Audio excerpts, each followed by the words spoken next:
win. Dan's like, yoink. Wait, hold on. I'm gonna take that one. That one's good too. All right. Why not? Hasman's like it signals very he's like top 5 YouTubers right now, right? Like his shit. When they did a thing. Okay, listen. When they did a thing on the top 10 searches on YouTube, to that kind of person, ever negotiate with that person. Oh shit! When they did a thing on the top 10 searches on YouTube, Asman was in the top 10, not in the top 100. Hassan's not even in the top 100. Asman is unbelievably huge on YouTube, at least. Is so minuscule compared to the risk of spending a lot of time catering to them and trying to court them. Big time.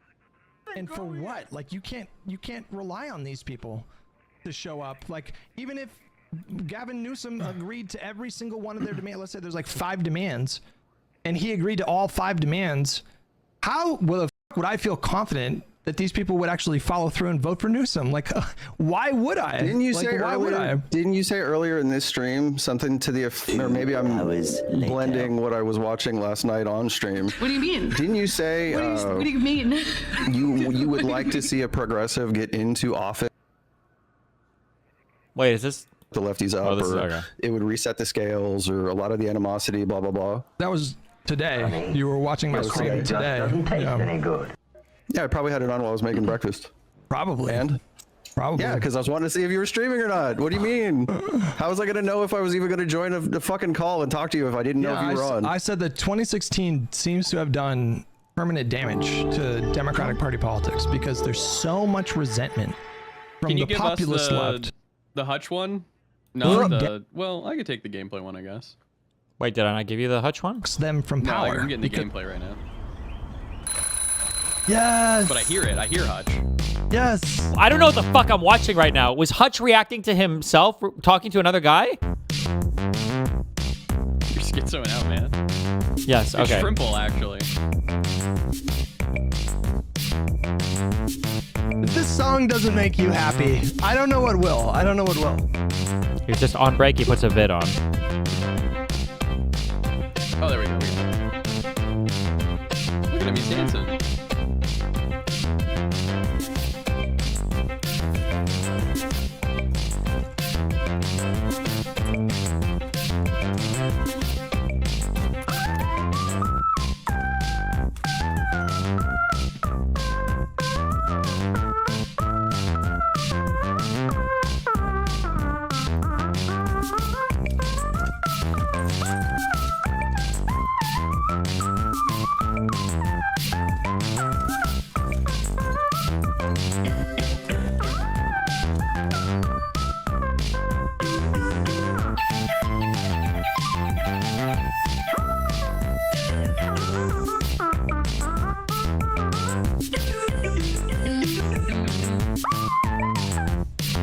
Still dancing?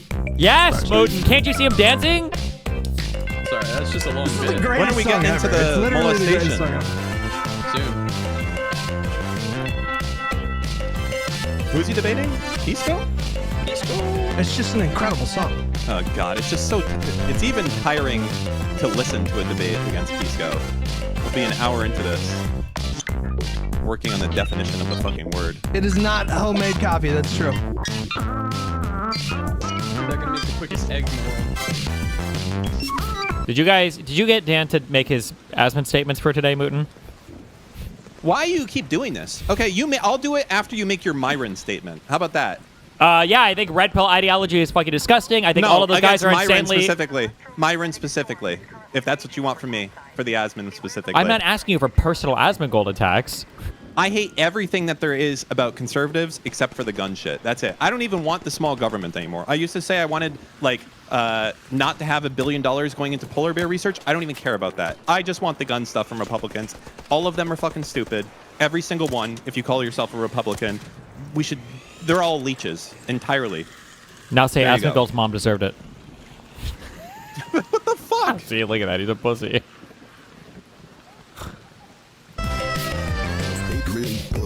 Okay.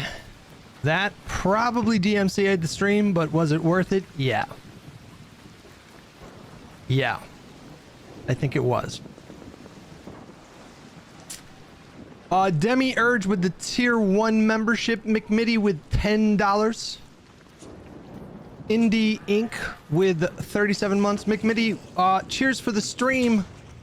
Also, I asked Gemini about real wages, and it sided with me, so your move, Tesla shitter.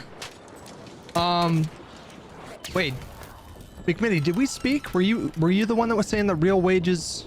I vaguely recall. Mr. CT with 51 months. Thank you, buddy. Uno Couch Potato with 41 months. Appreciate it. Thank you. All right, I'm gonna fight with Pisco for a little bit. Is what we're gonna do. Dazvidania with $5. Medi had a pretty asinine tweet responding to a Ross Barkan article about AOC's Munich appearance. I did see that tweet, by the way.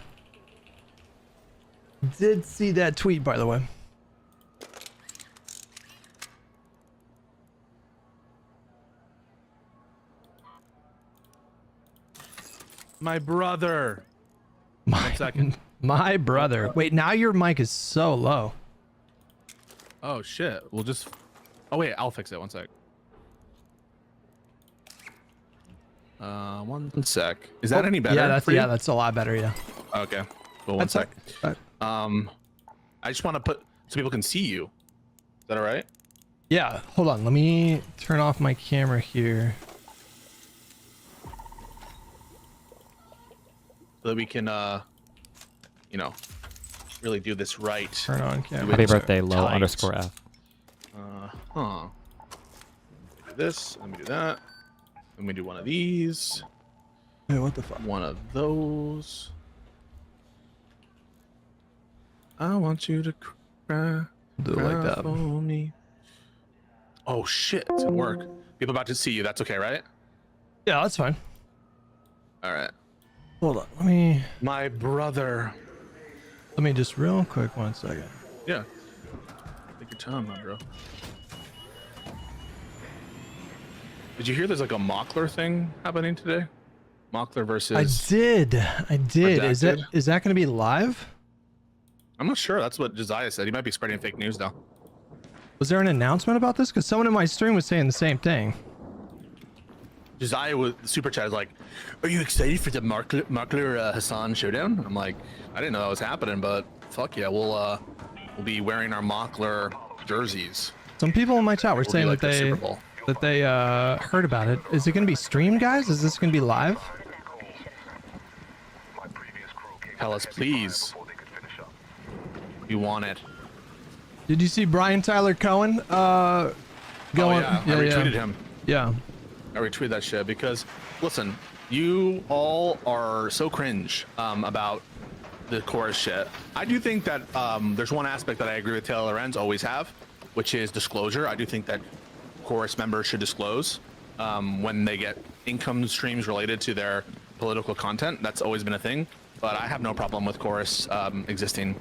And I think that people who do need to realize what moment they're in. And yeah, so I retweeted that. What I think is wildly cringe about that whole thing was that during the Hassan Crash Out stream last week, he was like, there was like a 5-minute exchange that he had with his audience where he was telling them, like, they were, I guess, pushing him to go scorched earth on chorus and Brian Tyler Cohen. And he did this whole rant for like 2 minutes about how he needed to repair with Brian, basically. Because Brian knows a lot of fucking political consultants, or I don't know what language he used, like Democratic Party political consultants. So he had to like repair that relationship, but he said it, you know, like live to his audience, and he still continues to accuse Chorus of paying creators to do Israeli propaganda.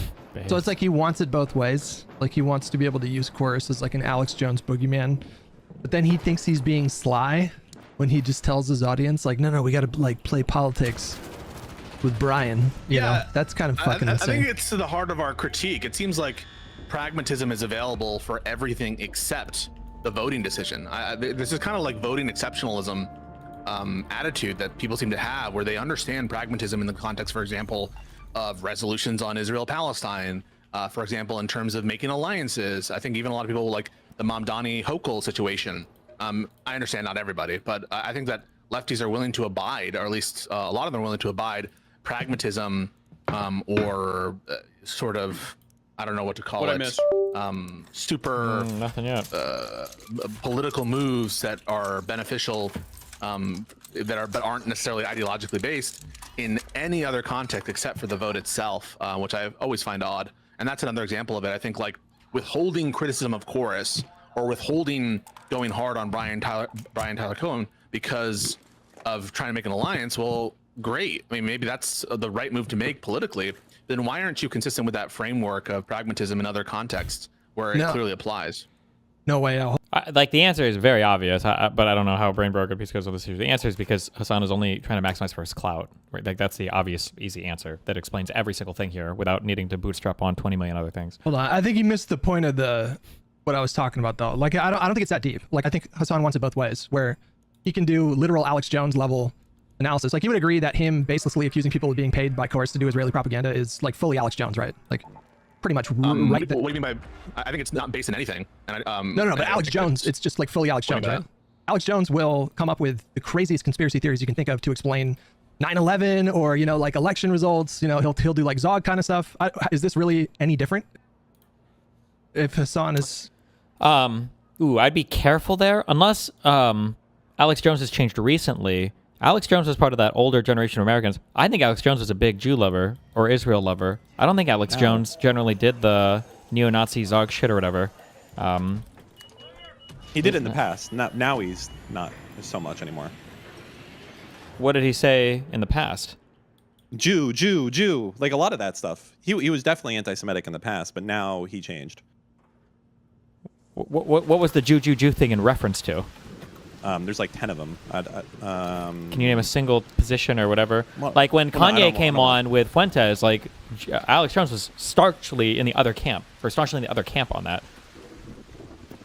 I will get you. Like, yeah, Brandon just said the I'll Jew search. thing was him talking about anti-Semites using it too much. Because that's what I thought the reference was. Is he's like, everybody wants to blame Jew or whatever. So it's like these, yeah, but. you know, just randomly accusing creators of being paid by Chorus to do Israeli talking points. For some Alex Jones conspiracy, 100%. I'm sorry, I just when I hear Alex Jones conspiracy, I think of like Sandy Hook, because that's Yeah, but this is right next to it, is what I'm saying. You don't think it is? In terms perhaps of the brazenness of saying something without evidence, but in terms of like the material harm, no. But I do understand what you're saying. It's a brazen claim without any evidence, and that's like what Alex Jones does. Like if I told you Alex Jones baselessly accused, you know, some random medium-sized influencer of being paid by Israel to do propaganda, you would be like, oh yeah, that's like typical Alex Jones.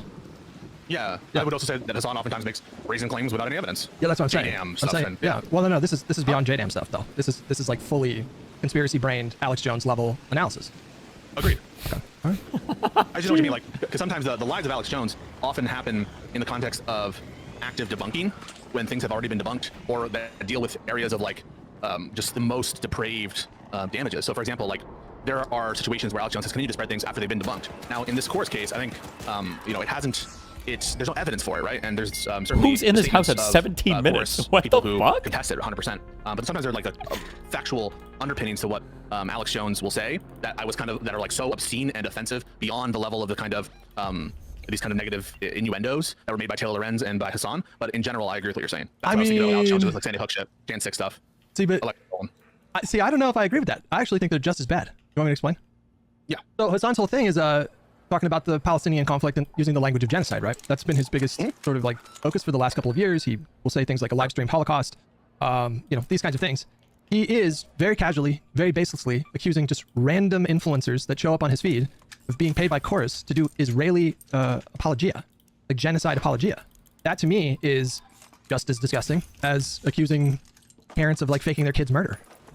It's like it's like right next to it. It's not, you know, a layer above it. It's just that is just Alex Jones' level of disgusting smear. I think that I agree that it's Alex Jones like, as between the Sandy Hook comparison and you know, these kinds of accusations. I find that Sandy Hook one to be more reprehensible and shocking of the We're about to conscience. debate and Alex these, Jones for the next 30 minutes. Perhaps, you know, you can have a I don't know why reasonable every single thing with disagreement Pisco there, takes but, like I'm an willing hour to grant get that through it's every a single. You have to be baseless so conspiracy. careful. Like I just already fucked up. Like this is like asking like at the beginning of a debate with Pisco, like, oh, what'd you have for breakfast or whatever, and Pisco's like, well, Which breakfast? Or what do you Define mean by breakfast. breakfast? So, like between the time periods of 7 a.m. and 11 a.m., or are 'Cause we some going to people have include their breakfast brunch? at noon. Like somehow every single possible question ever. I don't know how he hasn't become aware of this, or nobody's made him aware of this. Every single possible question for him becomes like a 1 hour like side tangent. We might never actually escape the Alex Jones topic. Maybe we might be listening to this for the next 2 hours. It might be that. Accusing someone, It's like what In which Alex does. time accusing someone of being Yeah. paid to do genocide apologia. I mean, that's pretty fucking disgusting. I don't know. I feel like I'm granting your characterization. I feel like you're saying it's like a I'm step. just gonna- It feels like you're saying it's like a step above. I'm saying it's just as bad as Alex Jones. Like that is on the level of you faked your kid's death. It's the same level. I am taking exception just with the Sandy Hook comparison one specifically, and I was just wanted to clarify what you meant by the Alex Jones type thing. If you just mean like these kinds of baseless conspiracy theories without evidence, yeah, I grant that. I But mean, don't have the same intuition about the Sandy Hook children. I just find that to be more reprehensible. I mean, a baseless, disgusting smear is basically what I mean. Like a completely baseless, disgusting smear. So when I compare the I two that totally we're talking agree. about, That's why I totally agree, and that's why I retweeted Brian Tyler Cohen and him responding to Hassan because I found that to be a baseless, disgusting smear.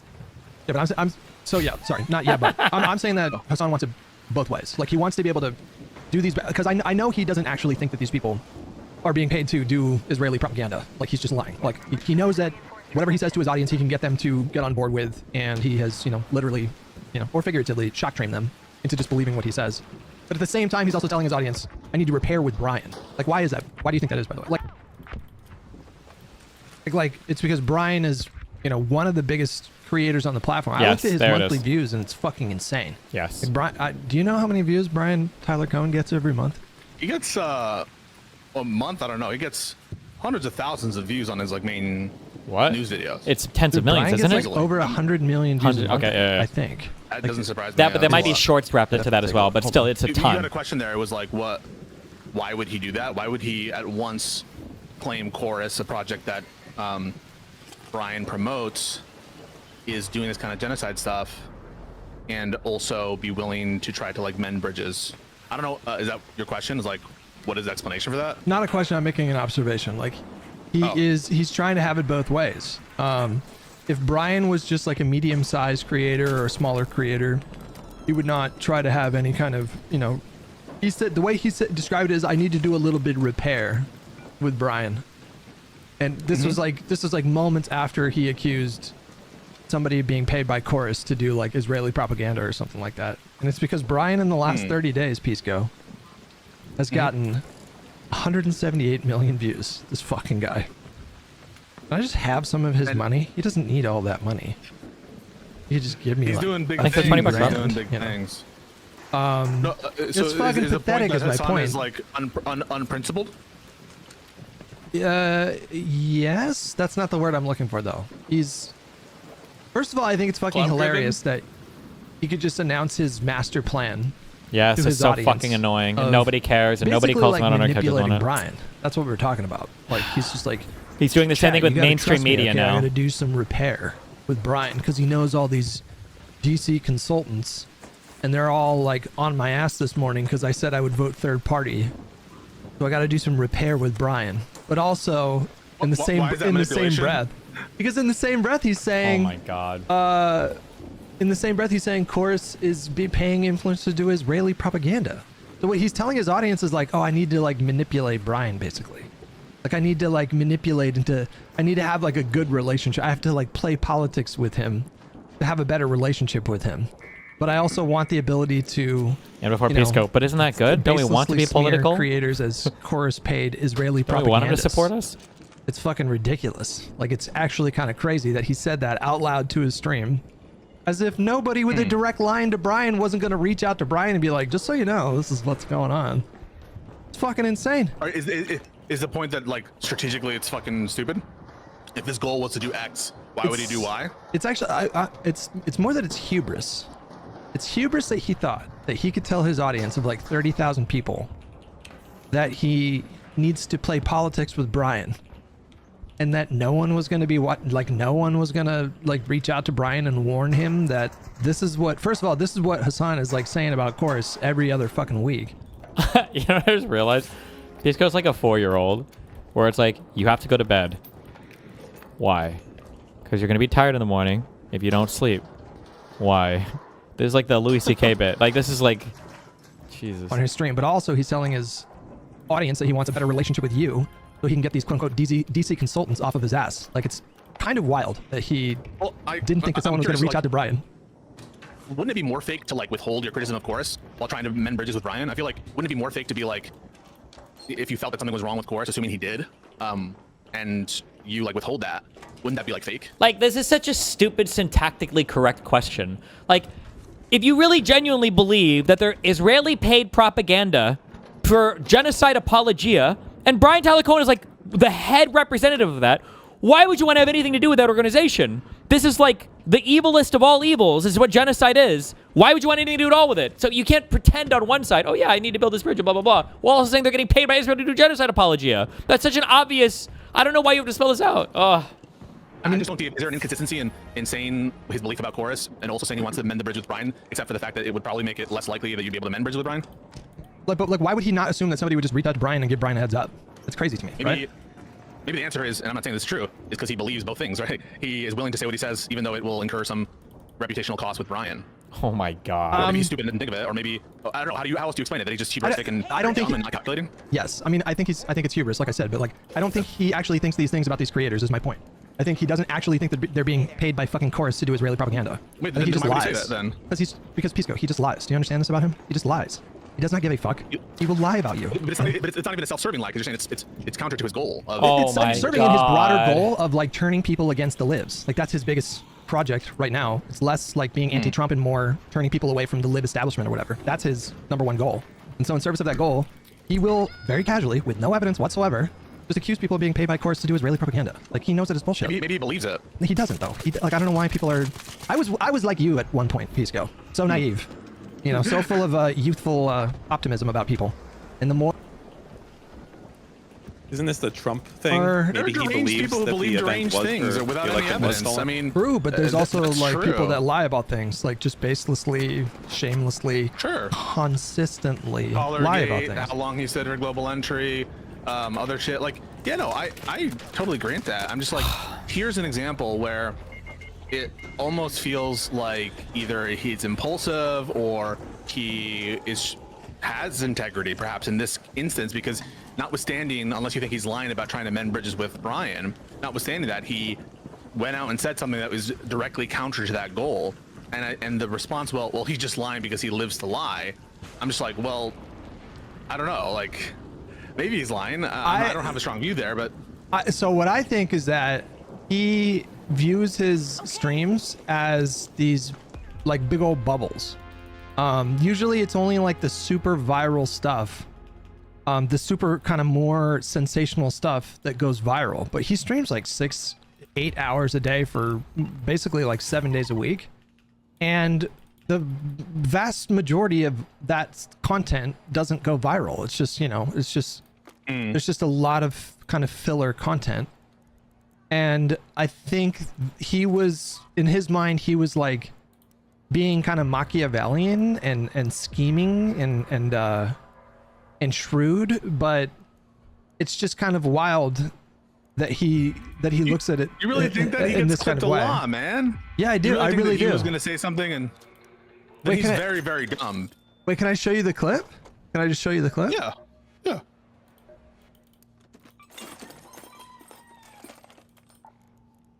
How do I share my screen with you? If you go to share, just hover over it, and there should be like share thing. If I go to my just like- screen. Oh, share your I screen. now have an expectation that I now have an How expectation. did you fuck your just be careful cues? that This it's is like the supposed to be program my you wanna PvP share, not, account, like, so I was PvPing on it, some but I other need to shit. get 3 million fucking credits, so. Connor Like my DMs. horse pornography. Your horse porn, your frog porn. I like horse porn. It just is like- what it is. Fuck, where is it? Hold on. I'll just send you the clip. Actually, I'll just send you the clip, and then you can watch it here. Okay. There's like more context to it. This is like a 45-second clip, but Okay. but you kind of get the gist of it. Here, I'm gonna send it to you on Discord. yeah, there it is right there. And then chat, I'll show you guys the same thing. All right. Let me just mute myself real quick. with liberals, shit libs, libtards on the timeline, up and down, over and over again. Once again, Lonely Island up in this bitch, okay? I'm seeing some motion. Oh wait, no, that's not even the right one. I'm sorry. I fucked up. That wasn't the right one. One second. Fucked up. That's not the right one. Where's the right one? What are these fucking spawns?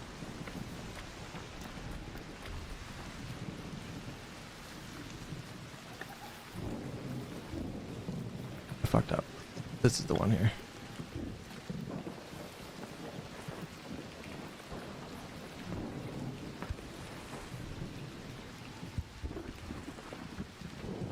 There you go. All right, that one. Okay. All right, this is the one here. You're too important to be, what did you say? You're too important to be having a conversation with these course people? No, I need to do a little bit of cleanup here. I think you guys don't understand. There needs to be a cleanup here. Okay, there needs to be a little bit of pushback here because these guys do speak directly to the fucking consultant class. That's why Trey Easton of the Searchlight Institute joined it on the fucking pylon. Okay, can we just trust my judgment here every now and then? Can we have a fraction of confidence? Piece is gonna be like, what's the problem? So good. Wait, was that Mooten speaking? Yeah. Oh, because I can't. Pisco should be kicked off of Live and Learn. I'm sorry, I know that sounds aggressive, and maybe even soy pill. It should be a lib show, like with liberals. How is it so much talk about these tanky fucks? Like, let them do their own thing, let them build their own thing, let them have their own spaces. It's so fucking annoying how much of the discourse is captured by talking about these people that hate Democrats, right? What Hassan is talking about is Hassan had this whole thing blow up recently where he was a little bit too mask off about how he would vote for a third party over Newsom versus. Oh yeah, that was retarded. Yeah, but Hassan has been trying to play with his little PR firm and everything else. He's been trying to play politics and clout chase recently, where he's like, I need to get in good with all these like media people. That's why now. You'll hear him say for the first time ever, he's like, the mainstream media is really important. They help what I do. I couldn't do without the mainstream media. I wouldn't have anybody to report on, you know? I'm just a political commentator. So he's telling his audience, like, blatantly, like, yeah, we got to get in good and we need to do some reputation repair because, you know, our shit's kind of fucked right now. And it's just kind of funny to say that because you're, like, blatantly admitting that you don't give a fuck or you're not, like, principally aligned with any of these people. You're just using them to, like, rebuild your reputation. Like, that's a retardedly crazy thing to say. You fucking questioning my judgment? It's such a good clip. Pisco's gonna pretend not to understand. Pisco's gonna pretend that it's not a big deal. Are you there? Can you hear me? Loading. You're still muted. Loading. I don't know. He's loading. My bad. Yep, saw the clip. Just give me 1 second to restore. It's so good. Honor. That's such a good clip. Okay. So he said, let's do a cleanup here. And then he immediately proceeded to go on Twitter and like talk shit, right?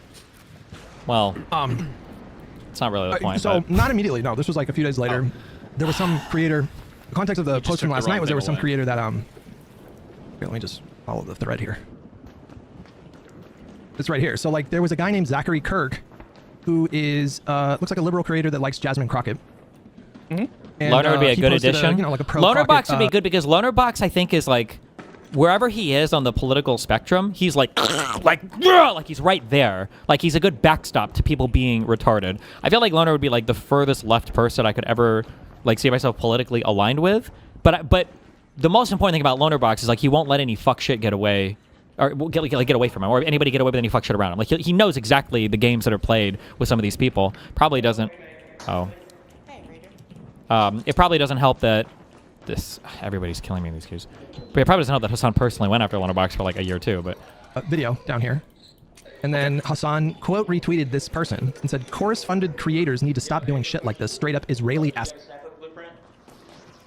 No, but if I see one, I'll let you know. Yeah, here, I got one right here. Do you want it? Oh, no, I know it already. I just don't have one. Sorry. Oh, okay. Does anybody need a snapping blueprint? This fucking Kill that crap. motherfucker. First of all, where is he getting that this person is a chorus creator? Like, where did he get that? The fuck is that all about? I have no idea. Alex Jones is my point. I mean, and he tied it to Israel. You know? Unless there's a basis to know that, yeah, I would agree. He tied it to Israel, and then Brian called him out, and then Hassan said what he said. But like, this is my point where it's like hubris and stupidity.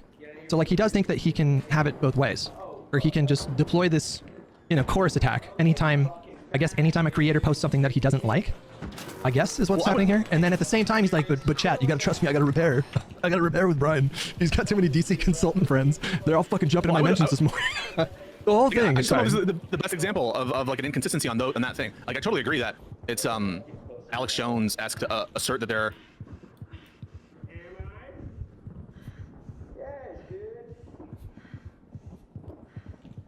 I don't know, course funded if there's no proof of that or no basis to believe that it's done to avoid Israel criticism. I agree with that, but like it doesn't seem to be inconsistent with trying to repair relationships with Brian Tyler Cohen. If anything, it would show like integrity if he actually believed it, right? But he doesn't though. This is my point. Do you think he actually believes it? God. I'm not sure. That if you mean like, is he I actually don't lying about know. what he thinks course Yeah, I mean, is do you with think respect to that, Israel? do you think know that he that. thinks that he can just call people, you Oh, know, I course didn't see created, that. course, That's the first time I'm Israeli hearing of it. assets, and he knows that just a big chunk of his audience will discredit those people. Like in their minds, that person will have been discredited. Therefore, ... you don't have to like listen to their criticism or pay attention to anything they have to say. They're just course Israeli assets. Like that's what he's doing. It's all a big effort to discredit people. That's just like his MO. Knowing that they're not course funded. No, but specifically like tying it to like Israeli propaganda, which is Why is he acting so fucking retarded? What? Hey, Wait. triple So as he is. when he ties it to Israeli stuff, you're saying that he's trying to like discredit their opinions broadly? Like, really? Are you saying that? Oh, so like, can you explain that? Like, what? So like, wait. Do you mean like Hassan doesn't trust Israel as well? Like, or he thinks that they're all lying about that stuff? Or like, what do you like? Oh my God. But that's what he does. Like the course thing is just for him a vector to, tie it to like the broader kind of Israel stuff. Got it. But like, can we Got just take it. this one at a time? So this guy Zachary Kirk, is there a basis to believe that he's a chorus funded creator? Well, so there's somebody in my chat that's Why saying are we that, talking about chorus? Taylor said he was in chorus. But that's Because Pisco at his heart. And this is why no matter what he does, and no matter how many mean things I say about him, this is why Pisco will always be my boy, okay? He's a debate lord, okay? And I respect it. He's a debate lord, and he could do this. He's a debater. He's a debate pervert. He's a debate pedophile, and he could do this for 12 hours. And I could too. And I love it! But, holy Christ. Oh my God, double Rocketeer, please no. I'm losing on this. Let me pivot. Let's talk about something just completely irrelevant. Something like that. again, that's not the point though. That's not the point. Like he's using Chorus again as he's framing them as a organization that is doing Israeli propaganda. I would say that the framing there is implying that like there's a broader pattern of chorus apologia for Israel. Although oh my God. So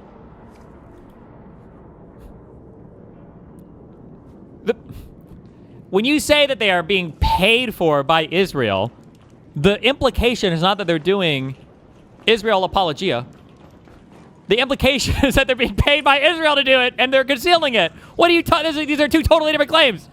I want to say that that's like a level removed from what I would like. I thought that there was no basis to conclude this guy was in chorus, but I'm happy to say that like that part of the framing, as you know, chorus is in the tank for Israel. Without additional evidence, I don't agree with that framing. But I would put that at a different level removed than like just claiming people are chorus funded because of their Israel takes. You know?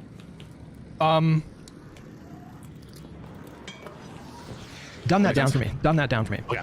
So if there's a basis legitimately to believe that a person is chorus funded, and it seems like in this case there might have been a basis to believe that he's chorus funded, then saying things like chorus funded people need to stop doing X, Y, or Z, or chorus funded people need to do, you know, with reference to a specific purpose, it starts to feel less of Alex Jones-like, except to the extent in which he's playing in this framing of chorus, kind of implicitly this framing that chorus is a Zionist project, which I will grant you that that has been the narrative that a lot of leftists, including my Hassan, God, bro. promoted. But it doesn't feel as Alex Jonesy, that example. Well, We're back on the Alex I think Jones even shit. above, even at a more meta level, above like the Israel stuff. I think like the broader claim about Chorus is that they are a slush fund to pay creators to push the democratic establishment like party line, and so they use Taylor. I say they, I mean like the populist left or whatever will be just like very broad. They use Chorus as a way to sort of get people to dismiss anyone whose opinions they don't like. So, like I disagree with this creator that Jasmine Crockett is the better candidate. Okay, that's fine. That's not a big deal. But like Taylor takes it further, right? So like, you know, I'm just pulling up a tweet of hers on the screen right here. Yep. You know, she quote You retweeted watched the same Rick thing. and Said Morty, this guy right, was in the Steve? Chorus 16. Just like the first two seasons. Why? Do you remember the episode where they had like caught Rick and then they were in the Shonies and then they go on like a whole thing and then you find out that you're still fucking in the Shonies? That's how I feel about fucking Pisco debates. It's like, Meta. stop, we're still in the Shonies. Dirty dark. What are the Shonies? I don't know what you mean by Shonies, but you're talking about the one where he was, where they're in the It's simulation like and the simulation and the restaurant. simulation, right? Yeah, Yes, yeah. exactly. Money Yeah. funding program, by the way. Content like this is certainly profitable. So, like, I think the obvious inference there is that this creator is being paid to, you know, like, stifle the populist left, which in this case would be Tallarico, right? Like, they've you know, the populist left, they've caught on to kind of Tallarico in the last week. I don't know if you've noticed, but like, Emma Vigeland's been talking about him positively, and Hassan's been talking about him positively. And so a creator, I'm not like, yeah, I started. I'm getting prepared to make some endorsements myself. I'm guessing it's like Israel positioning. That Tallarico is more openly against Israel funding than Rocket is. I don't know if he's even spoken about Israel yet. I think it's more that he's a populist. He's like not about left or right. It's about up and down, and it's because he's a populist. Okay. He's like, you know, anti-corporate. Also, leftists really, really, really don't like black people that aren't socialists. Woo! Leftists are so mad that they let the N-word get away from them, and the right claim that, because god damn, would they sling it hard.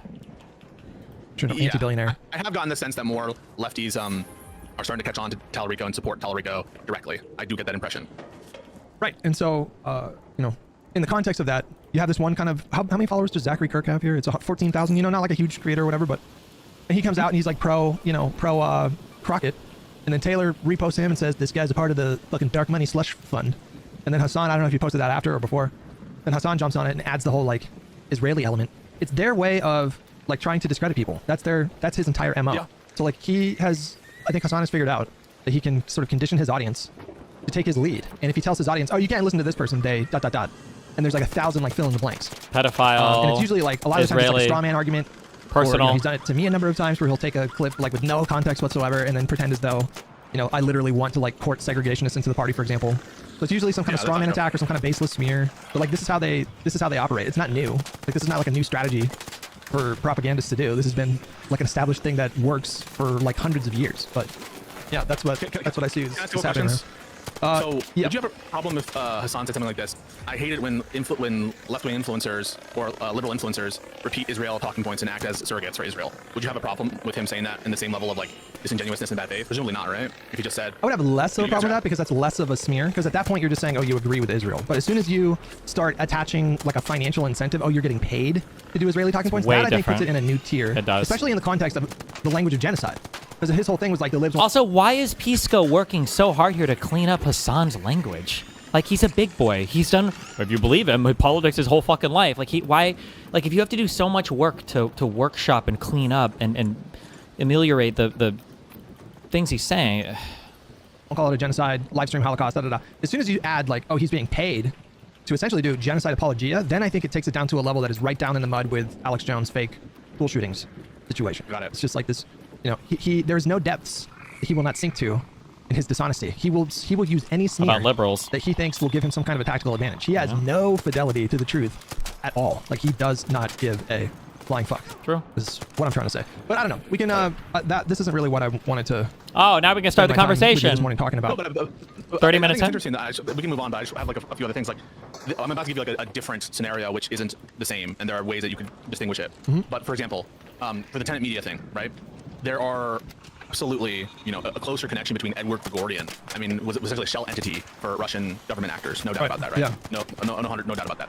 In that context, if there were a clear money link where it's like some sort of Israeli interest group has contributed large amounts of money to the Chorus Fund.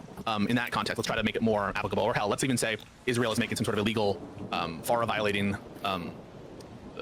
contribution or something, or some other. That's still not the same as Tenet. Into the fund itself. Would you be okay with them making these same kinds of comments? In other words, because I don't think that we would have like, we don't really care about saying Tim Pool is just Russian propaganda. Tim Pool. Now they maintain we weren't influencing our content at all. This was hands off. Is it? You don't have a problem with that, correct? It's just like the lack of, or the presence of attenuation between the source of funds and the lack of any evidence of government involvement. Oh my God, I think it's more the bro. fact, Pisco, that the idea that Chorus could be some kind of a paid Israeli propaganda effort was utterly and completely annihilated within days of that reporting. I feel like you would have had to have gone out of your way to not see the many receipts that creators were dropping in the days that followed that article. Examples of Chorus creators that were not only outspoken about Israel, but they were using the same language. Like they were using the same really strong, harsh language for people like Chuck Schumer. They were calling it a genocide. These kinds of things. Like you had to have gone out of your way to miss those things. But the whole point is like these creators that have this influence, they will head off that kind of stuff by discrediting these people in the way that I just told you about. So it kind of makes perfect sense that a lot of people in Hassan's audience who didn't see those receipts, because he and all of that whole ecosystem, they just like smear and lie everybody. And as soon as you tell your audience, oh, this person's being paid to apologize, to do apology for Jesus, a genocide, then of course it makes sense that they didn't see any of those receipts, because in their minds they're like, oh, this guy's a genocide. Why would I even watch a 10-second clip when they're doing genocide apologia? And so like the whole thing, Pisco, the whole thing is intentionally dishonest. That's my point. They know they're lying. It is a conscious, deliberate effort that they're doing to try to discredit people that they think represent a threat to their populist left movement. That's what this is all about. That's what I think. Got it. I think that it runs the gamut between people who are intentionally deceptive and making false implications or leaving enough question marks, and people who genuinely either are hoodwinked that there's some additional evidence of like Israeli influence or Israeli aligned influence in some of these creators. So I'm not sure that I'm going to label that all these people, whoever the denominator is, are all lying. I don't think I notice how he broadened it now to all these people on the strongest claim, so he can always like make a non-statement of like, well, I don't think every single person was involved in the craziest conspiratorial mislabeling of people ever. And it's like, what are we even saying at this point? justify that claim. But surely I think that you have a responsibility if you've accused people of being. And now we get like a general paid harm reduction Israel statement, shills or like, something oh, like don't do that. a bad thing. There That's should be obviously substantiation. bad. I have Pretty less of a serious problem allegation. I think it's a super serious allegation. That's one of the reasons why I think disclosure is important, not just because I think it's the right thing to do in terms of your audience, but also because I think at times it can inoculate you by showing that you're upfront about, you know, that you're getting money from this particular place. And almost like the lack of disclosure on that, I think it hurts a lot of these creators. That said, it might also put a target on their back for like bad faith actors or whatever. That said, like, thing is, people can draw conclusions based on money in politics, money in this or that, the source of money. Everyone does it. And I would absolutely take issue and do take issue with people turning chorus into something that it's not when there's no evidence of it. That's why I retweeted Brian Tyler Cohen. That's why I take the stance that I do. That's why in general I'm in support of chorus existing. That said, like, if it's funded in a particular way, there are going to be criticisms of it that way, and not all the criticisms are bad faith criticisms. Oh, what a oh my god. That's just the most Not every retarded shit criticism is ever. No, I feel like you're kind of doing gymnastics here, buddy. He is. What? He is. What's gymnastics? It's What so did I say much that's unreasonable? gymnastics. This is a very crystal clear thing. There is no evidence that Chorus or that Chorus creators are shilling pro-Israel talking points because they're getting funded by Israel. There is no evidence whatsoever of that. To broaden that, like, well, maybe some people there might be a donor to the 1630 fund who might be Israeli, and maybe that money makes its way to Chorus, and it's possible that it may be somebody, like, what the fuck? What are we even talking about at this point? What a nonsense line of argumentation to shill or cover for an obviously bullshit claim. So I just learned about a Mott and Bailey. I feel like this is like a Mott and Bailey. Oh, where, true. Like, the It is. Bailey would be, you know, like trying to defend. Not that you made this argument. Like trying to defend the idea that you can just like casually accuse people of doing Israel propaganda. It feels like you retreated to a more defensible position of like, well, you know, Anything there could are some be issues anything. With the idea of like any kind of dark funding and disclosure. Therefore, I can understand like why people have those complaints. But I'm not talking about that. I mean, Yeah. I understand that that's like. I somewhat agree with you. I think that disclosure is good. So, for example, 16, 15 years ago, when major companies first started sponsoring YouTubers, it was kind of like the wild, wild west because the FCC wasn't really monitoring that space in the same way. And so I would get contracts for sponsored content, and it would specifically say in the contract, don't disclose. So like these advertisers knew that at least for the time being, the FCC was not paying attention to that space because it was like burgeoning and new, and there were no, you know, there weren't the same kind of regulatory eyes on that space. And so I would send the contracts back and say, no, I insist that I'm going to tell my audience that this is paid. Like it feels dishonest. So that's good. I do understand that is a defensible argument. I agree with that argument. I think disclosure would be better. I'm also sympathetic to the idea that these creators could be targeted by this fucking psychopathic online populist left who are completely deranged and unhinged. And so I'm a little bit sympathetic to that as well. But I'm not talking about these kinds of like reasonable critiques of the structure and the non-disclosure. Like, okay, that's fine. I agree with you on some of that, or maybe even most of that. I'm not talking about that. I'm talking about the idea of if a creator shows up on your feed and you just want to discredit them in the eyes of your audience, you just baselessly accuse them of being paid by Israel to do propaganda. Like that is so far removed from the critique that you just gave. you know, I don't have any intention of doing a Mont and Bailey or anything like that.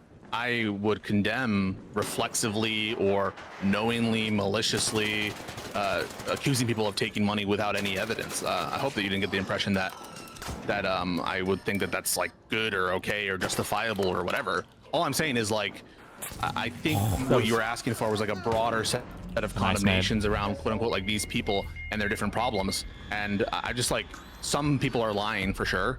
Some people are delusional. Some people have what I take to be good faith criticism, even if I don't agree with it. And that's all I'm saying, is that all criticism of Chorus is not illegitimate. Some of it is. And when you point to specific examples by specific people, 100%, I'm there. But like, for example, if APAC gave money directly to this fund or whatever, or to creators, I don't think we would have a problem with them. They're paid Israel shills, right? Even if they're like, but no, APAC doesn't influence what I do. Now, in this case, I think the evidence is not strong that there's any sort of content regulation, any kind of specific ideological, other than pro-Democrat, that is like tailoring content of any kind. But I just think that there's like different contexts and different criticisms, and I'm not sure what I'm signing up to when you ask me to condemn certain things or call them lies. I'm happy to do that for specific critiques, but I don't think that all critiques of Chorus are like that. I don't think that's unreasonable or a Mott and Bailey. I guess this feels like it is relevant in the context of the larger conversation that I've been having with like you a lot in the last like 9 months or however long it's been, where I feel like I'm trying to get you to see like a larger issue that's at play here, which is that I think that the goals of the lefties, like the bigger creators that I talk about, are not in line with what I thought you and me are trying to do. And I guess that's why that's what I wanted to talk to you about today, because I agree with that. I want to figure out if we actually do have the same realizing Pisco's crazy goals. So I wanted to ask you a few questions, if you don't mind. Yeah, me. Okay, so when Josiah reached out to me and asked me if I wanted to do a podcast with other liberals, I don't know if he pitched it in a way that made me think that it would be framed as, you know, for liberals as opposed to, you know, like for lefties or populist lefties or whatever. Like, but in my mind, when he asked me if I wanted to come on the podcast, I took it to mean like an alternative liberal podcast in contrast with what I think is like the more dominant kind of left-wing politics online, which is more populist left and fuck the Dems flowchart and all that kind of stuff. Was that your understanding when you started the podcast? Yeah. There've been some changes where it's like Midas and these other people who I think are more unapologetically, you know, pro-liberal, pro-democracy, that kind of stuff. But in general, no, I think that Josiah viewed a kind of like a niche for lib content creators who like enthusiastically will support. I feel like Hutch is about to break up with him. Comes to vote and be a kind of bulwark, for lack of a better. I think a big issue with Pisco too, because a lot of his stuff, I think a lot of this is like psychologically rooted. It's not like he hates Democrats or anything, but like, this sounds so mean, I guess, but I feel like Pisco keeps a lot of really bad company. Like the fact that I think he legitimately considers like Rob Noor to be either a close friend or like a friend, and then he goes to like all these Ryan Mullally debates or Mullany, whatever that guy is. Like he has all of these people that are like in his orbit that are like the worst types of horribly bad faith debaters that he'll like personally go to bat for. Like, and it's strange because when you watch Pisco argue with these people, it's not like Pisco's capitulating. Like when I watch Pisco debate with Ryan or when I watch Pisco debate with Rob Noor, it's not like Pisco's like cucking out to them, like saying like, oh yeah, you're right about everything. But I wonder if they're having an impact on his argumentation or his like the way that he mind models the world or something. I don't know. It's really weird. His like just the group of people that he's always like doing content with, I feel like are really, really bad outside of the live and learn people. Her word against you know, socialists LARPing. Sorry, so that's what you did think that the podcast would be? Is that like we're an alternative? Like if you can imagine every single conservative podcast ever, what are you doing? You know, here's the evil trans people for the day. Here's what God Emperor Trump said for the day. Here's all of our right-wing fanatics that, oh, you guys like Orban? You guys like Tommy Robinson? You guys like the AFD? Like it's like the daily digest of fucking far-right propaganda every single time on every single right-wing show, all the time, always.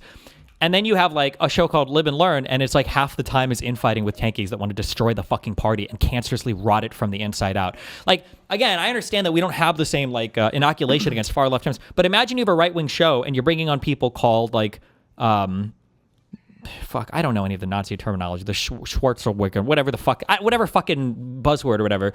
Like, it would just be so crazy, although it doesn't sound that crazy because they would probably all still be supporting Trump. But like, you have guys called like the Vanguard, right? Like, the Vanguard is a reference to radical socialist movements. The Vanguard is like the radical Marxist party that violently overthrows the government and overthrows the bourgeois. That's who the Vanguard is. Like, these are the names of the people that are coming onto your show and are all like radical Marxist leftists. Like, and they're like, oh, maybe the Democrats can be useful idiots for a while. And it's like, God, it's so fucking exhausting. It's so exhausting.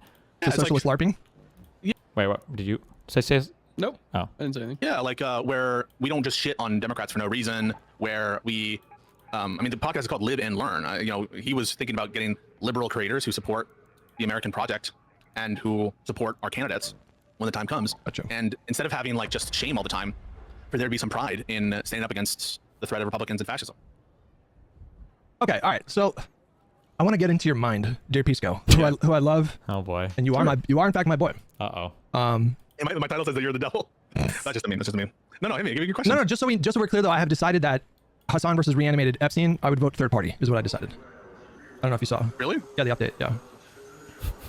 Is that like a meme position? Because that's what Hassan said? No. Why can't he even...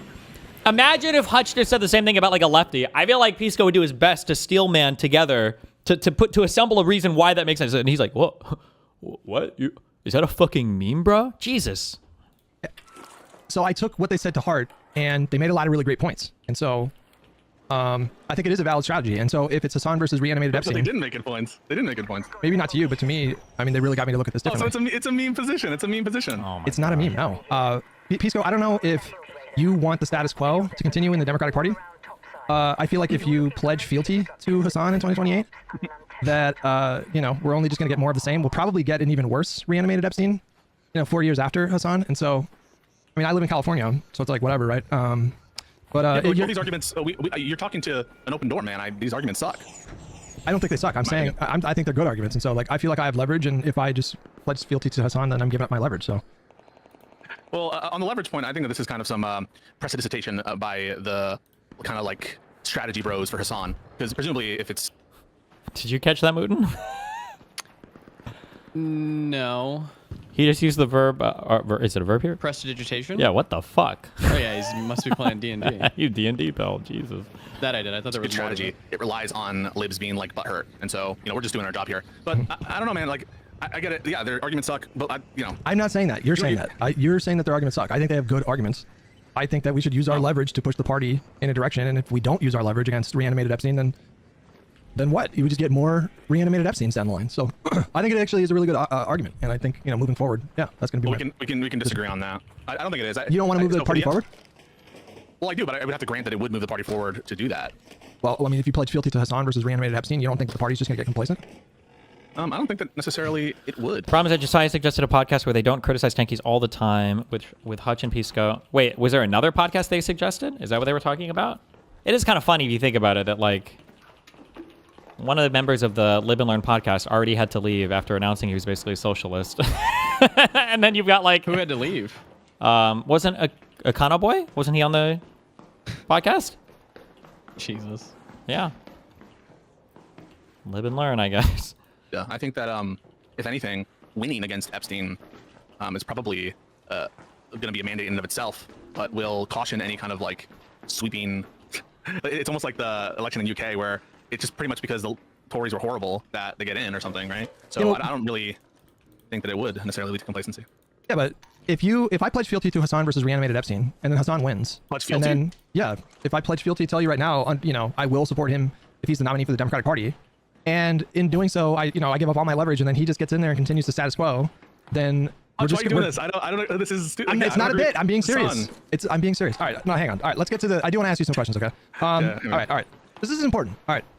When you say, actually, you know what would be a good starting point? Like, what label would you give yourself? Would you call yourself a progressive liberal? Just a liberal? Would you call yourself Democrat? Don't say Dem sock. Oh God, say sock Dem at I'll least. call myself a liberal. Okay. All right. Just a liberal, not a progressive liberal. I think I would be accurately called a progressive as well, but I kind of view that term as, again, another chameleon-like term. It means different things to different people. So as I understand the word, I'm using it like socially progressive. Okay. I want to preface all this by saying that I am not a lawyer. I do not have lawyer brain. All of these questions that I'm asking you, there is no gotcha in any of these questions. I promise you.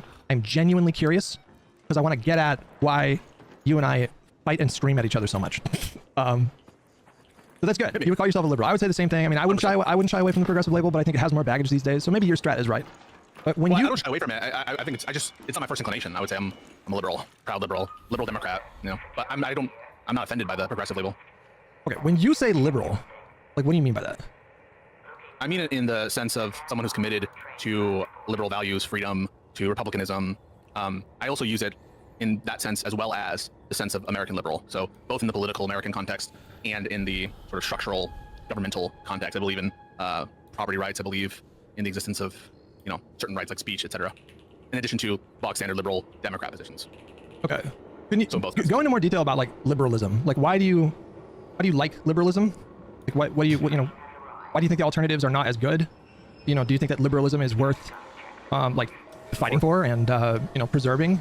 Like, give me a more kind of fleshed out, detailed thought process here. In the structural sense, liberalism? You mean in Yeah, like the yeah, political theory sense, or Yeah. I take good to be what we ought do, and I take a view that what we ought do, a moral question, relates to. Oh my God. Dude, Pisco's chat is a fucking battleground. Oh, I've been watching it. What are they doing? Hutch is a right-wing Democrat. So you're pro-corporation? It's a right-wing Dem? Let's see. Hutch is audience captured. He has to do the Hassan bad crap because only Diddy G watches him. Diddy G.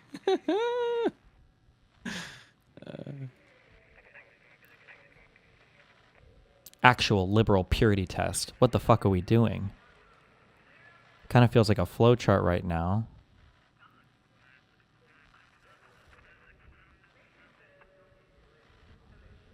You know, I think a good way to see if like a streamer is gonna like go fucking crazy and like, I don't know, blow up their shit with you is to watch their chat rooms actually. 100%. And watch how the streamer reacts to their chat. Yep, 1 and, like, trillion if they fight percent. back. This is one of the things that like the soy pill talked to me about. I won't say he got mad at me about, but like I was like, if your chat is like universally calling me like a fucking pedophile and shit, and you're just like And you're not whatever on it, fighting back? Yeah, that's like 100%. I'm good. I'm good on that. I'm good on that, Chief. I don't need that.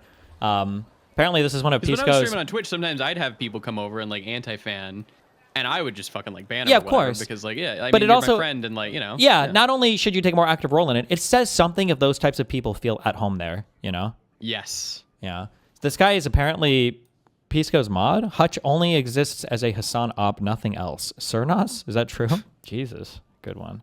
Preferences. Thank you, Eliminator, for the And I have 5 certain gifted. preferences, and those preferences map on to the existence of certain rights, and the existence, in addition to those rights, of a value of, for lack of a better term, social well-being, and that unfortunately is going to be a composite of a bunch of different, states of mind and states of pleasure, et cetera, advancement. That for now we'll just leave it there, social well-being. And given that that's my preferences for the world I would like to see, I see sort of different political systems that in general would tend to maximize the protection of the rights that I value and the outcomes that I value. And in that respect, I think that a liberal system is the best at that, at least from what I've seen. Well, I agree. And I look at it through a historical context as well. And I look at it through a comparison between liberal democracies and more autocratic regimes.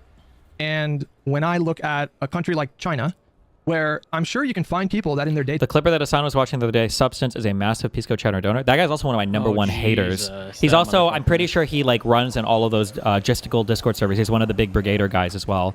There's like 5 or 10 different Gisticle people that constantly brigade and monitor like every fucking Discord server in this orbit. And then some of them give big money for it. I think Doobie is one of them. I didn't know Substance was a donor guy as well. Is he actually? today lives feel contentment or stimulation or pleasure or satisfaction. And I don't think that the current Chinese state is necessarily like directly comparable to the kind of government that we saw in Orwell's 1984, right? Like there's gradients of bad, but when I look at a state like China and I consider the fact that what the conversation that you and I are having right now, you just can't have that conversation in a public forum in that country, and that is something. Free society that I don't like the Chinese government, the Chinese Communist Party. Yeah. And one of the reasons I'm against authoritarian regimes, including the communist systems that we have seen emerge, is precisely because they don't protect rights, like in China. Yes. If you could truly call it communistic at this point, some aspect of communism for sure, but it seems like following the fall of the Berlin Wall, that state capitalism. there's some differences in how Why does Pisco keep these anti-fans around his company? This sounds like an insult, but it's a secret compliment. Like, I think especially before diving into the online politics world full time, I think Pisco was just kind of more normie, and that he had like a good, obviously he knows law, he knows his job and everything really well, and then I think he knows like actual kind of politics kind of well, but I don't think he knew anything about like the online political landscape. Like when I was talking to him a few months ago when he wanted to have that huge screaming show with me or whatever, like he didn't know what a Marxist Leninist was, or he didn't know what like a communist was really. Like in his mind, these people were all still just kind of like, oh, if you're a communist or a socialist, that just means you're like really liberal. You must want a lot of trans rights or something. And I don't know if he'll catch up to that. Remember, one of the psychological things holding Pisco back is that like when he commits to a position, it is almost impossible for him to ever change positions. It's almost impossible. So yeah, who knows if he'll ever be moved off it or not. do it, but regardless, I don't like how China does their shit. Yes, so neither do I. I find it not 1984 dystopian, but like on the path for sure. And I think of the fact that this conversation is just like, I'll just repeat myself, is not possible. We could not have an open, frank, honest discussion about criticisms of our government at a macro level if we lived in China. The pushback that I get a lot of the times is, well, people are allowed to criticize their local governments in China, but that plays into the larger problem that I see with a country like China is because the Chinese Communist Party, like the way that they keep tabs on local governments to make sure that they're, like competent or doing their jobs is through the local population expressing their discontent. But those people are not allowed, straight up not allowed, to criticize the top of the power structure in China. And so to me, like that, whatever fancy bells and whistles they have with their infrastructure, that stuff to me is not worth the price of not being able to have this conversation. So this sort of I right, totally agree with that. right. So like I didn't think about rights in this kind of way until Trump came along and threatened the liberal kind of government, democratic government that we have in this country. Like I sounded a lot like the kind of lefties that I have a problem with when I was in my 20s and like going into my 30s. Like straight up. I mean, it was very similar kind of rhetoric. And it was Trump coming along that threatened these things that got me to appreciate them in a way that I didn't before. I'm just telling you this to sort of inform you about like why I say the things that I do and why I focus on the things that I do. Because there was a point in the conversation we had on the pod on Monday where you framed it as though the reason I was speaking up was because I had a personal axe to grind with Hassan or like other people. And I think it's possible. That's part of it. Just part of it. I find myself like I do have personal issues. I do have personal issues with the way that Hassan conducts himself. But the thing that I'm more focused on when I talk about him a lot is the threat that I think he poses to this system and I agree with you. I think this is like the best system that the world has ever seen so far. We could have some kind of epical shift at some point and we move away from liberal democracy and something better comes along. But so far, the spanning human history, I prefer liberal democracy over like living under a pharaoh or a Caesar or a monarch. And I think that it is like not only worth protecting, but we really need to be like vigilant in the fight right now because it's under threat in a way that it hasn't in decades. But I've been speaking I do have other questions, but I want to let you jump in and. Yeah, so I don't know that there's disagreement there. I hope that people haven't gotten the wrong impression. I feel like the majority of my impulse against MAGA has to do with structural liberal concerns, like separation of powers, the elimination of arbitrary power, the imposition of procedural guardrails, upon which all of our rights are premised. Bro, these fucking Hutch chatters, or I'm sorry, these Pisco chatters. LOL, I wouldn't even know Hassan without DGG. What? And then this guy responds, "Me too, LOL. I started watching Hassan and stopped watching Destiny." What? You've never heard? Okay, Dad. Very real chatters, very real comments for sure. Everything I said about Moff McLeal, even the defense of Hassan Piker for global entry, even if you don't agree with my factual assessment, though I think it's accurate, that is coming from a liberal perspective, namely that we don't want viewpoint discrimination to exist except in areas of the highest concern and only for narrow purposes, because to allow a broader set of viewpoint discrimination, even for the doling out of privileges that aren't in no sense entitlements, that is sort of a pathway to continual erosion of the shit that we value most. And so my entire, I think, position in this liberal sphere has been to prioritize the protection of those systems. And so I think in that sense, I've been very clear that I'm a liberal in that sense first, before I'm a liberal in the sense of democratic politics. And I guess I don't understand. Is there a doubt of that? Is there real? Hassan is trying to push a narrative that you push people to his side recently.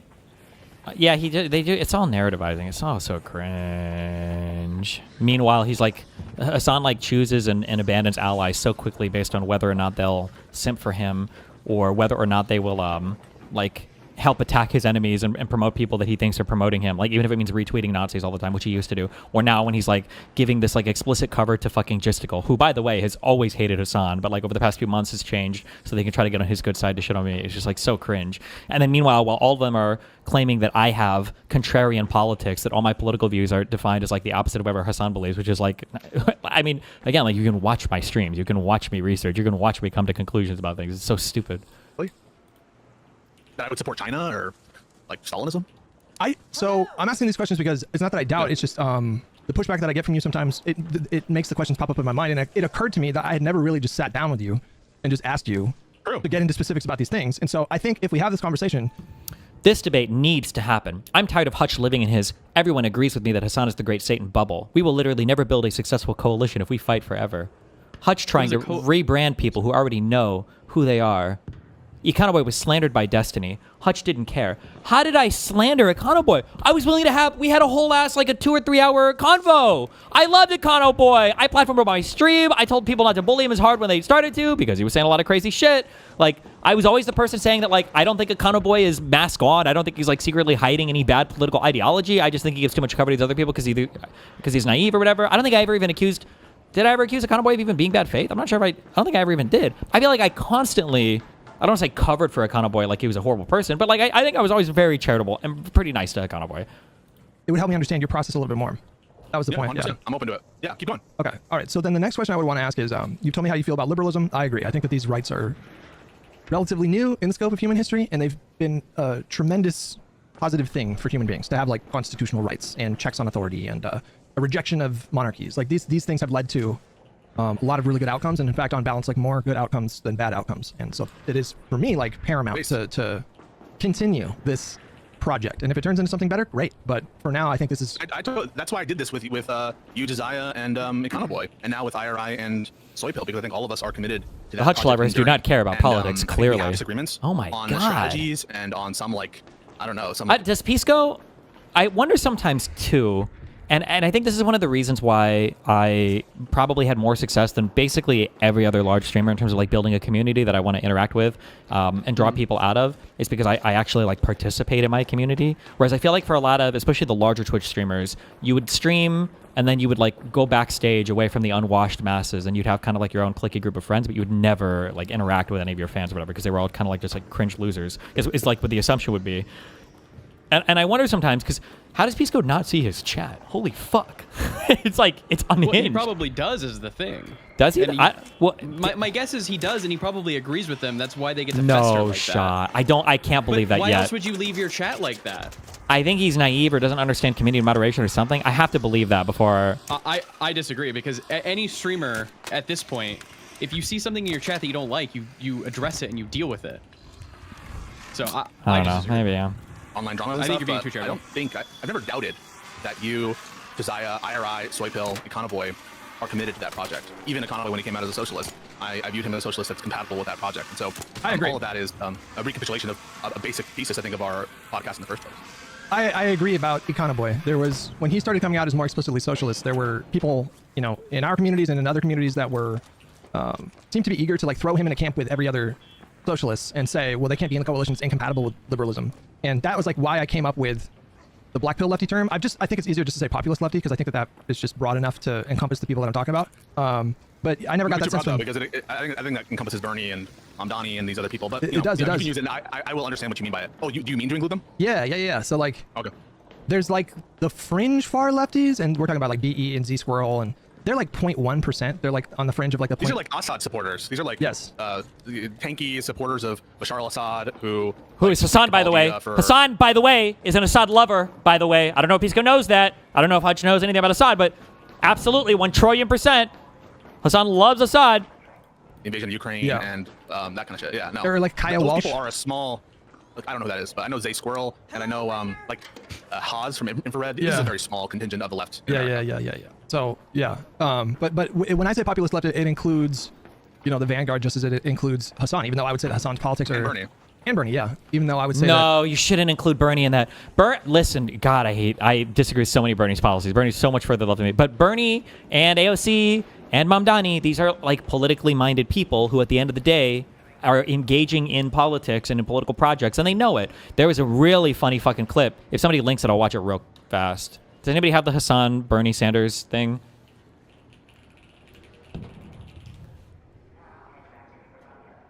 Oh, the new one where he's talking to him and he's like, about the Gavin Newsom shit? Yeah, hold on. Like,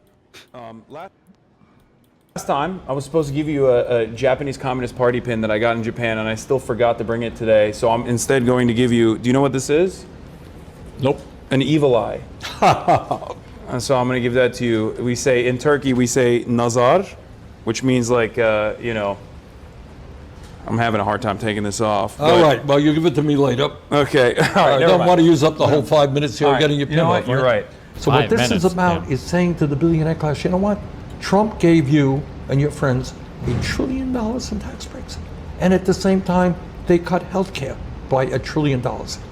15 million Americans, including 3 million here in California, are going to lose their health care in order to give tax breaks to people who don't need it. That's why I'm here. Enough is enough. wow, that's really bad, right?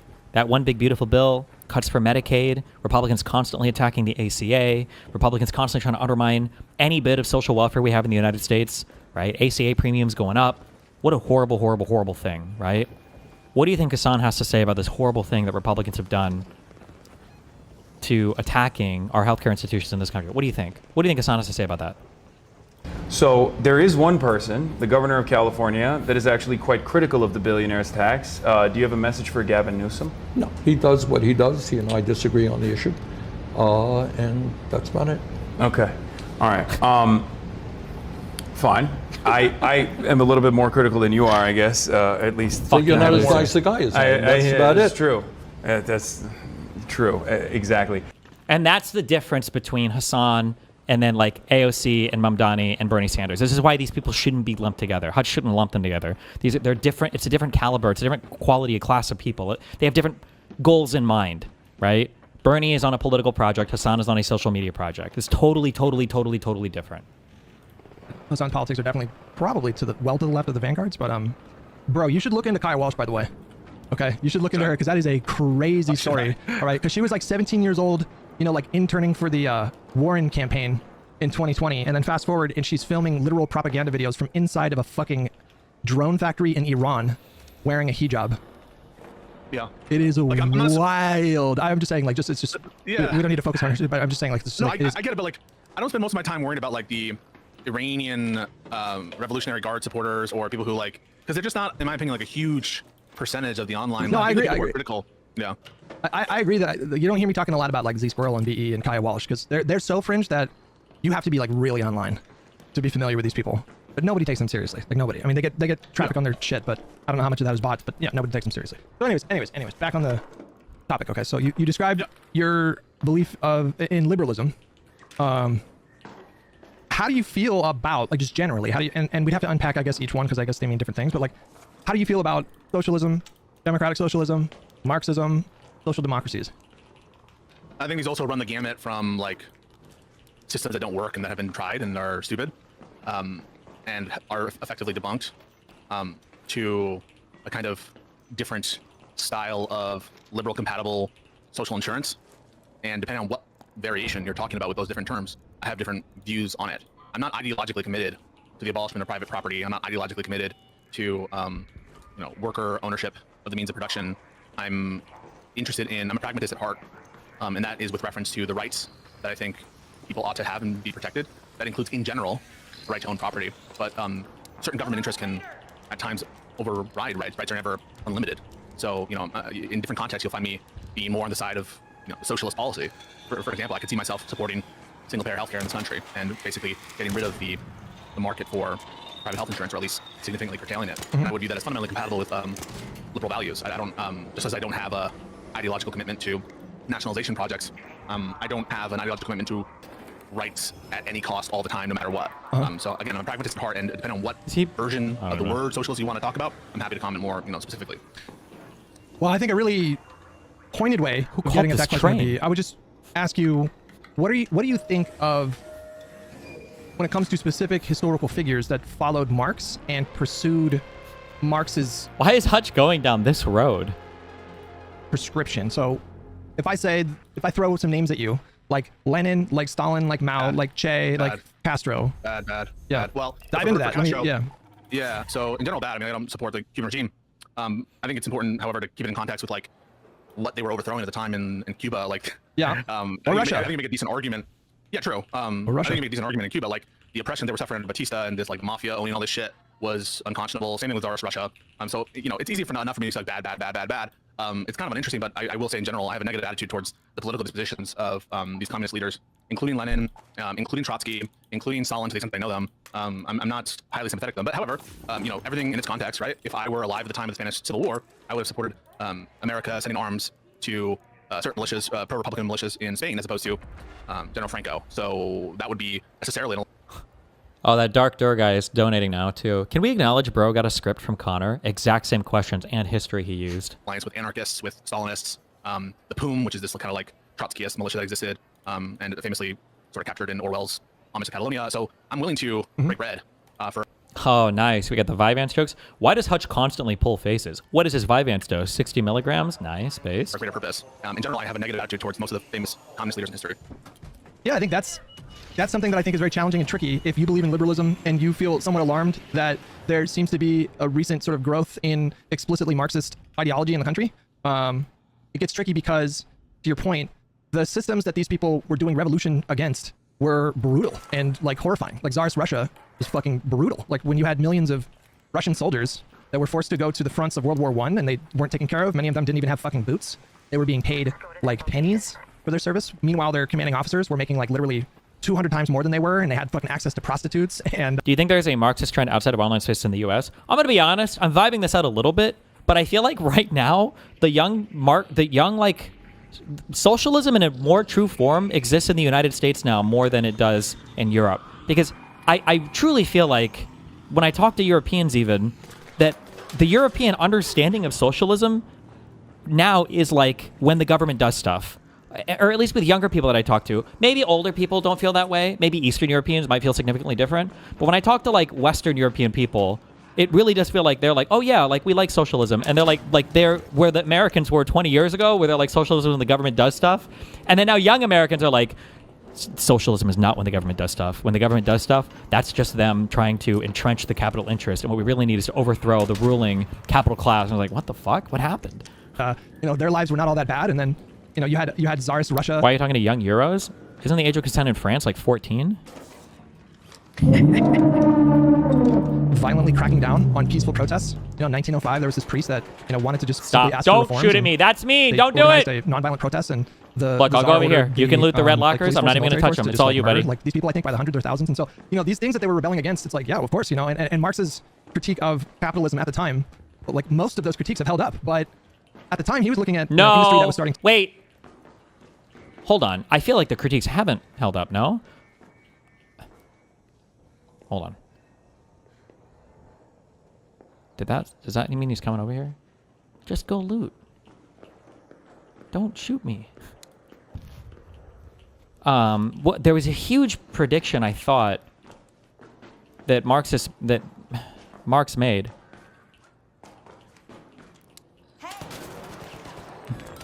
I don't... You're unbelievable. Not nice. Are you dead? No, I'm trying not to have cursed cues. And this guy's not even good. Oh my god. Very rude. Ah! Stop! Oh my god.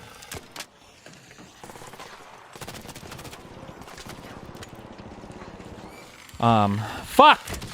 It was wasn't it called the tendency of the rate of the profits to fall or something, right? That like capital would never be able to maintain its profit curves, and eventually as competition came in or whatever, like the rate of profit would fall, and then eventually, I don't know what that would mean, you have to kill every fucking worker or some bullshit or do some crazy shit. But like that was, I thought that was one of like the core predictions that Marx made about capitalism, why capitalism would fall. Like he thought this would happen in his lifetime, and it didn't, obviously. But to say that like all the predictions came true, also like in terms of how to figure out like pricing for an economy or whatever, like nobody uses like the labor theory of value.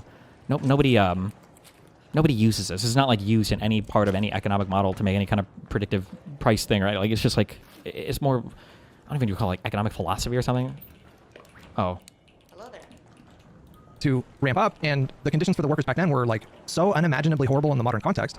12-hour workdays or 14-hour workdays, and the zero like ability to unionize. Anytime they tried to do any kinds of strikes, the police would come in a lot of the times and violently like crack down on those strikes. And so, it's not that his critiques were wrong, or it's not like many of them haven't held up, but Oh my God. The chat's going crazy, but we're like 5 minutes behind, so I don't know what so we're talking yeah, about. it does get complicated when you're trying to push liberalism over socialism, because they're not necessarily wrong about like exploitation. But yeah, go ahead. I hear it. Just like we have to always remember. Fuck, sorry. Also, when he says they're not wrong on exploitation, this is a tricky word, guys, okay? There are a couple words that Marxists use that they're not the same words that we use. So like when they say exploitation, okay? In a capitalist economy, the only way that an owner can make money is if they hire a laborer, and the laborer engages with their capital to produce a product that's sold to another person. But for the owner to make money, then necessarily the laborer is producing something, and he's not being compensated 100% for the value of the thing that he's producing, right? That extra amount of money that's generated, that the owner takes, the profit, that's what Marx considered exploitation. We use exploitation in a very broad sense to just mean like you're taking advantage of somebody. But in the Marxist sense, all profit is exploitation. So you have to be careful when Marxists say things like, oh, we just want to get rid of worker exploitation. They want to get rid of all private capital when they say that. They want to get rid of all privately owned businesses. That's what that means. There are emotional reactions instantly, which I do have a negative one for all these comments. I'll let you in on something. I don't know if I told everybody, but it's not wholly the reason why I was born in this country, but one of the reasons why I was born in this country is the existence of a Maoist insurrection in Peru by the Shining Path, and that essentially civil war lasted many years, and so I'm no fan of Maoism. I'm no fan of these kinds of movements. Certainly I would instantly have a negative emotional reaction to Lenin. Ideologically I would as well, but we have to, I think, always keep things in their context. We worship the ground of our patron saints, George Washington, Thomas Jefferson, but implicit in what they were doing, the American project, was genocide of the Native Americans, was slavery. Jefferson banned the importation of slavery, but chattel slavery, a uniquely American evil.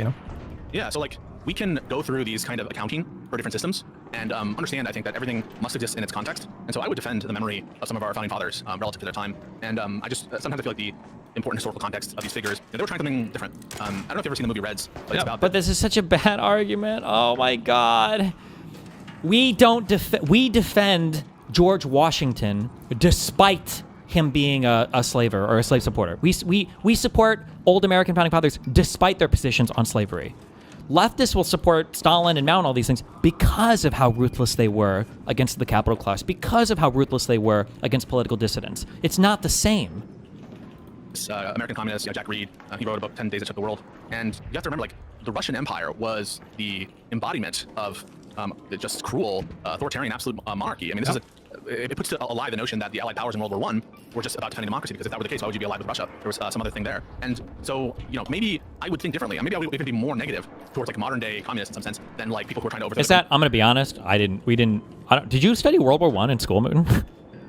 Briefly, like we learned about like kind of why it started, and then we moved a little bit into like how bad trench warfare was. Oh yeah, okay, wait, what the fuck? Yeah, wait, I feel like we focus on the weirdest things in like American school. Yeah, I feel like we had like a week on like trench warfare was so bad. The boots would get swampy, and then their feet would fall off, and there was a lot of disease, and there was a war of inches and blah blah blah. Yeah, okay, weird. And it started over like an assassination. That's it, yeah. Oh, Franz Ferdinand got killed, and that was the only. That was it. And it's like, oh, and then what? 3 or 4 great empires deleted from the planet because of that. Geez, that's kind of crazy. And then we immediately go to World War II. Yeah, I don't remember it being taught, and I don't know if people had the opinion. Maybe they do though, and I just don't remember of like World War I being a war for democracy. I feel like that was more World War II theme. Never heard that. But I can government that was always in post initial revolution in Russia. So I just mean like, yeah, I can give you these answers, but just keep in mind the historical context I think is vital here to understand like the entailments of our views in the modern day. Yeah, I fully agree with you. I think there's a term for this called presentism, where you judge historical figures or events through a present lens. This happens a lot in political discourse. within Democratic Party political discourse or kind of broadly left-wing political discourse. The way we talk about Bill Clinton in 2026, for example, like the perfect example of this. Bill Clinton. Oh, I don't know if I agree. I thought Bill Clinton was a bad president. Well, I mean, in context. Well, I mean, putting that aside, I mean, I don't even know if I feel comfortable debating Bill Clinton. I don't even know a ton of time is. on him, but the fact is that by the time he won in 1992, the country had been in a. Did you even learn about the Middle Eastern theater? We didn't learn anything about World War I feel like, in American school. And for World War II, nothing happened in Africa. Nothing happened in the Middle East. It was basically just... It was Germany versus allies. Yeah. And Japan. And Japan eventually, And yeah. you hear about nothing about Italy, Sino-Japanese, but you don't nothing hear about much. anything going on with the crazy shit with Japan and China, nothing about any of that. Yeah, these countries all just kind of popped onto the world stage after World War II. We didn't really learn, at least I didn't in school, the context of any. But I didn't take any AP or honors history. That was a class that I was in the... Retard class. Yeah, I don't want to say that, I don't want to be mean, but that was like when I would go to history class, I would see a whole bunch of students. I was like, who the fuck are you guys? You're not in my math and physics and chemistry classes. I don't know who any of you motherfuckers are. Holy motherfuckers? shit. Yeah, I didn't even know these guys go to my school. They're in my class. Yeah. rightward kind of stasis that started in '68 with Nixon. The country moved away from LBJ and the Democratic Party because of a combination of the Vietnam War and then also just perceived chaos from the anti-war movement, the various left-wing movements, the civil rights movements, political violence. Oh, and then we also don't learn, like, what are defining moments in every South American country's history. I don't think we ever learn anything about South America either. We really don't, like, and I went to like, Jesuits are considered, I think Catholics consider Jesuits kind of like wokey people, a little bit too woke for the average Catholic's liking. It's a joke, yeah. And even though I was part of a Jesuit high school, I can see there's a valid argument for when people are like, we need to have more focus on Black Americans and we need to have more focus on what America did in like South America and all these things. Like there's a legitimate argument to that, Like I was probably 32 or 33. I don't know. Like I never considered the fact even that the United States was very reluctant to enter World War I and II, and I actually think that's kind of sad. Like it took a tax to bring us into I think to bring us into both the wars formally. We were doing like trade embargoes and shit or whatever prior to that, but like. It took like huge shit for us to go in because America was very much obsessed with this like idea of isolating ourselves from European problems and just building our own shit and doing our own stuff or whatever, which I think is kind of sad considering how much we represent ourselves to be like the sole victors of World War I and II, and we did do a lot in World War II for sure. I don't know as much about how pivotal we were to World War I, but yeah, I do. I think that's sad, and I think knowing that history would maybe change. I don't actually know if it would change everybody's perspective or anything, but I think it's sad that if the bombing of Pearl Harbor would happen today, that there would be like a billion fucking conspiracy theories about it. Oh yeah, if anything, dude, if 9/11 happened today, whoo! Yeah. I also feel like we didn't learn anything about the U.S. occupying the Philippines. We didn't learn anything about a lot of... I feel like our history with Puerto Rico is pretty bad as well. Although now I'm a Puerto Rico hater, so... but yeah, how we acquired like some of our territories, I think is not the best, but... Yeah, I don't know. It's I'm not saying we should shit on our country constantly. I don't think that's good. I don't like it that some people try to present America as like uniquely evil. The vibe I have is that America was a better country, especially given our empire and how much we could have engaged in insane amounts of exploitation.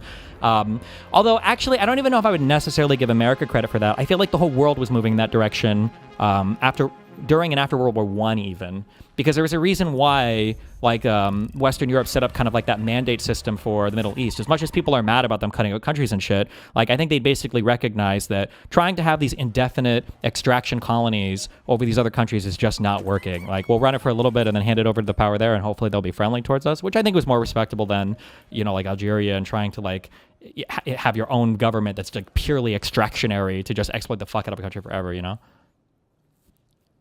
Vietnam War, and then also just perceived chaos from the anti-war movement, the various left-wing movements, the civil rights movements. Political violence was ramping up. There were a ton of protests that were happening all over the country at the time, and a lot of people got really frightened by all of that. And so, Nixon came in and promised law and order, and then that kind of like held in terms of the presidency, through 1992, with the exception of Carter, who just, was most feel like he was a failure of a president. And so, when Clinton came in, you had this governor from Arkansas, this deep South, kind of pragmatic but progressive guy who could kind of like speak the language of the constituency that the Democratic Party had lost. And so, whatever your feelings are about his presidency, he was kind of like a necessary leader of the Democratic Party movement at the time. Like that was this Dark Dur guy is crazy in Pisco's chat. I wonder who he is.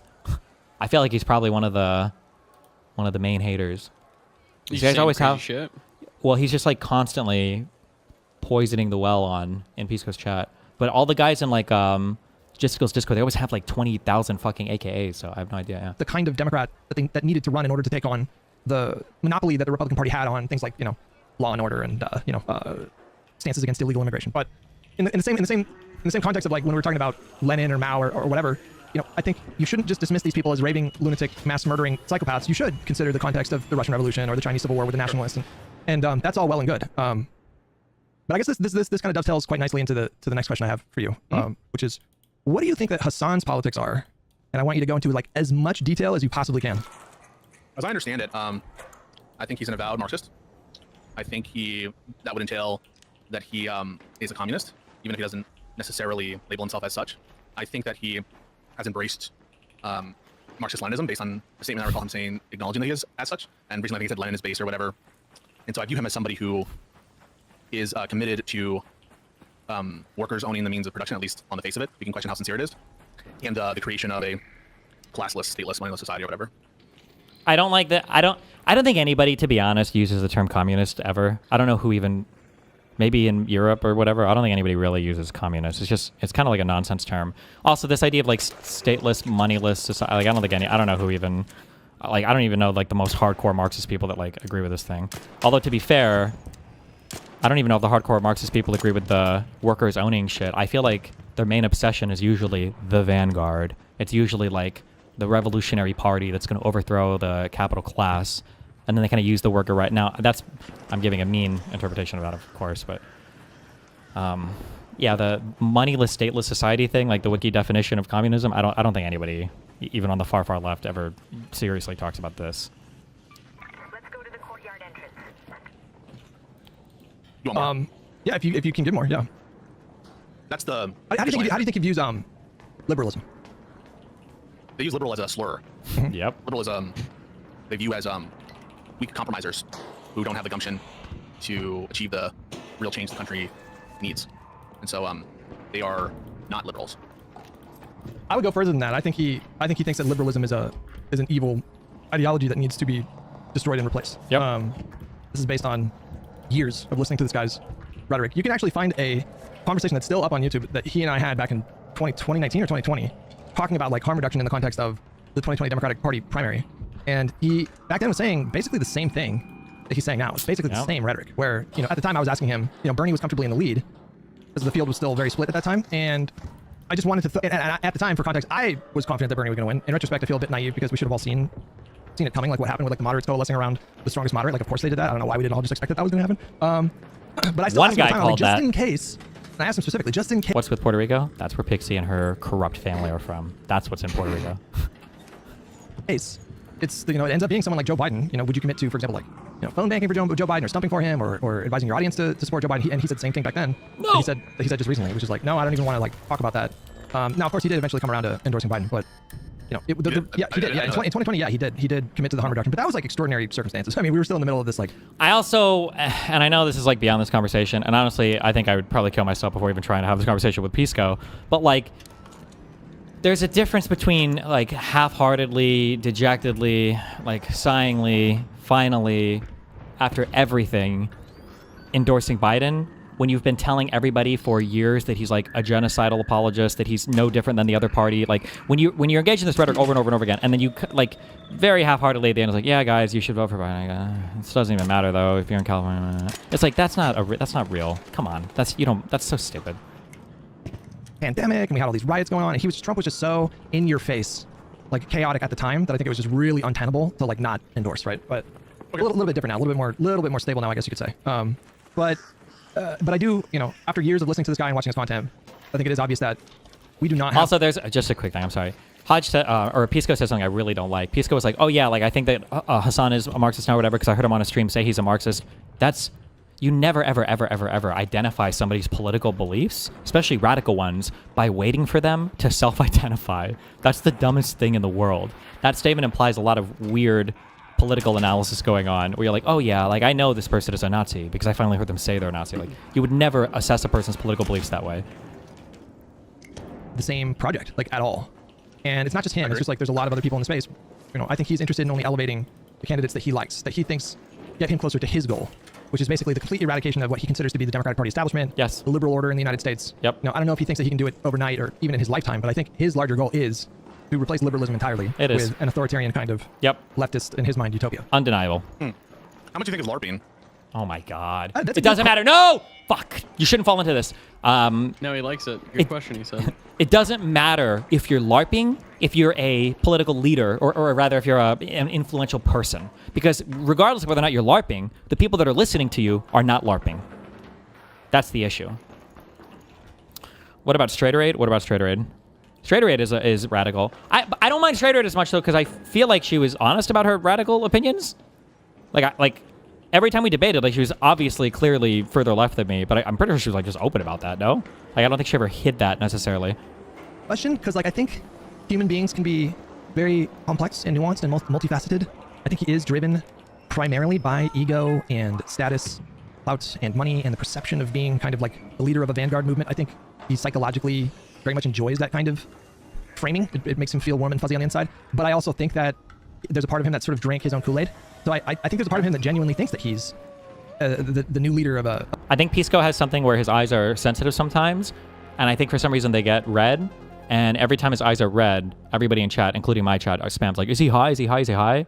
And if I was Pisco, I would get fucking annoyed by that question. So that might be why his glasses. He's hiding, whatever, yeah. Of a vanguard movement in the United States. And so, but that all kind of ties in with ego too. So it's like, it is related. But I do think that he sees the stakes as being that high, and he sees himself as playing a really important part in ending liberalism, right? And do you think that his support of Mamdani, for example, or Bernie, was a way to achieve that? How do you make sense of that, given our views on those candidates? I think that if you're someone with his politics, you have really slim pickings. So he's not a democratic socialist. He's a Marxist-Leninist. So like, it's not enough for him to get single-payer healthcare or paid family leave. It's capitalism is destroying the entire planet and will destroy, all of our lives are getting worse. She was honest in the sense that when talking to you, everyone understood she was a full-on communist, but now that she's in other circles, people are confused. Yeah, but I think they're only confused because of Pisco. That'd be my guess. Worse and worse. And, there's a moral imperative to end capitalism entirely. And so if you're someone with his politics, then you don't really have like a lot of choices. But the ones that do emerge, like the ones that have found success, like Mamdani and Bernie and AOC, he will tout them as a part of his movement in, one day, and then the next day he'll say that AOC is on a bad path and Mamdani is not a betrayer yet. And, you have someone like Bernie who only recently started using the language of genocide, has never said that Israel does not have a right to exist. And so I think... What does Israel have to do with it, though? What do you mean? What does Israel have to do with... Because it sounds like what you're suggesting has to do with like base values, and I'm just not sure why. And you could be against Israel's actions or their existence without that framing. And so I'm not sure what the Israel position is doing with respect to what we're talking about here. How it fits in with his worldview? Yeah. Yeah, so it's not... He's principally anti-capitalist and anti-imperialist on paper. That's what he says. He's like anti-capitalism, anti-imperialism. And so he's really anti-Western, though, because the imperialism from their side is always excused, right? He didn't really care that much about the Ukraine-Russia stuff. He obviously... The reason why MLs and these guys, ML meaning Marxist-Leninists, which are the extreme like socialists, the reason why these guys always shit on like Polish people or Ukrainians sometimes is because they really hate people that were Soviet satellites that are happy to be free of that and then are like proud to be free from that. They hate these motherfuckers more than anybody else in the world. That's why you heard so much talk about like Bandera and everything from people like Hassan and other lefty types. Like, oh, they love Nazis. Oh, they love Nazis. Because in their mind, like, well, you guys are traitors. When the Soviets were trying to take over and rape your people, instead you like work with the Nazis to try to fight off the Soviets, and so although the Nazis will fuck your people up as well, it just depends on where you're at. But yeah, that's why Hassan has so many slurs for like Polish people and everything when he talks about them.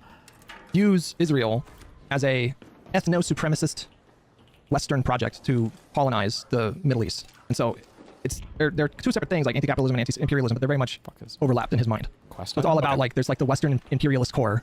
And they have this like... I mean, but he's pro-Eastern imperialism or something like that, right? Because like, if you're saying he's a Maoist or whatever, or Stalinist, I mean, these were imperialist countries. I mean, it's something of Russia's interventions, or Soviet Union's interventions in Afghanistan, in countries in Eastern Europe.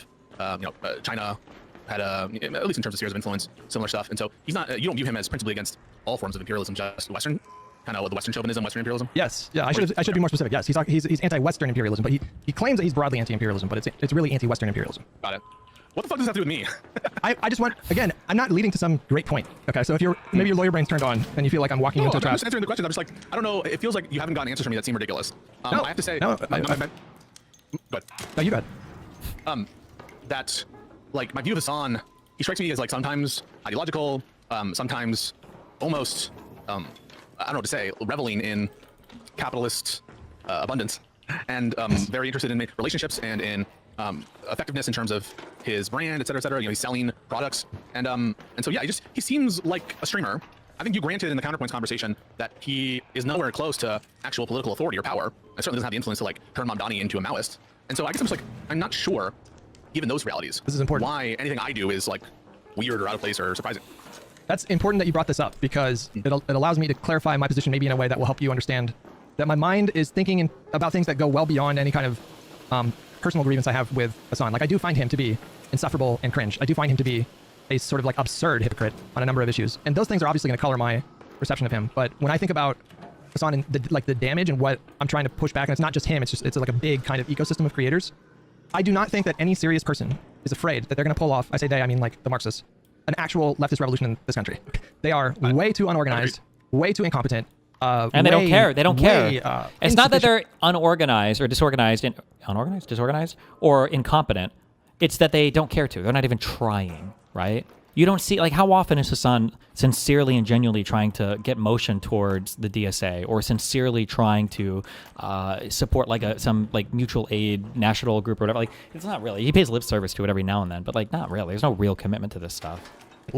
Discipline for that. Nobody, like the Fox News machines, they'll spin up their wheels and 24/7, you know, inundate our boomer parents' brains with propaganda that the leftists are on the verge of like a fucking revolution in this country. But they know that that's not true because they know these people are just kind of unserious. And this is also why like people like Hassan are never seriously targeted by people on the right, is because he's not a threat. When I say controlled opposition, I'm being hyperbolic. He's not really controlled opposition. But I do think he gets preferential treatment sometimes from people on the right because they know that people like Hassan only serve to benefit their political movement because they only serve to shit stir in the political movement of the left because they're never going to actually be politically viable anywhere, and they know that. And that's why Hassan's not like deplatformed or people don't push for his demonetization. Like, I could be wrong, but when Fox was covering the shot caller stuff, it was generally just covered from like a humor perspective, right? I think it was that one guy, I always forget his fucking name, who does the shows, this huge virtue signaler, the panel show or whatever. Jesse Waters? No. The other guy. He talks with the one, there's the one girl who's a liberal on the show, and there's like two other conservatives. I always forget this guy's name. He's got a weird name. Gutfeld or something. Greg Gutfeld? Yeah, that guy. My recollection, I could be wrong, but my recollection is it was just kind of like funny, and they said it was kind of like a gross person, but that was it. I don't think they were sincerely pushing for him to be deplatformed or anything. Not that I remember. And if this would have been somebody who was like a political threat, I think they would have leaned into that, like the dog torture shit. I think they would have leaned into that way harder. Oh, big time. A bit silly and larpy. But that's not the concern that I have. I don't think that Hassan and his movement are going to end liberalism and replace it with, you know, some kind of Marxist structure or whatever. Even though that would be a nightmare for me. I would not want to live in that country. That's not what I'm concerned about. The concern is that they are doing so much damage to the online discourse and to the general discourse, because I feel like at this point online discourse does bleed into the mainstream in ways that it didn't maybe like 20 years ago when social media was just starting. Yeah. And so the concern is that liberalism will fall, but it will be the fascists who destroy liberalism, and it will have happened in part because there's this entire fucking ecosystem of virtue signaling bullshit that is spinning 24 hours a day, and it's not dissimilar from Fox News, but it's just from a different perspective. And it serves to do the same thing, which is depress voter turnout, convince mainstream normies that the Democratic Party... Yeah, there is something to be said for the fact that Ben Shapiro and Charlie Kirk were also willing to debate Hassan, yes, because, yeah, he's just not a threat, you know? Or, basically just the same. Are you familiar with... Also, because even if they lose points to Hassan, like, who the fuck cares? They're losing points to somebody who's arguing for a politically unviable thing, right? As opposed to me pushing them on, like, MAGA or Trump, or pushing them on, like, actual policy, like law that's been passed. Like, if you lose on those points, well, these are things that are, like, politically relevant to the political success of your movement, right? You know, if you lose some point about some esoteric thing about communism or socialism or something, who the fuck cares, you know? In fact, if anything, you could even argue that it just helps them even more, because it would only be other liberals that would be convinced by those arguments. It's not like people in the conservative audience are going to be swayed too much by those, so... Called... Oh, fuck. Shit. What are they called, guys? Dead Domain? They came out with a... what are their pronouns, guys? I'm being dead serious. Creator came out with, like, a video the other day and popped up on my radar, and then all of a sudden they, them? Okay. They popped up on my feed, and then the Twitter algorithm started pushing their tweets to me. And I just want to show you one thing, and it's like a really good example of what I'm talking about. And it's like, and it looks so small, right? It's just, just one tweet with like 600 likes or something like that. But I want you to see it in like the larger context of what I'm talking about. Sorry, I had to scroll back because I just fully relapsed on Twitter in the last week, and I've posted like 250 times every day, and it's like pretty unhealthy, and I need to stop. It's a terrible Destiny hit piece. I actually appreciate that Dead Domain hit piece, because I think it was so bad. They included so much shit. I think that like all my responses were basically included in the clips they had. I appreciated that. That was a funny fucking... That was a funny video. You should have given me an interview then. True. Can you describe it if you can't find it? Yeah. I can find it if you just give me just a Okay. Yeah. Take your time. Yeah. So much. Bro, I have to scroll so much. It's bad. I need to just take the phone, app off my phone for like a week, I think. Can't let these reply people get to you, man. They're getting too many likes on Twitter. I gotta fucking do something about it. Okay, here. All right, perfect. This is the exact. I just want to hold on. Wait. First, I'm gonna put it on my screen. Then I'm gonna link you the. Okay. Hold on. Okay, let me send it to you here. There you go. Boom. Okay. Let me read it. You want me to show this to the chat? You can if you want to. I'm just maybe it would help your chat understand the point that I'm. Okay. Because I'm teeing up something here. Okie dokie.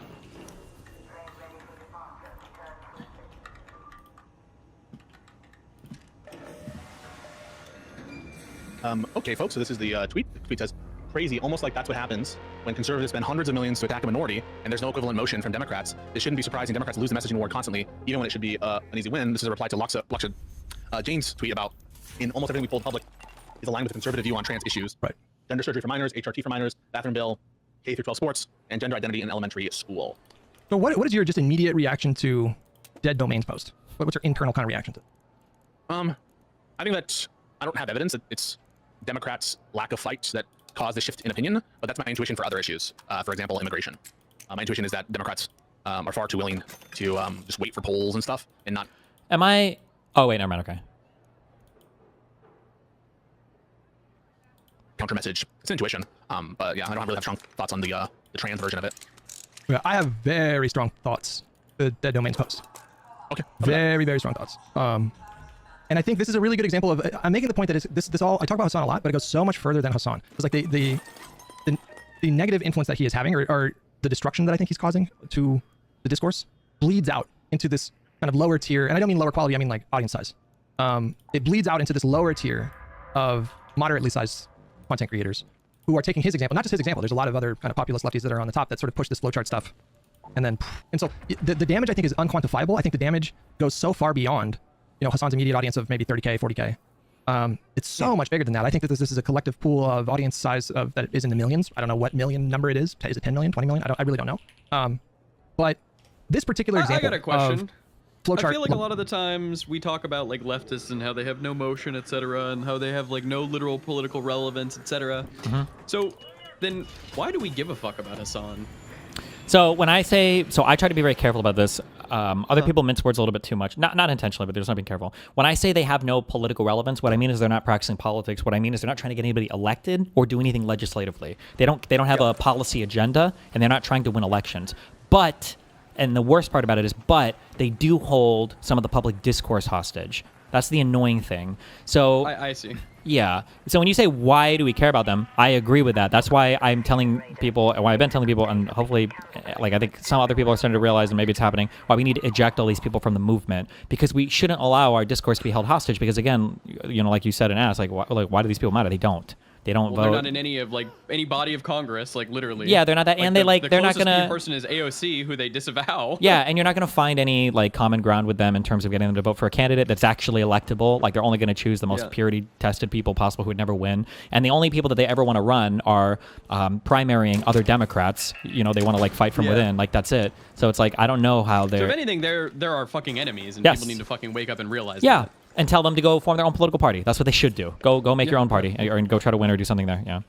Yeah, makes sense. But the issue too is not only do they hijack our conversation, so now we have to talk about retarded shit. They're also good targets for people on the right to make us look crazy, and we don't get to talk about stuff we'd rather talk about and try to hold Republicans accountable because we're too busy warding off fights from the left. And we're having to fucking clean up our image because of the retarded shit that they've fucking done. Yeah, kind of. Yeah. Or they're fighting about. Yeah. Logic. I mean, you would agree that they were employing flowchart logic with that post, right? No.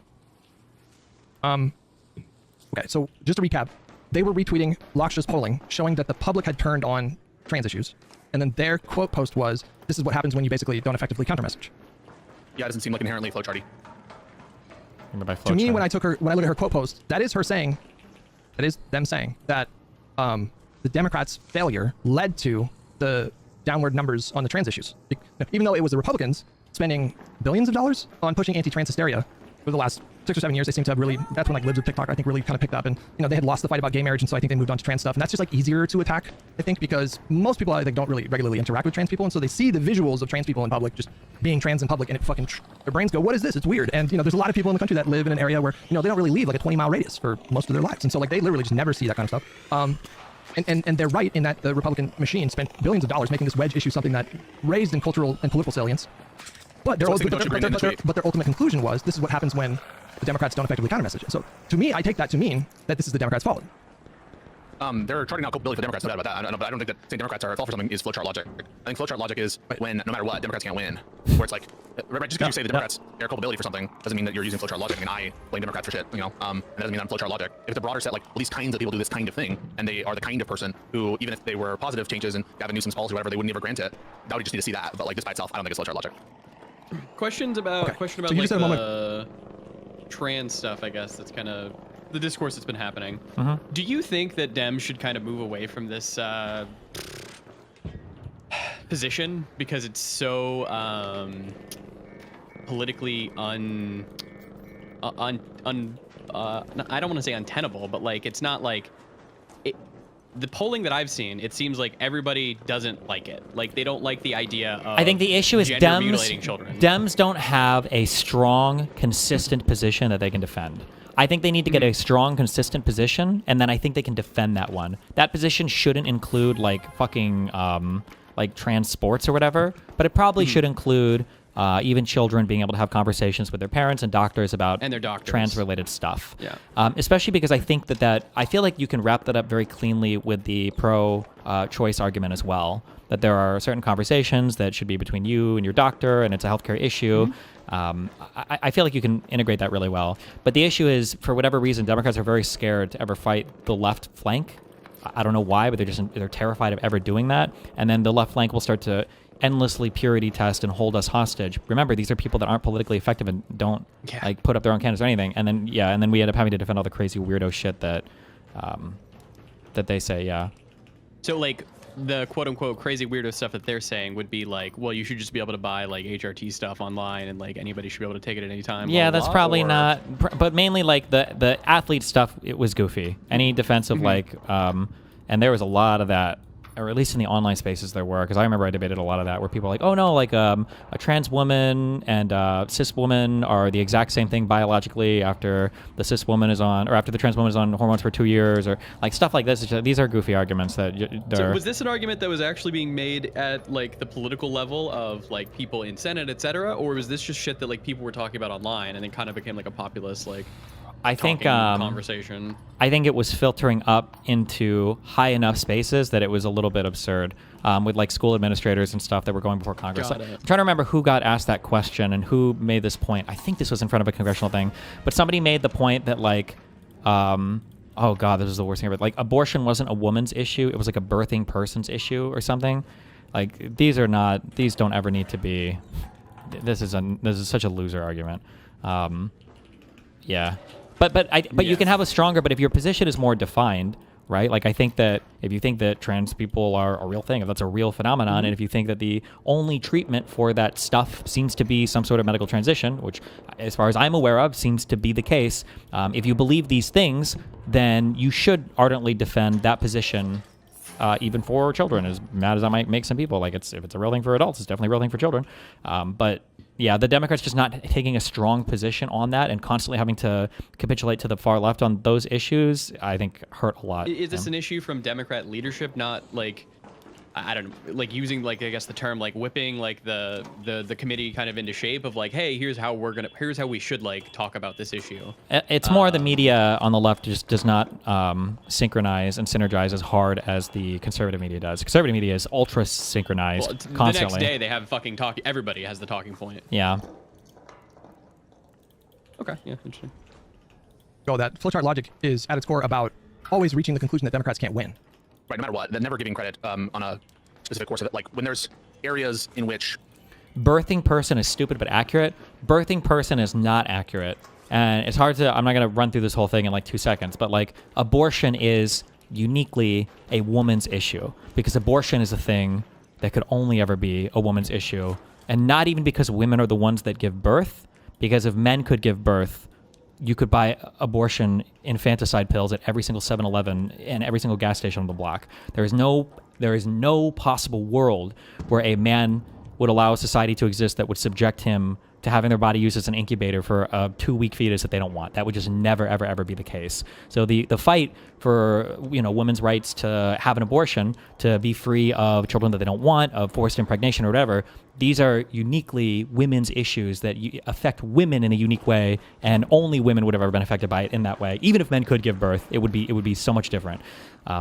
That's why trying to take that away and to call it just a birthing person's issue is like, it's a very, very, very silly, stupid reframing of that thing. It's such a bad way to reframe that. The policy has been, totally reversed, or when you've seen them criticize, even when Democrats didn't do the thing, when you put together like a set of beliefs that show a person. Can we just talk about sex versus gender? As in, like, only the female sex can give birth? It's so annoying to hear these two. I think the gender-sex distinction is it's too academic for normal conversation. It's probably not even worth making, and Republicans have gotten so good at hijacking that retarded fucking argument. And well, female is like a medicalized term, right? No. These are all normal. These are all categorical. No, it's all just like people use female and male and women and man. I've heard some people argue differently, but I've read papers where I've seen different words used. The idea that like, oh no, in science they always refer to the female sex and they never use man or I don't. That's not true. No, there's that hardcore distinction doesn't work. It doesn't exist now. Tendency to always blame Dems, even in the situation in which they do the thing that sort of the standard that you set out. So an example of this might be like, didn't Mike Pompeo do that whole like Tim Walz? If it's Tim Walz as the VP, I'll vote for Kamala situation, where you're constantly moving the goalpost, where even when they like reach, okay, we'll call it a genocide, but now you need to be in favor of military action, and there's like that kind of shit, where no matter what, it's never good enough, and no matter what, we're gonna blame the Dems. That's what I understand flowchart to be. It's a collection of different, but just by one opinion that blames Democrats, I think by definition it can't be flowchart, unless there's some broader context, or this person has a track record of it. Okay, so I just think I just think you're wrong about this, because I don't think the flowchart is at its core about, quote, the Democrats not being able to win. I think the flowchart is at its core about the Democrats are to blame for everything. The second to last rung of the flowchart before you get to fuck the Democrats, which is always the conclusion. The second to last rung is, did the Democrats do it or did the Democrats fail to stop it from happening? And so the whole premise of that flowchart is you can blame the Democrats for literally everything. And so I don't understand how you could not surmise that or infer that from their post in this particular context.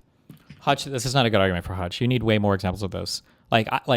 Because there are positions that Hutch might even make that same argument on, that Pisco has already said he'd make that. I would probably make the argument on that Democrats maybe fuck their messaging on this, and it's we kind of just made that argument for the trans stuff. I don't know why Hutch is he needs way more tweets to lay out this argument, I think. And I would agree with him for this person, but he hasn't established that yet. He hasn't made the argument for that yet with just a single tweet. Do Dems just not have like a good news organization? And I use good as in like I'm about to say Fox News good here, so that's not what I mean.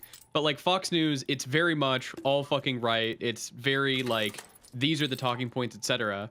A lot of the times right-wingers try to say like, oh, that's CNN, but I feel like projection. Dems still try Here's to the do issue. like You hear Dems shit. say, right? Or you hear Republicans say, hold on. If somebody were to say this statement, okay? Imagine this, okay? Somebody were to come out and say this statement, oh, this political leader is really, really bad at messaging, and that's why nobody's getting on board with what he's doing. Who would you imagine would make that statement? A person on the left or a person on the right? Why? Yeah. I guess my reason would be like, because they're kind of like begging the question a little bit of like, God, I don't know how to like explain this. I feel like they're saying like they're bad at messaging, but what they really mean is like they just have like the bad fucking opinion is kind of how I would feel about it. Okay. It's interesting you vibe it out that way. But so I would agree with the answer for a different rationale though. Republicans will never, ever, ever say in the media, Republicans will never say that a candidate or a lawmaker or whatever is bad at the messaging because they're doing the messaging. On Fox News, they're never going to say Trump has messed his messaging up on this because they are the messaging and they know that. That's their job. Yeah, that's their job. Hannity's not out here talking about how Trump could message better on a particular topic. Hannity's messaging for Trump on the topic. And that's true of the entire conservative media apparatus. So when that's what you're up against, and then keep in mind there's also the imbalance of like Democrats are actually sincerely trying to govern. They're trying to like govern the country and do the work of making sure everything doesn't fucking fall apart and go to shit. You're playing a very tough game against the other side. Yeah. Because in order to infer from the post, you need to know that they're like that no matter what the permutation, they're going to blame the Democrats, or at least something close to a good reason, a good faith reason, a good basis to believe that, given even strong messaging from Democrats, they would still do this. Some sort of sufficient basis to think that if the numbers reverse, that they would give credit to the Democrats. So like you need to. The flowchart is about unreasonability of the person. It's about some sort of cognitive bias in the head of these people. I think it's about the unreasonableness of the culture. I think it's bigger than that. I think it goes bigger than just the person. But any particular person, to the extent that they're exhibiting the argument, needs to fulfill certain criteria, namely that they in fact are acting in conformity with that culture. And just knowing that this person is blaming Democrats for not being strong counter signalers isn't enough to know that they're in conformity with the culture. Any more than it would be enough to know that I criticize Democrats for feeling the message strongly enough on immigration. Okay. Pisco is correct here. He needs more evidence. That wasn't a good single tweet for Hutch to fight on. Can I just go to that from real quick and I'll be right back? Yeah, sure. Yep. Okay. Actually, yeah. Let me the perfect time. Turned off his cam to go to the bathroom. Do some callouts. Ace with $10. Destiny's toxicity is self-defeating. It blackpills his audience and dem space as a whole. This space becomes a breeding ground for the Hassans of the world. I don't know if I disagree with you on that one. I do think that, I think it's getting better these days, but I think there's way too much blackpill in DGG. Ace with $10. Hassan gains more space on the center left and spreads his brand of purity politics, which end up undermining the Democrats. Destiny's tactic to defeat MAGA is only that. I think it's getting better. This space becomes a breeding. Ace with $10. Destiny's toxicity is self-defeating. It blackpills his audience and dem space as a whole. This space becomes a breeding ground for the Hassans of the world. I don't know if I disagree with you on that one. I do think that. I don't think I'm black. It depends on what you mean by black pilled. I feel like in most of my no, that's not true, not most. But I feel like I've tried to tell people that like you have to have some maybe even irrational optimism about the future of politics, because I feel like it's almost required to be participating in any type of political project. I think I say that enough. I feel like you were dooming for a few weeks, but then you kind of swapped it. Yeah. I also have a whole bunch of crazy personal life shit going on as well that involve the exercise of my entire friend group and everything else. But I try to hold on. But when I like, it depends on what you mean when you say black pill too. Like, I think if you try to give a warning, like if you do this, you will fucking fail. This needs to stop. I don't think that's a black pill. I think black pill is when you assume it's inevitable. So like the fights that I think the liberals should be having with lefties, otherwise they've like lost. I don't think that's a black pilling fight. I think that's a hope pilled fight. You have to do something to make sure this thing doesn't happen. I think it's getting better these days, but I think there's way too much black pill in DGG. Ace with $10. Hassan gains more space on the center left and spreads his brand of purity politics, which end up undermining the Democrats. Destiny's tactic to defeat MAGA is only going to empower threats to the Dem. I think in some cases you're correct. For what tactics? $20. Folks engaged in punditry complaining about messaging that shows how low human capital we've become. Ooh, I'm going to think about that. I think I agree with that. Okay, one second. I will say it's a bit hard to be fucking callouts. hope-pilled right now. Like when we went through 3 weeks of fucking Trump just doing whatever the fuck he wanted into ICE literally murdering people on the streets. Like, yeah. So what's up with that? Time, man. What's going on with that, Moot? Did the federal government just murder 2 U.S. citizens? Are we gonna hear anything about that, or did we? And now they're any saying, charges? Like, hey, we're not giving our investigation over to like the state. Like, yeah, it is kind of a hard time to be fucking hope-pilled. So excuse us in DGG for having a bit of a difficulty. For our chat, super chats and whatnot. Yeah. Like I'm gonna mute my mic and do super chat callouts and stuff. And you can do the same, and you can resume in like for 3 to 5 minutes. Vidania with $5. I can agree with this Piker is not at his maximalist threat, right? But that's the best time to deal with the problem before it's at its apex. Ooh, that's another good point. Yes. Vidania, they view Democrats, liberals as Republican light, and they consider Republicans fascists. True. What does that make Dems in their eyes? Fascist light. Yes. True. Yes. They're very explicit about that. Yep. Basilcopter with 11 months, the Democrats would have been the exact same as the Republicans. It would have been 1-to-1. So I'm going to vote for them anyways. Hassan. Wait, when did he say he was going to vote for him? Brilsey with 65 months. Vidania with $5, but it is the same effect as a lie. They aren't bothering to fact check. Then they are choosing to baselessly accuse course like a lie. Yeah. So like, even though I don't know if you can call it like every single time a lie, the action itself of being so careless. I think Hassan is lying, to be clear. Yeah. When he accuses people of being course paid, he's lying. He's just making. It's also annoying, and I don't know if it's the politics brain or the empathy brain, but like people understand these concepts intuitively. Look at how ass paint. You could argue that Pisco's entire hatred and obsession over that. Well, I say obsession, but when he was covering that H3H3 lawsuit, all literally stemmed from that one Ethan tweet where he called him a fake lawyer or whatever. Pisco got incensed at that shit. And he immediately, in that case, like, could you imagine saying to Pisco, like, well, maybe he really genuinely just thought you were a fake lawyer. Maybe he just didn't know, you know? Like, I don't think Pisco would have accepted that answer. He knows it's a very decent chance that it's not true. Alexis with $5. My issue is the disproportionate influence on young people that are easily blackpilled on voting. I agree. Yes, I agree. And I think the danger there is you have young people that start believing this populist lie, this like nonsense, and then it kind of calcifies. And the longer somebody I think stays in a belief system or stays committed to a belief system, the harder it is to pull them out of that. So I agree. Yes, I agree that it's a really big concern that specifically young people are being whipped into this, nothing matters, everything's the same, nihilist kind of thinking. Which, oddly enough, coincidentally enough, massively benefits Hassan specifically. True. Like, he benefits from this nihilism on the order of millions of dollars a year. Like, he is very much profiting from this kind of belief system. What was that one tweet? I think it was like 2 years old or whatever by that one guy who said that anybody whose entire media presence or whatever, whose entire podcast or show requires you to perpetually hate the Democrats, you should always be questioning their motivations. It's a very good point. Cheesy fries with $10. It's frustrating how you have to walk him through all of this like you're talking to Vadim or Ogre Boy. Yes. I disagree. I'm actually enjoying this conversation. It's nice not to be screaming at each other. You'll get Coalition there. with 5 Canadian. Hassan tries to ruin people he calls propagandists, but with Brian, who has a bigger audience, he seems to want to court his favor and leech off of him. That is exactly what he did, or what he's doing. That's what with $2. BTC co-founded Chorus. He's not just a supporter. Yep. That's what I've been saying. Whiffer Nubbin with $5. It also puts a target on those Chorus creators' heads for Hassan's insane audience who think violence is acceptable. I mean, there's a lot of unhinged rhetoric going on the internet these days, not just with Hassan's audience. Oh, no, let's not do that. Where am I at? Does with $5. Wait, how isn't that material harm? Hassan's trying to discredit Chorus and BTC by baselessly smearing them, thereby causing material harm. Did Pisco say that that was not material harm? Demi Urge with $5. Ask him if he thinks Hassan's Chorus lie is non-trivially harmful or harmless. That would have been a good question, but we're kind of past that point in the conversation. Ace with $5. Hassan learned a dude wanted to unalive himself and said he would make fun of the dude harder. Hassan is evil and we should never make bed with him. Based. From the Ashes with $2. I mean, GGG. not good. Extremes with 27 months. No offense, buddy, but you think this because you are deeply low information. You just don't know anything about policy because you're uneducated and unintelligent. You Jesus. co-signed everything that is going on with the Trump administration. It's very pathetic. No offense. I don't know what that's a reference to. It seems like that was a reference to something. Daz Vidania with $5. I think I already got you there. Demi Urge with the Tier 1 membership. McMitty, did I get you? Indie Inc. with 37 months. I'm not sure if I got you. Mr. CT, I don't know if I thanked you for 51 months at the start of the stream. Thank you. Uno Couch Potato with 41 months. Thank you, buddy. Appreciate it. All right, I think I am all caught up. Okay. Whenever you're ready. Ready. Okay. Back to the topic. We were talking about flowchart logic, and Yeah. we seem to fundamentally disagree that their post was an example of flowchart logic. I think it is basically like the perfect example of flowchart logic. If I were to critique democratic messaging and saying this is partially responsible or even like largely responsible or majorly sure. responsible, that would be flowchart logic inherently. I'm glad you asked, because on this particular topic, I don't know if they could have picked a more ridiculous topic to try to make this point. That the reason why the public turned on these issues and walked back some of the support that they were showing in previous years, assigning blame to the Democrats, I think is like we're beyond absurd. We're you It know would just be wrong though. No, It would just be wrong. No, but it's not just wrong. It's absurdly wrong.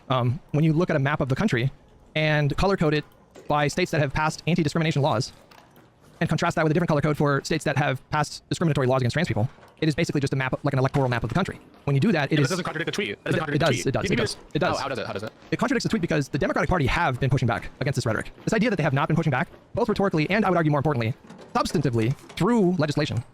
The idea that they have not been pushing back is preposterous because we can see other left-wing parties around the world right now that are substantively walking back support for trans people. And when you look at the Democratic Party right now, they are holding that line in a way that almost no other political party on the entire planet is doing right now.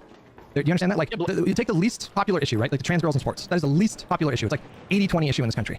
And we have a really good example of a Democratic governor publicly picking that fight with Donald Trump to his face with Janet Mills in Maine.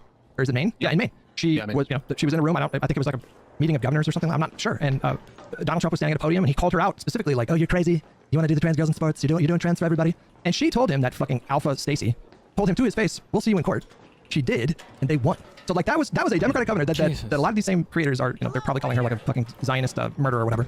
She picked a public fight with the president over a fucking 80-20 issue and then actually like substantively fought back against the administration through the courts. And there are numerous examples of J.B. Pritzker.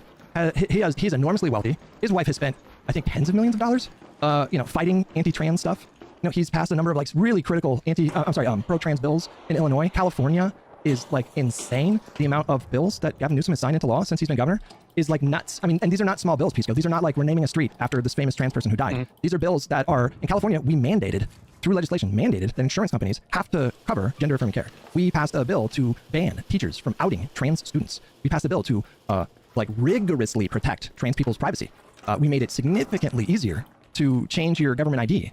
And I mean privacy, like it's not public info that you changed your government ID. So, somebody, if they wanted to try to find out if you were trans, like you have so much more privacy in a state like California because of the laws that we passed here. I mean, all this to say, California inspired a slew of a bunch of other blue states who passed very similar bills. And so what do you see in terms of I've been talking for a little bit. I'm trying not to be too long-winded here, but like, what do you see as like the dominant discourse about, both Newsom specifically and just broadly the Democratic Party in terms of the Hassan kind of like populist lefty online space? Like in terms of trans issues, what is the rhetoric that you're hearing endlessly from these people?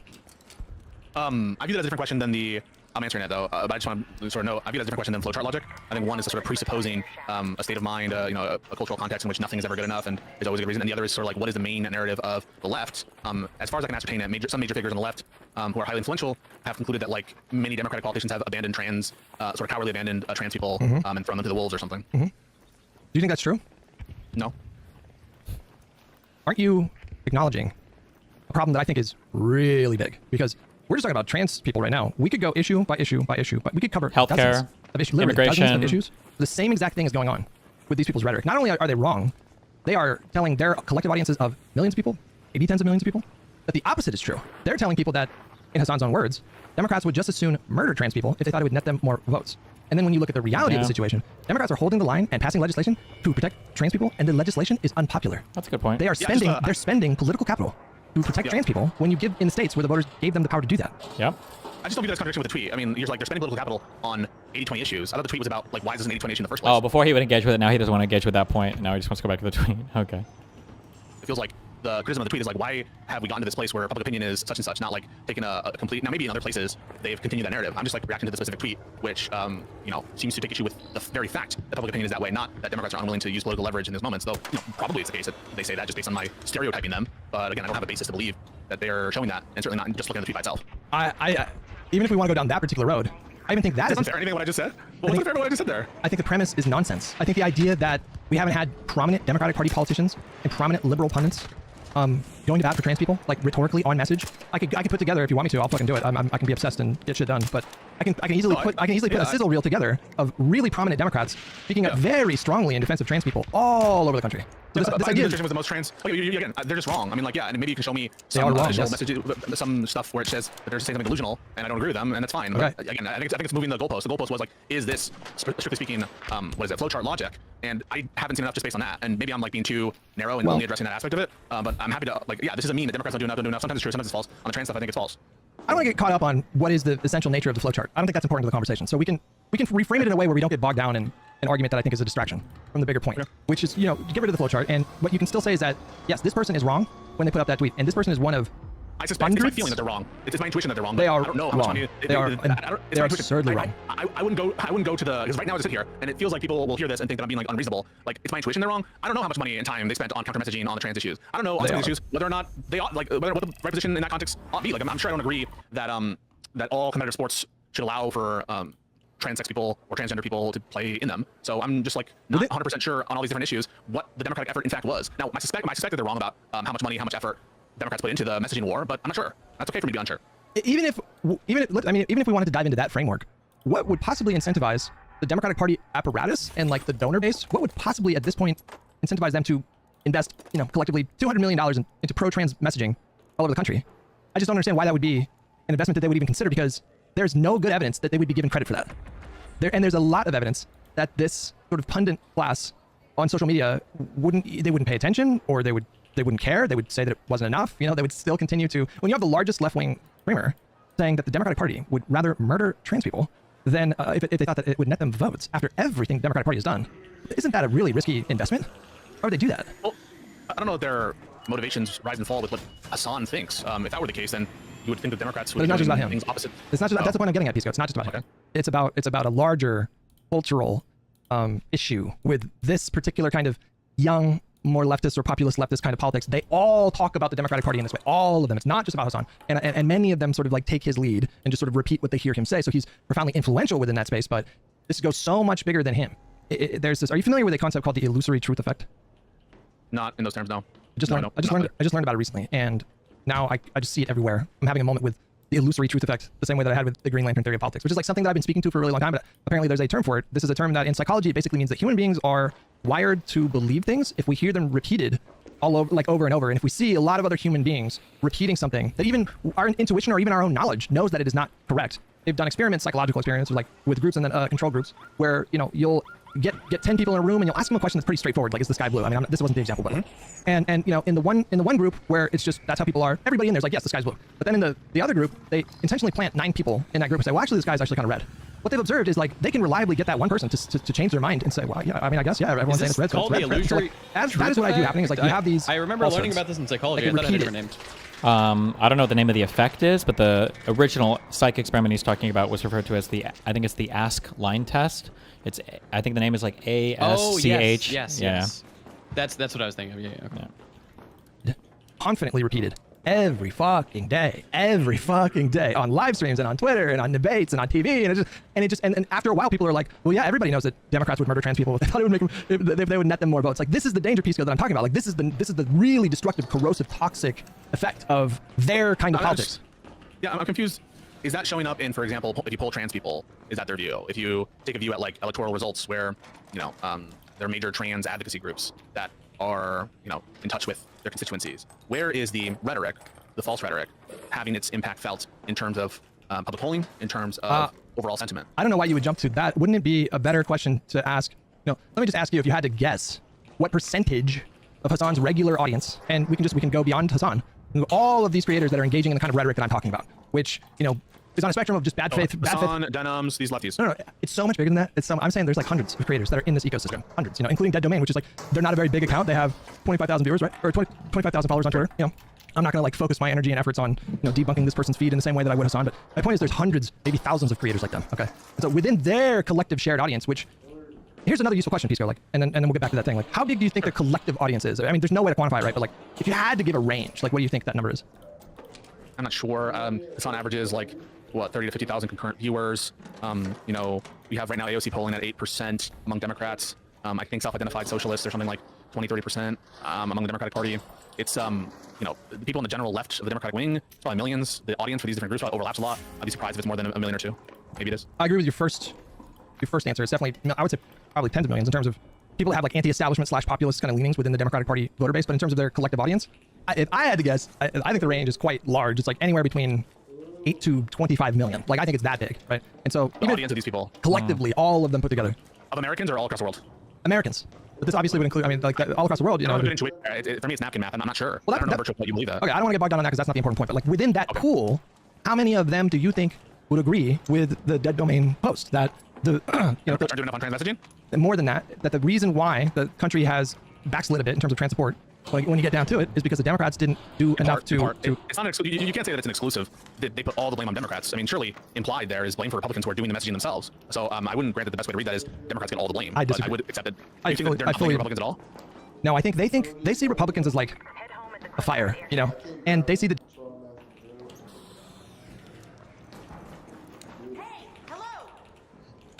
Democrats as like firefighters. Like, the fire doesn't have like sentient consciousness. The fire is just going to spread, right?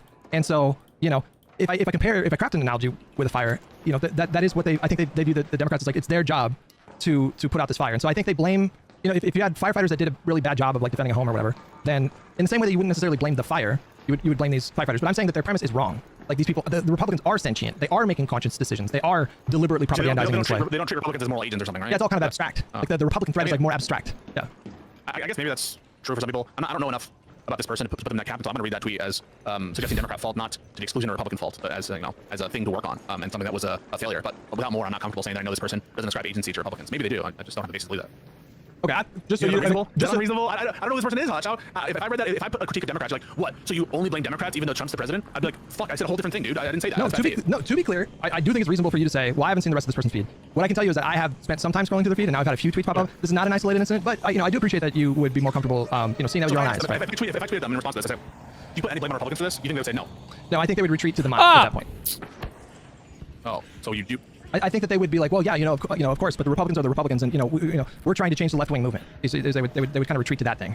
But I think what if that does explain why they emphasize Democrats over because the framing is like, we're beyond misleading, and we're kind of approaching a territory of intentionally obfuscating.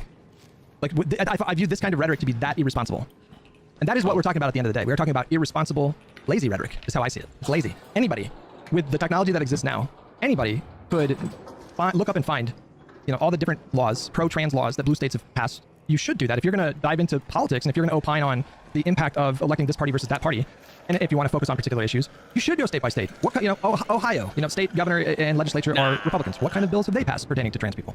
Washington, you should go state by state. And with the technologies that exist today, you can get those answers pretty fucking quickly. And that is that's the thing that frustrates me beyond belief, Pisco, is that... Is this unfalsifiable, though? Because, like, what would it take for me to demonstrate that this person actually does ascribe moral agency to Republicans and blames them for a lot of things? What kind of evidence would convince you that this person does what you say he does not, or they do not? If they told the truth, if they said, actually, it's the case that while I want them to go further on a number of issues, and while the work is not done yet, the Democratic Party has sacrificed a ton of political capital all over the country for years now. They're still holding the line. It's a different position, right? So, like, that's the correct position, Pisco. Okay, no, I'm just asking, like, what...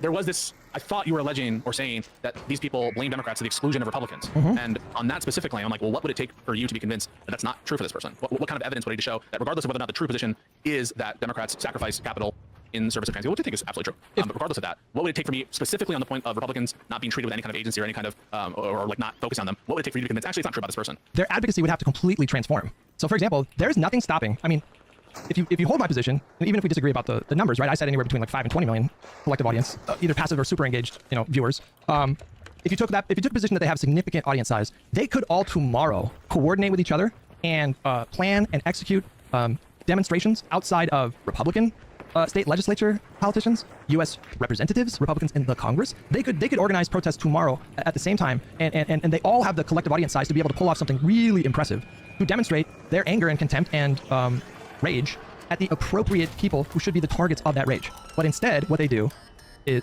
should we just move away from flowchart, because we just very much disagree. We just very much disagree. Okay, like I think they should be targeting the people that are doing the actual damage instead of going out of their way to treat the Republican Party as though they're this amorphous blob that's not sentient and cannot be swayed one way or the other with political pressure.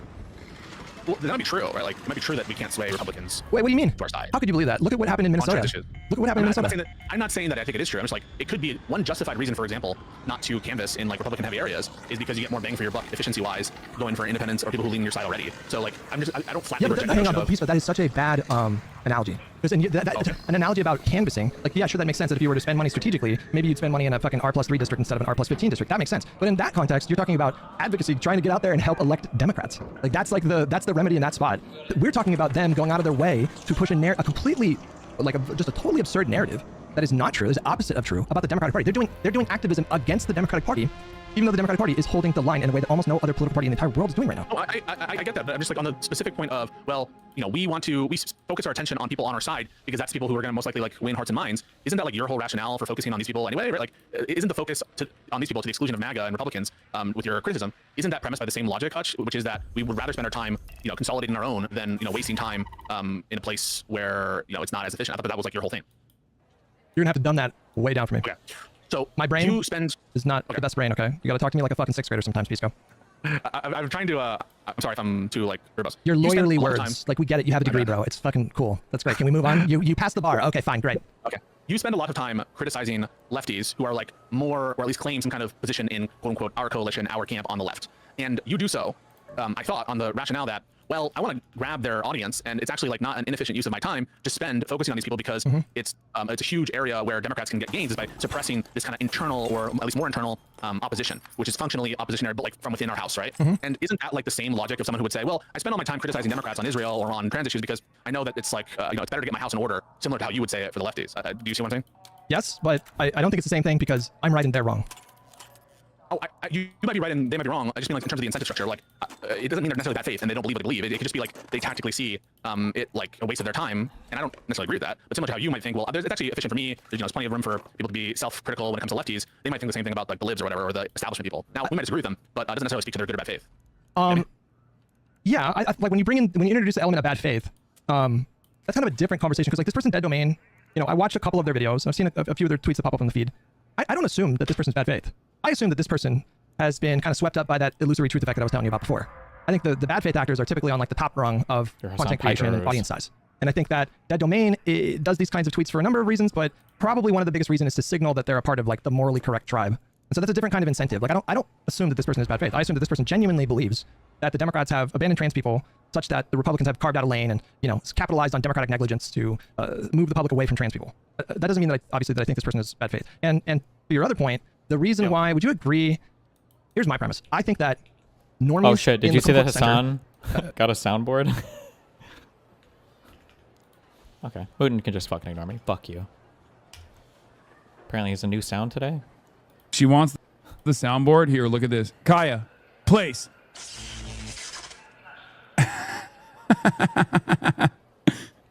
Epic. Super epic. I now officially have a place button. When I say normies, I mean people that are not like super engaged in politics, which is a lot of the country. A lot. That's like probably over 50% of the country are not regularly consuming politics. They're thinking about their careers, they're thinking about their mortgage, thinking about their kids, their families, their hobbies. You know, my mom is a super normie, like just does not pay attention to politics really hardly at all. Even though my dad has Fox News on the TV like 12 hours a day, she's doing her fucking Sudoku puzzles and reading and just whatever. The normies and the disaffected left, we might say, would be maybe a better precise term. I think there's more opportunity to claw away people from those positions, like apathy and outward antipathy towards the Democratic Party. I think the case to make is like easy, because I think that the case that the populist left are making is they're so lazy, they're so reckless in the way that they cover things, they make so many errors that I think it's really easy to just annihilate a narrative of, for example, the Democrats have like abandoned trans people. I think it is easy to annihilate that because there are literally like hundreds of bills across all these different states protecting trans people versus hundreds of bills across all these red states that are discriminating against trans people. And so for me, I'm imagining an audience member, and I'll wrap up, listening to someone, their favorite streamer, they rely on this person for information, they trust their information, and then they accept these premises. Yeah, you know, Democrats would probably murder trans people if it got more votes. I imagine bombarding that person with like 100 bills and being like, you know, offering a different kind of take. And I imagine that person maybe going, huh, you know, I don't know, have you ever had the experience, Pisco, where you had something in your mind and you treated it like conventional wisdom, and then somebody came along and offered a different kind of take, and it got you to really change? That's what I'm trying to do in these spaces. I'm trying to attack this. It just feels very like the mirror image of what Hassan says, right? Like Hassan says something to the effect of like, our leaders don't represent the actual base of the Democrats who are hungering for a populist option who supports Medicare for all, and this is why I spend all my time in advocacy, or at least a lot of it, criticizing Democrats. Although I don't think we concede all of it. I think we concede some of it for sure. A big part of it is because they're not properly, you know, calibrated. There's not this typicality of the heads of the Democratic Party with respect to their constituency, and therefore I think that they're just waiting for a better narrative, a narrative they already agree with, they just don't know yet, and we're going to sort of like awaken them into a broader class consciousness. I don't say that I agree with that, but what I say is I think that in terms of the argument by way of concentration, that is, we concentrate on putting our house in order first. I don't view that as fundamentally invalid or like bad faith indicating or flowchart indicating. You know, in any particular case, yeah. You know who I'm channeling right now? My energy when I hear you talk about this, fucking Andrew Wilson. What do you mean? Well, I got roped into doing a debate with him, and it was supposed to be about politics and national, like Christian nationalism, and then he turned it into a conversation that he's like way more practiced in than I am, which is about like meta. No, wait, I'm making a point. Like when you talk about them in this kind of way, you're almost treating it as this. You're coming at it from this like really super subjective kind of position. So for me, it's reminiscent of the fucking meta ethics debate of like moral relativism versus, you know, just like objective morality. You're saying like, well, they have a different perspective, so you know that's valid. And I'm saying that their premises are just wrong. Like they are wrong, and they are spreading what I consider to be bad faith lies, which then trickle down to people like this creator here, who sees them as reliable narrators and accepts what they say at face value and then just repeats those lies. This is a systemic problem that is doing very real damage. And if we could activate these people and they're like skew younger, if we could activate them and push them into a direction of a commitment to long-term electoral engagement, to start treating politics like a long-term project instead of shouting demands every 2 years and then sitting it out a lot of the times because those demands were not made. If we can change their perspective on what is a coalition, what is a realistic timeline for the goal that I want to accomplish, maybe it would be easier to focus on accomplishing that goal at the state level first. You know, instead of this like, well, Gavin Newsom opposes a billionaire tax, therefore he wants to protect billionaires, and therefore I can't consider voting for Gavin Newsom. Yeah, I think that like a lot of times there are malicious actors who spread narratives that are bad faith and stupid, and I would distinguish them from people who are just like thinking about things unclearly. And so that's why I'm like, I'm trying to carve out a sphere of both political influencer and political content consumer that isn't. It's not like they're evil. It's not like they need to be like killed or destroyed or silenced or whatever. They just have the wrong ideas, or they haven't thought about a thing in a particular way. I hear like IRI talk about this a lot too. And so when I meet with someone, they might take the view, well, you know, I'm gonna focus on the Democrats because it's gonna have the best effect. And I might say, well, don't you realize that by failing to recognize when they do accomplishments, you are not, you know, doing the other side of it, or like, you know, you could introduce to them, this is the legislation that was passed. Is it really fair to say that we haven't used? And I view that as a fundamentally different discussion than one where it seemed to be, well, these people are all bad faith. They're all part of a network that is designed to depress Democratic turnout, or like they are enemies. Those two things can be mutually, you know, in a certain way. True, well, I don't think what you said makes a lot of sense. You're talking about speaking to the people who have had their opinions influenced by people that are not giving them good information and taking a different kind of tone with them. And I agree with you. So like if I'm having a conversation with somebody and they're open-minded, they're not rigid and dogmatic, because there's like a difference, right? Like you would agree, right? Like you've had the occasion to speak with someone who was open to your like new information, right? And that's a different kind of conversation. Like I would never, if I'm in a conversation like that with somebody, I would never start being like, you're fucking stupid, you're just like bad faith. I would never take that tone. I would see that as an opportunity to introduce new information to maybe Right, I'm trying change to their prejudge thinking. this domain. This is why, like, okay, maybe this is why we got But stuck I'm not here. saying that Is that domain is bad faith. I think you're missing that. Okay. Sorry, then maybe I totally misunderstood. It sounded like you were trying to get me to agree that this is like the toxic shit that I'm talking about. This is the kind of bad faith shit that I'm talking about. Well, no, they It's like fell not into willing the to do that with trap. the Is what? person. No, it's like, is this- I pretty agree. clearly I said totally. that. So like, hold on. Let me. But okay. On that I totally post. misunderstood. I'm sorry. On that post, I replied to that post. And you can see the tone that I take, right? Like I want to show you because I think this is really important and it gets to what we're talking about. Where the fuck is the tweet? I think it's our DMs, right? Oh, is it? Yeah, it is. Yeah, yeah. Okay, all right. So if you click on that, right? You said, wait, you understand that the issue here is that the Democratic Party has continued to adopt policies and pass anti-discrimination legislation that protects trans people's access to gender-affirming care, privacy, despite the fact that the policies are becoming more unpopular, right? I'm sorry, Hutch. It just seems to like not address the critique. Which What? Wait, what? Is that This is, but I'm trying to get you see, Pisco. Yeah. I'm not shouting at this person saying, No. fuck you, you're doing all this Yeah, damage. right. Da, da, da. If I thought that Well, they were, if I thought that they were bad, yeah, go ahead. we're seeing other left-wing parties across the world substantively walk back support for trans people in a way that does not happen with Democrats. Again, I don't think that quite addresses it. The issue is that Republican conservatives have had a massive media, okay, this is better, and social media network that devotes an insane amount of time and energy demonizing trans people. Why would you spend your time doing fuck the Dems flowchart logic? Okay, this is accusing bad faith, blaming them for allowing Republicans to do this, to attack the party that's holding the line. It's you are when you do flowchart logic, you're kind of accusing them of being Not necessarily. I'm not. No. Oh, I'm okay, sorry. like somebody could be. Like, you could argue that Hutch's tweet could have been less aggressive, sure, but bro, compared to what these fucking lefties are tweeting and doing all the time, fucking Hutch's tweet Can you here. read the tweet? He just read it. He was just reading it. I feel like this guy's trying to kill Okay. me. No, you're gonna. Hold on. I fucking lost my debit card, so I'm looking for it. Why'd you lose your debit card, bro? Well, cause have ADHD bad and I just fucking misplace it. Have you ever thought about just not doing that? Limeo. I've thought, yeah. But I was too busy fucking your mom and she, you know. Based?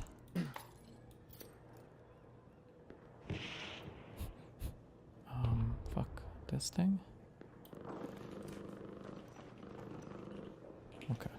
Be doing the fuck the Dems flowchart logic because they genuinely believe in the principle of fuck the Dems flowchart, or somebody could be like Hassan, who's doing it in a malicious bad faith.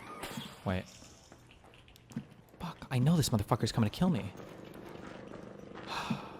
I'm gonna get annoyed. Dishonest way when he says something like Gavin Newsom would kill a trans person. I mean, can we just dwell on that for a second, bro? He said that. Yeah, I can forgive a little bit of hyperbole. I can forgive a little bit of hyperbole. Okay, that's fine. All right, listen, we put pepper on things. We're streamers. It is what it is. But that is a really remarkable thing to say. That the Democrats would rather murder you. If they knew that murdering you would get them more votes, they would murder you. That is him saying that the Democratic Party, as an institution, is evil to its core. Right? Would you agree with that though? Would you agree with that? Like he's saying that the Democratic Party is evil and what is Pisco dehumanizing, possibly about and to they say? don't Is he gonna value defend that? the lives and safety of vulnerable That's people. it. That's what he's saying. Yes. Yeah, he's saying that they're unprincipled and that they follow wherever the wind blows. But that necessarily means necessarily means that the Democratic Party don't care about vulnerable people. As a principled matter, right? Like they they value their own, professional ambition and It's political all a ambition lie. over, It's all a lie. It's all performative. All they care about is rainbow flags and performative corporate advertising, and they don't actually care about the suffering in the way that I do. I, Hassan Piker. And in fact, how dare you accuse me, Hassan Piker, of not caring about trans people? That was the other part of that clip that I left out, but like that's the other part of it too, which is like very Trumpy, right? That's very Trumpy, right? Well, wait, Trumpy to say that they don't care about you, the politicians don't care about you? It's very Trumpy to frame it in a way of they're not coming after me, they're coming after you, and I'm in the way. And so all these people that are coming down on me, Hassan Piker, all these people that are coming down on me, it's because their core is paid or they're DC consultants. And they're a part of the machine that would rather murder you if they thought that it would get them votes. I'm the guy. Don't question me. How dare you say that I don't care about trans people? Because I would say I would vote for third party. I'm Hassan Piker. Have you seen me with my media vest when I go on the streets, when I walk amongst the people? You know, like it's that kind of framing, right? It's very self-serving. It's very Trumpy. Yeah. Yeah, to the extent that it's like leaning on notions of the establishment don't care or swamp creature or whatever the fuck. I mean, I guess that's Trumpy. And yeah, but like I just don't know that sentiment. To me, they don't really care about you. Politicians don't care about you. They'd suck the adrenochrome out of your skull if you could get them an extra vote. You remember Hillary Clinton did the about face on gay marriage? Like a lot of politicians are like this, and they see which way the wind is blowing. And What an unbelievable comparison. Holy shit, kill me. What a waste of time this conversation is. they changed it on a dime. Oh my god. Come on, man. Do you doubt that?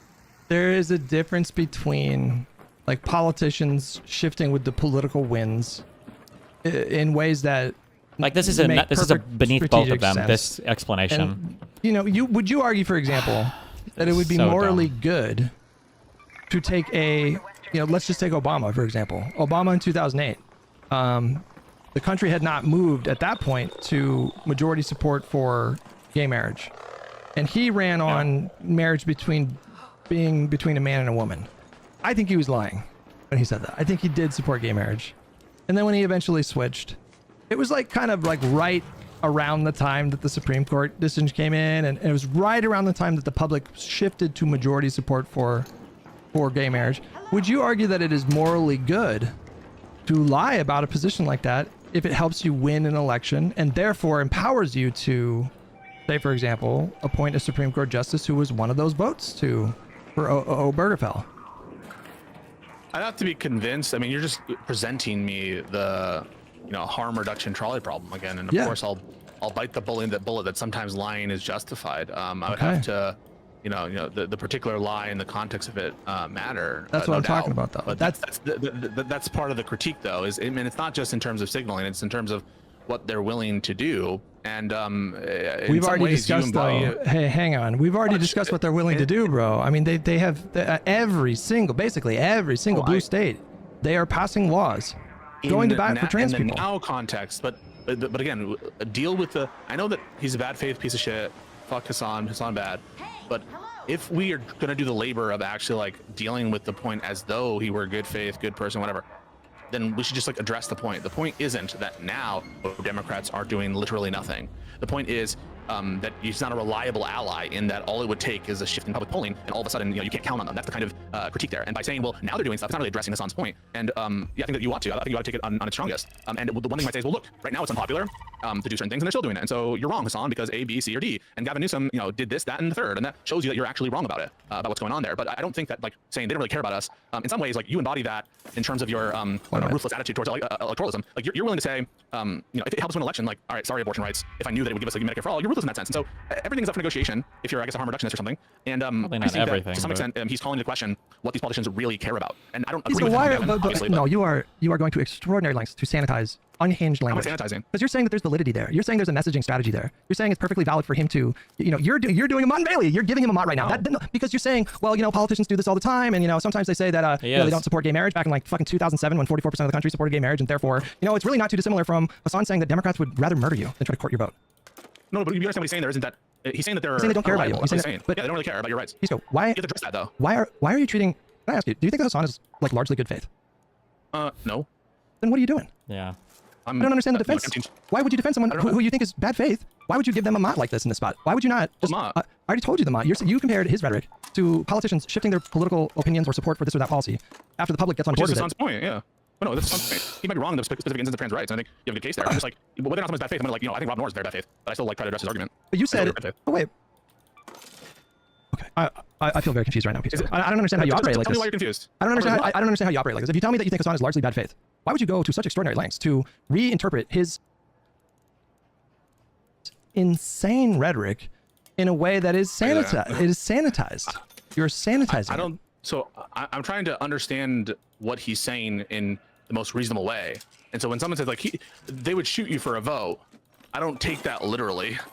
I take that as to be like they don't care about you and they are basically willing to throw all their principles to the wind for their personal political ambition. That's how I understand that statement. Now maybe I should interpret that he thinks that Gavin Newsom is a fucking serial killer. I just don't think that's the most reasonable interpretation of what he's saying. Maybe I should take a more unreasonable interpretation of that statement. But I'm just trying to. Surely you know that when I hear him say that the Democrats would rather murder trans people, surely you understand that I'm not taking him literally. I am looking for what he's actually trying to say there. Yeah, he's saying they don't really care about him. Right. Do you think that's good faith? Do you think that's a good faith critique? Well, hang on. Good faith critique means it's done honestly. I mean, it could. Yeah. It could Do you be think good he's faith. do you think I don't he's being honest when he says that? I'm not sure. I think that they have insane standards, and so they really do think that like they could be honest about their insane standards. You agree that they have genuinely held insane standards, right? Republicans?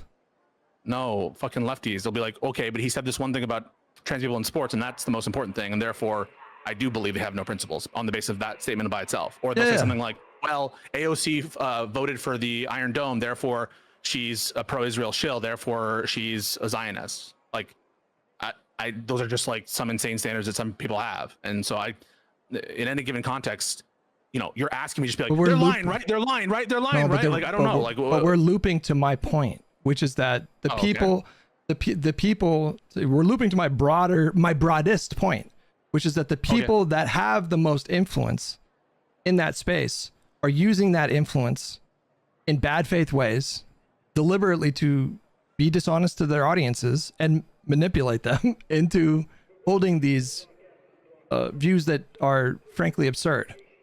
Or let me put this a different way. When Hassan does that, when he uses that rhetoric, let's just focus on that specifically. We could be broader with it, but like, let's just focus on that specifically. What do you think? Newsom would shoot you for a vote, right? Yes. Or for trans people. What do you think that lie? And don't tell me he doesn't know that it's a lie. I mean, this is like, there's no conceivable way that he doesn't know that blue states and Democrats have been going to bat for trans. There's no way he's not aware of the different conditions for trans people in a red state versus a blue state. You would agree that, right? Like, there's no way he doesn't know that, right?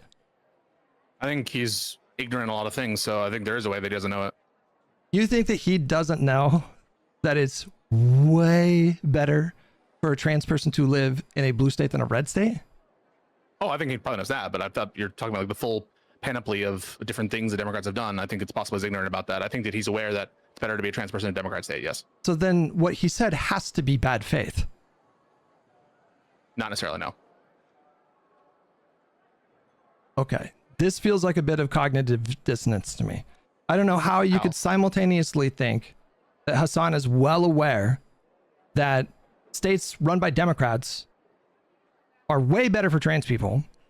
And that means something. That means like legislation, policy, right? He knows that. I don't know how you could say that and then say it's not bad faith for him to say that Democrats would shoot you if they thought it got them more votes. Because they're different points. One is about what Democrats are actually implementing. The other is what they would implement if public opinion shifted. They're different things. You understand? Say it again. Dumb it down for me. Okay. Hassan's statement is about what Dems would do if polling shift, and your thing is what Dems actually do. Mm-hmm. Different things, right? Okay, hold on. Let me expand on this point. Going beyond the fact that I think it's obvious that Hassan knows that blue states are passing myriad bills to protect trans people. I think he knows very specifically that that is what is going on. Okay. And I think he also knows that these efforts have been unpopular with the public. So he's seen the polling, but the polling shows that the voters themselves have moved right on a number of issues. Therefore, he has to know that the Democrats have done this pro-trans stuff despite the fact that they've paid a political price for it. Well, I'm not. Which is the opposite of. Which is the opposite of. They would shoot you if it got them more votes. They're taking steps that they know is unpopular, but they're doing it anyways to protect trans people. That these are as far away from each other as they could possibly be. Yeah, so then I think, so first of all, I'm glad that we're moving off of just the mere absolute fact about whether or not it's better in blue versus red. Is it enough to know that Hassan is being in bad faith?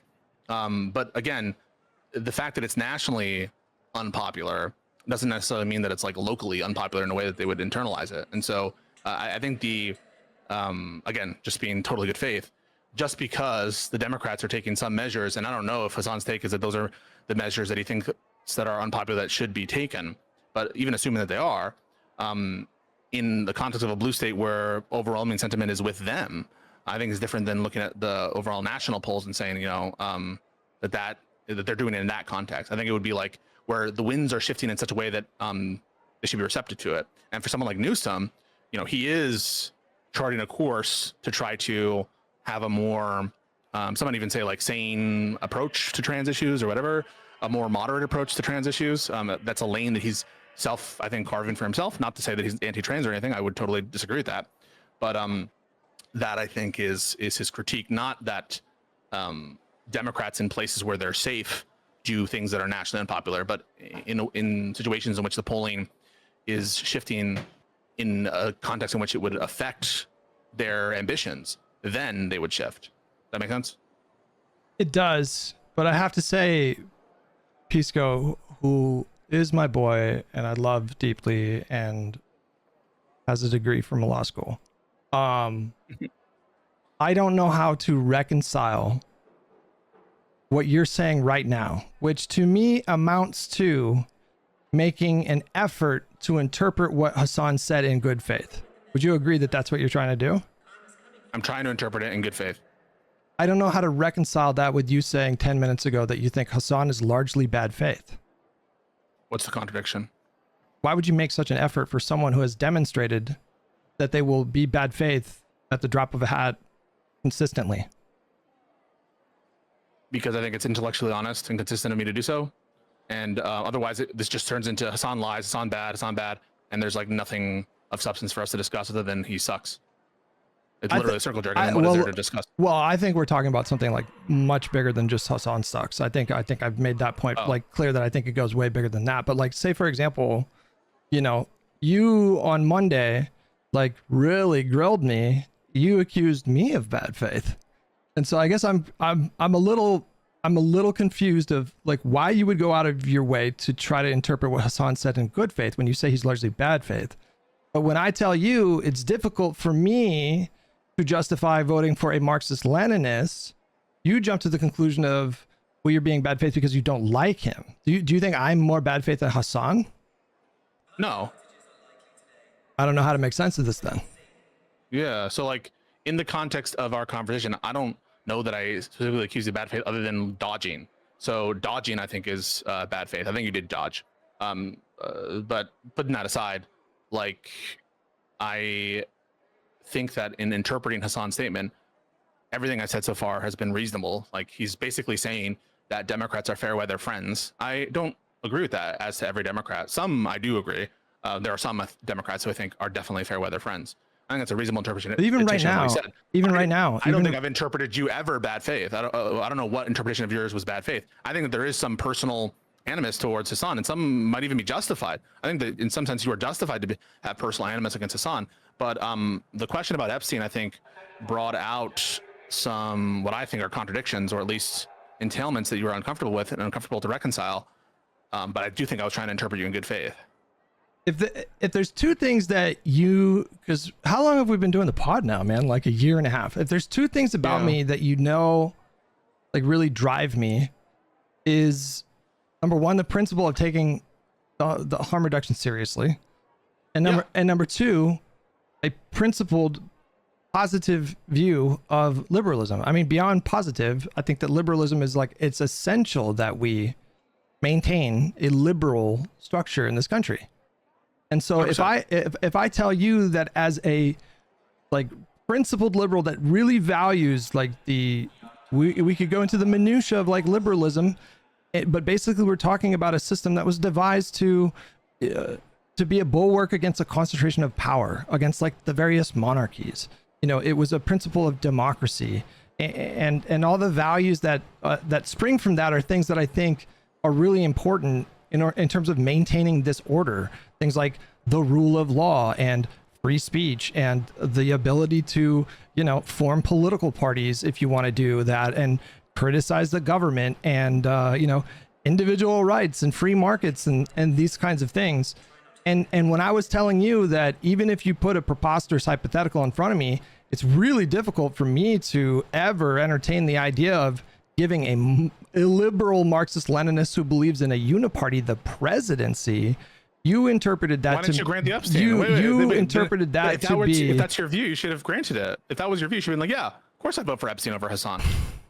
You're doing it right now. Don't you see that? I feel like you're trying to trap me in you're trying to trap me in an Epstein thing, bro. You're distracting it. You don't have to, no, it doesn't matter. The particulars don't matter. Whoever his opposition is, it doesn't matter.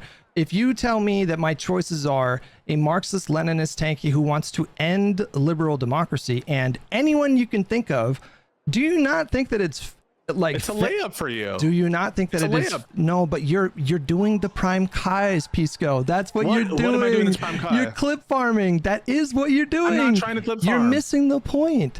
Is it not reasonable for me, because you know that I'm consistent in these things? Like, you should know that about me by now, that I do consistently value these things. Like, I'm not kidding when I say that, right? So like, why would you jump to the conclusion that I was motivated by personal grievance with Hassan rather than, well, I don't know, I'm very hesitant to give a Marxist-Leninist the presidency? That's like pretty difficult for me. I would even entertain, reanimated Hitler or whoever you might think. Like, it might be a difficult choice. I mean, maybe not Hitler. That's a bad choice. Yeah. Hold on. Let me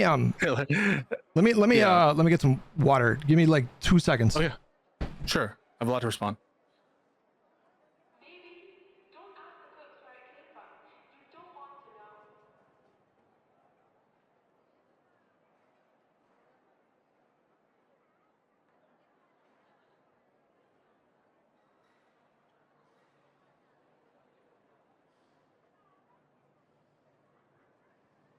Basically, Pisco, my boy that I love, I would like the same charitability that you seem that you seem eager to give to Hassan, who you say is largely bad faith. I would like, at minimum, the same amount of charitability. Is that unreasonable? I give you no, it's not unreasonable, and I feel that I give it to you. I want to address some of the things you said. So on the personal thing, I said that before the hypothetical on Epstein specifically, and it's a true statement, Hutch. It is personal between you two. You granted that in the course of this conversation. Me observing that is, I don't think, bad faith at all. It's an accurate description. On the specific hypothetical, I felt that that was a layup for you. First of all, I didn't bring up Epstein in the first context. That was you, addressing IRI, and you asked IRI that question. Unless you're willing to grant that that was unfair clip chimping of IRI, I don't know why asking you a similar question is. No, but you drilled your question of IRI. But you were drilled. You went into a mode. You were like, just say you vote for Epstein. You fucking say it, bro. Just fucking say it. I think you're motivated by it because that is. Wait, no, but think about it, right? Like, that should be a layup, because it sounds like what you're saying is, I would never consider voting for a Marxist-Leninist and all the things about Stalin. Then why not grant it? And so the only option is you wouldn't grant it because it would look bad. But any more bad than saying you'd vote for Epstein over Trump? Come on. How would that be worse? That's another thing that you know about me. Is that you said it. Another thing that you know about me, Pisco, is that I will bite crazy, insane bullets. I don't give a fuck. The point of my hesitancy, like, that was the bigger point. Like, the fact that I would have to pause and be like, well, is Epstein committed to ending liberal democracy? That is totally consistent with my principles. Sorry, it's not. I'll tell you why it's not. It's because I'll tell you why it's not. Because you didn't consider that when you first said Epstein over Trump. You didn't think, hey, what about Epstein's commitment to liberal democracy? You didn't have to think about that. And so you'd have to explain why you would have to think about it with Hassan, but you wouldn't have to think about it with Trump. Because you already granted that before Pisco, even knew what the... Pisco, how are you not connecting the dots? What's the through line between Trump and Hassan? You think Hassan is worse than Trump? No, which is what no. Come on. What's the through line between them that I would have an issue with? I'm presuming illiberalism and Yes. authoritarian They're systems. Yeah, but illiberal. Yes. you didn't need to know you didn't need to know Epstein's position when you granted that Epstein was preferable to Trump in the election, but you somehow do need to know it for Hassan. We And so would there needs need be some to basis listen. I explain think that. we would need to flesh out these hypotheticals a little bit more. Do you agree? I think that that's fair, but you already Because there's a granted it couple. with Trump. There's a couple different ways that you could unpack like Epstein v. Can we please, like, is there any other historical figure that you can think of that would be better here? We need to move on from this. I'm not going to make you answer the question, Hutch, but you can't accuse me of bad faith in the context of this No, specific come on. question. No, Hey, hold you on. We're don't- getting sidetracked. You're don't- making me forget. You're making me forget. Don't do it. You know I forget things. Don't do it. Okay. I've already forgot what I was saying. Chat. What was I just saying? This is what you do. You get in my head with your lawyerly tricks. I know what you're doing. It's not a trick. No, listen, I'm defending myself, which I The think is two my different, right, the two different which is on hypotheticals. this- The two different hypotheticals. That's I remembered. There it is. Okay. All right. So the one hypothetical, it's Hassan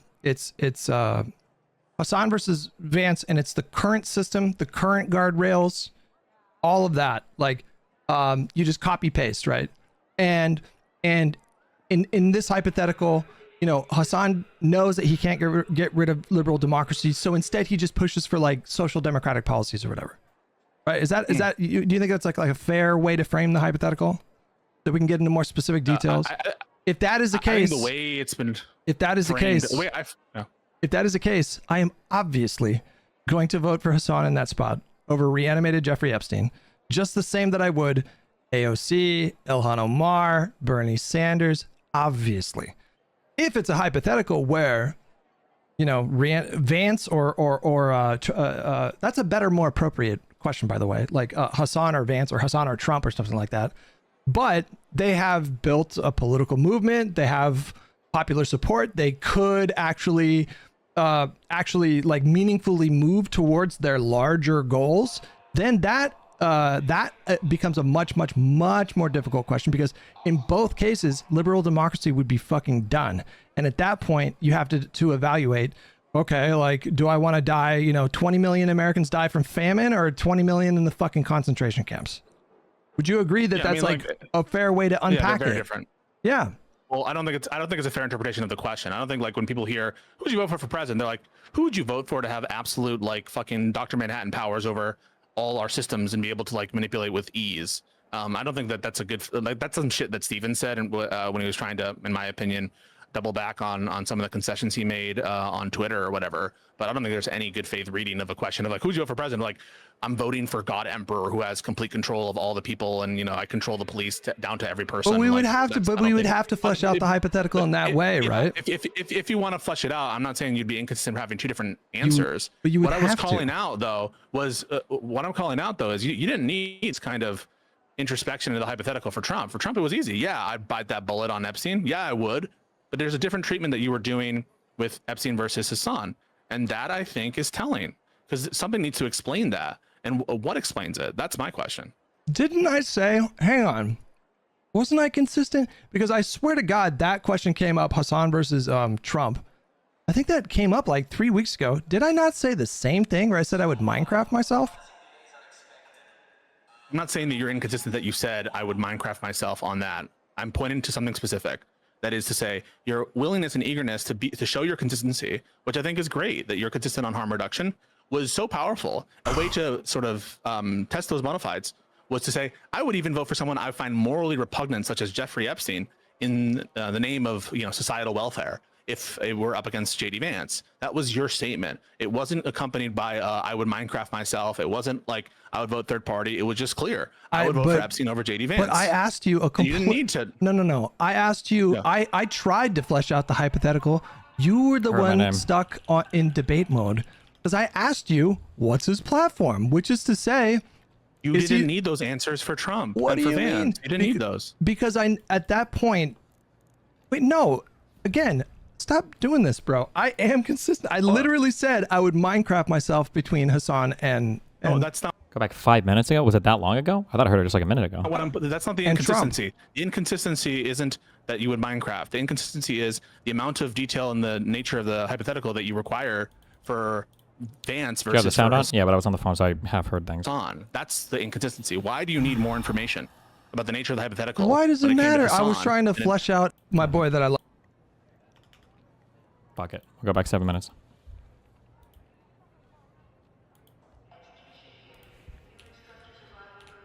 That you seem I give it to you. that you seem eager to give to Hassan, who you say is largely bad faith.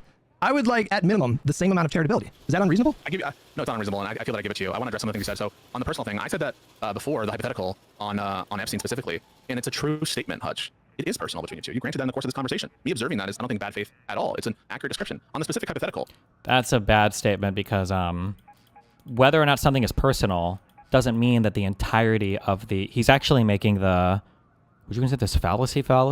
Where somebody... Well, no, not technically. Where just because somebody might engage in fallacious reasoning means that their conclusion is incorrect. It's not true. But that wouldn't be it here. But like, there could be multiple causes for the reason why a person doesn't like somebody. And one could be partially personal. But like, it's not like Hutch is making a ton of personal attacks at Hassan. He's got attacks that have substance to them. But he also might personally not like him too, which is fair given that Hassan was spreading Hutch's docs. I mean, I thought that was a layup for you. First of all, I didn't bring up Epstein in the first context. That was you, addressing IRI, and you asked IRI that question. Unless you're willing to grant that was unfair clip chipping of IRI, I don't know why asking you a similar question is. No, but you unfair drilled. to your question of IRI. But you were No, drilled. You went into a mode. You were like, just say you vote for Epstein. Fucking say it, bro. Just fucking say it. I think you're motivated by it because that is. Wait, no, but think about it, right? Like that should be a layup because it sounds like what you're saying is I would never consider voting for a Marxist-Leninist and all the things about Stalin. Then why not grant it? And so the only option, the only option is you wouldn't grant it because it would look bad. But any more bad than saying you vote for Epstein over Trump? Dude, come on. How would that be worse? That's another thing that you know about me. Is You that said it. Another thing that you know about me, Pisco, is that I will bite crazy, insane bullets and don't give a fuck. The point of my hesitancy, like, that was the bigger point. Like, the fact that I would have to pause and be like, well, is Epstein committed to ending liberal democracy? That is totally consistent with my principles. Sorry, it's not. What? It's not because I thought it was not. Because you didn't consider that when you first said Epstein over Trump. You didn't think, hey, what about Epstein's commitment to liberal democracy? You didn't have to think. I mean, I think that was the point. I don't think we've seen any evidence that like Epstein is like a illiberal, commie fascist or whatever, right? Is my understanding. I mean, I'm sure that factored in a bit, but also you're probably having a default assumption that a person probably broadly supports liberalism if they're in the United States as well. Like you probably assume that by default. I think that's a fair assumption to make. About that, and so you have to explain why you would have to think about it with Hassan, but you wouldn't have to think about it with Trump. Because you already granted that before Wait, you Pisco. even knew. Wait, Pisco, how are you not connecting the dots? What's the through line between Trump and Hassan? You think Hassan is worse than Trump? No. Come on. What's the through line between them that I would have an issue with? I'm presuming liberalism and Yes, authoritarian they're systems. illiberal. Yes. You didn't need to. You didn't need to know Epstein's position when you granted Because that. Epstein is because you wouldn't default assume that Epstein is illiberal. You would assume that most people are liberals, broadly speaking. Is how it goes. Epstein was preferable to Trump in the election, but you somehow do need to know it for Hassan. Like the counter question that Hutch should ask here, although this is stupid because this is a waste of time because Pisco is being needlessly obstinate in this conversation. I guess intentionally so. I don't even know at this point. Like Hutch should ask Pisco, hold on, Pisco, let's say that you were able to reveal that Epstein was actually a fascist or Epstein was actually a communist. Do you think that I would still choose Epstein over Trump or Epstein over Hassan or whatever? Well, no. Then the answer would probably change significantly at that point, too. The point of the Epstein comparison wasn't that I would choose a stranger or whatever. It was that I would choose a guy with supreme moral depravity, a guy who is so unbelievably personally disgusting, right? As a defense of the liberal world order over somebody like Donald Trump. That was the point, right? Listen, I think we would need to flesh out these hypotheticals a little bit more. Do you agree? I think that's fair, but you already Because there's a couple different ways that you could unpack, like Epstein v. Can we please, like, is there any other historical figure that you can think of that would be better here? We need to move on from this. I'm not going to make you answer the question, Hutch, but you can't accuse me of bad faith in the context of No, this come on. discussion. Hold on, we're getting sidetracked. You're making me forget. You're making me forget. Don't do it. You know I forget things. Don't do it, okay? I've already forgot what I was saying. Chat, what was I just saying? This is what you do. You get in my head with your lawyerly tricks. I know what you're doing. It's not a trick. No, listen, I'm defending myself. The two different hypotheticals. The two different hypotheticals. That's I remember. There it is. Okay, all right. So one hypothetical. It's Hassan versus Vance, and it's the current system, the current guardrails, all of that. Like you just copy paste, right? And in this hypothetical, Hassan knows that he can't get rid of liberal democracy, so instead he just pushes for like social democratic policies or whatever. Right? Is that do you think that's like a fair way to frame the hypothetical? So we can get into more specific details. If that is the case, if that is the case, I am obviously going to vote for Hassan in that spot over reanimated Jeffrey Epstein, just the same that I would AOC, Ilhan Omar, Bernie Sanders. Obviously. Yes. If it's a hypothetical where Vance or that's a better, more appropriate question, by the way, like Hassan or Vance or Hassan or Trump or something like that. But they have built a political movement. They have popular support, they could actually like meaningfully move towards their larger goals, then that becomes a much more difficult question, because in both cases, liberal democracy would be fucking done. And at that point, you have to evaluate, okay, like, do I want to die, Fascism 20 million versus Americans die fucking from famine, or 20 communism or million whatever. fucking concentration camps? Yeah, yes. Would you agree that that's like a fair way to unpack they're it? different. Yeah. Well, I don't think it's a fair interpretation of the question. I don't think like when people hear, who'd you vote for president? They're like, who would you vote for to have absolute like fucking Dr. Manhattan powers over all our systems and be able to like manipulate with ease? No, that is kind of what people are assuming. Yes, bullshit. They're assuming more that than the other one of who would you rather have for president. Well, we're assuming that the person that we ideally elect has absolutely no political power whatsoever, right? Well, I mean, I guess maybe you could argue it depends on the context of the conversation. We're talking in terms of political nominees, but like nobody would assume. Otherwise, what was Pisco's reaction when I said I'd rather have Hitler for president than like than Trump?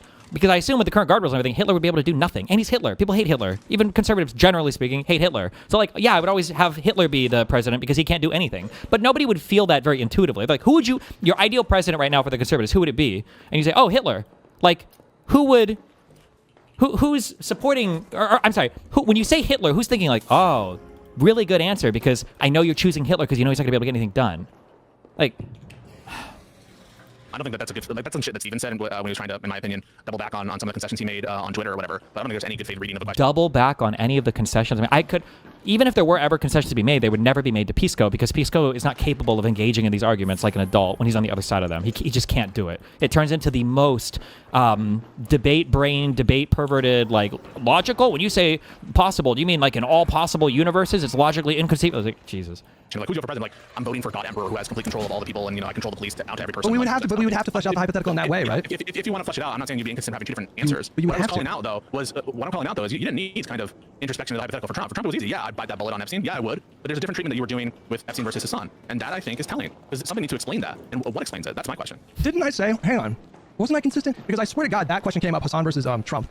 I think that came up like 3 weeks ago. Did I not say the same thing where I said I would Minecraft myself? I'm not saying that you're inconsistent that you said I would Minecraft myself on that. I'm pointing to something specific. That is to say, your willingness and eagerness to show your consistency, which I think is great, that you're consistent on harm reduction, was so powerful. A way to sort of test those bona fides was to say, I would even vote for someone I find morally repugnant, such as Jeffrey Epstein, yes, in the name of societal welfare. Yes. If we're up against J.D. Vance. Yes. That was your statement. Yes. It wasn't accompanied by I would Minecraft myself. It wasn't like I would vote third party. It was just clear. I would vote but, for Epstein over J.D. Vance. But I asked you a complete... No. I asked you... I tried to flesh out the hypothetical. You were the one stuck in debate mode. Because I asked you, what's his platform? Which is to say... You didn't need those answers for Trump. Oh, if Hutch asked if Hutch really asked it, I don't even remember listening to this. If Hutch asked that makes Pisco's line of argumentation like even more bad faith. It's even worse. You didn't need those. Because at that point... Wait, no. Again, stop doing this, bro. I am consistent. I literally said I would Minecraft myself between Hassan and no, that's not the inconsistency. Trump. The inconsistency isn't that you would Minecraft. The inconsistency is the amount of detail and the nature of the hypothetical that you require for Vance versus for Hassan. That's the inconsistency. Why do you need more information about the nature of the hypothetical? Why does it matter? Wait. For Epstein, or what do you mean? For Vance and... I don't know what he's comparing. I don't know versus what he was comparing that to, but... I'm trying to flesh out a hypothetical, bro. And I just want to circle back to the point, which is that, isn't it consistent with someone who thinks that the biggest problem that we face in the country right now probably is, I mean, there's hyperpolarization, but like the threat to liberal democracy. That is the thing that I feel very vigilant about. Yes, so when I see obviously. apathy and intellectual laziness and disengagement, disillusionment, nihilism, alienation, when I see these problems getting worse and worse and worse, stop it. You cannot get out of this mode, and you're not listening to what I'm saying. What mode? You're doing it now. You're in prime Kai's mode is what you're doing right now. Just listen to me. I don't understand how. You need to answer my question, okay? If you know this about me, that I think that the threat to liberal democracy is an existential question that needs to be resolved, is it not consistent for me to want qualifiers in that spot? I don't know, is Epstein going to get rid of liberal democracy? Is Hassan going to get rid of liberal democracy? How is that inconsistent? It's inconsistent with your prior approach to the J.D. Vance iteration of that question, because when it came to that, you didn't need to inquire as to Epstein's internal political views. You were willing to grant that Epstein would be preferable without that inquiry. That's the inconsistency. Pisco. Presumably, yeah. I want you to just... I really want you to just like engage in this question without deflecting. Oh my God, is he going to ask it? Is he going to ask it? Pisco, do you think that I thought that Epstein is going to be a communist or a fascist? Do you think that's even part of my calculation there, or do you think the default assumption was... I hope these robots fucking kill me.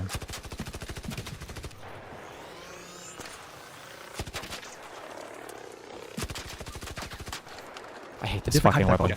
If somebody is principally concerned of the threat to liberal democracy, is it not logical in the context of asking me that question for a thought experiment, that I would want to flesh out whether or not reanimated Epstein would want to or be capable of ending liberal democracy. Would that not make sense to ask that question? If by logical you mean reasonable, and in isolation the answer is no, it would not be unreasonable to do that. Okay. Not Well, in and of itself. And the inconsistency doesn't relate to the inquiry in and of itself. It's obviously in comparison to I don't some think I other even question climb where up. the approach wasn't taken. This, So but that's what I'm calling out. this inconsistency, what you perceive to be an inconsistency, is not relevant. It doesn't matter. Maybe I thought about it slightly differently the second time you asked me the question. And it occurred to me to flesh out the hypothetical in a way that didn't occur to me the first time, but it would still be consistent with me being alarmed at the threat to liberal democracy. But you didn't even want to. You didn't even want to give me. But you didn't even want to let me flesh out the hypothetical. You're like your whole premise in that moment was the choice should be obvious. Like obviously you would pick Hassan, right? That's what you were doing, right? No. Yes. Either way, it should be obvious, right? Either way, it should be obvious because if you view Hassan fundamentally in such a way that it's essentially indifferent to JD Vance, right? When you say Minecraft myself, you're kind of signaling indifference. If it's a case that, in virtue of their threat to liberalism, they both, or at least you're indifferent as to who you vote for, such that you would Minecraft yourself, then it should be an easy yes. I'd vote for Epstein easily.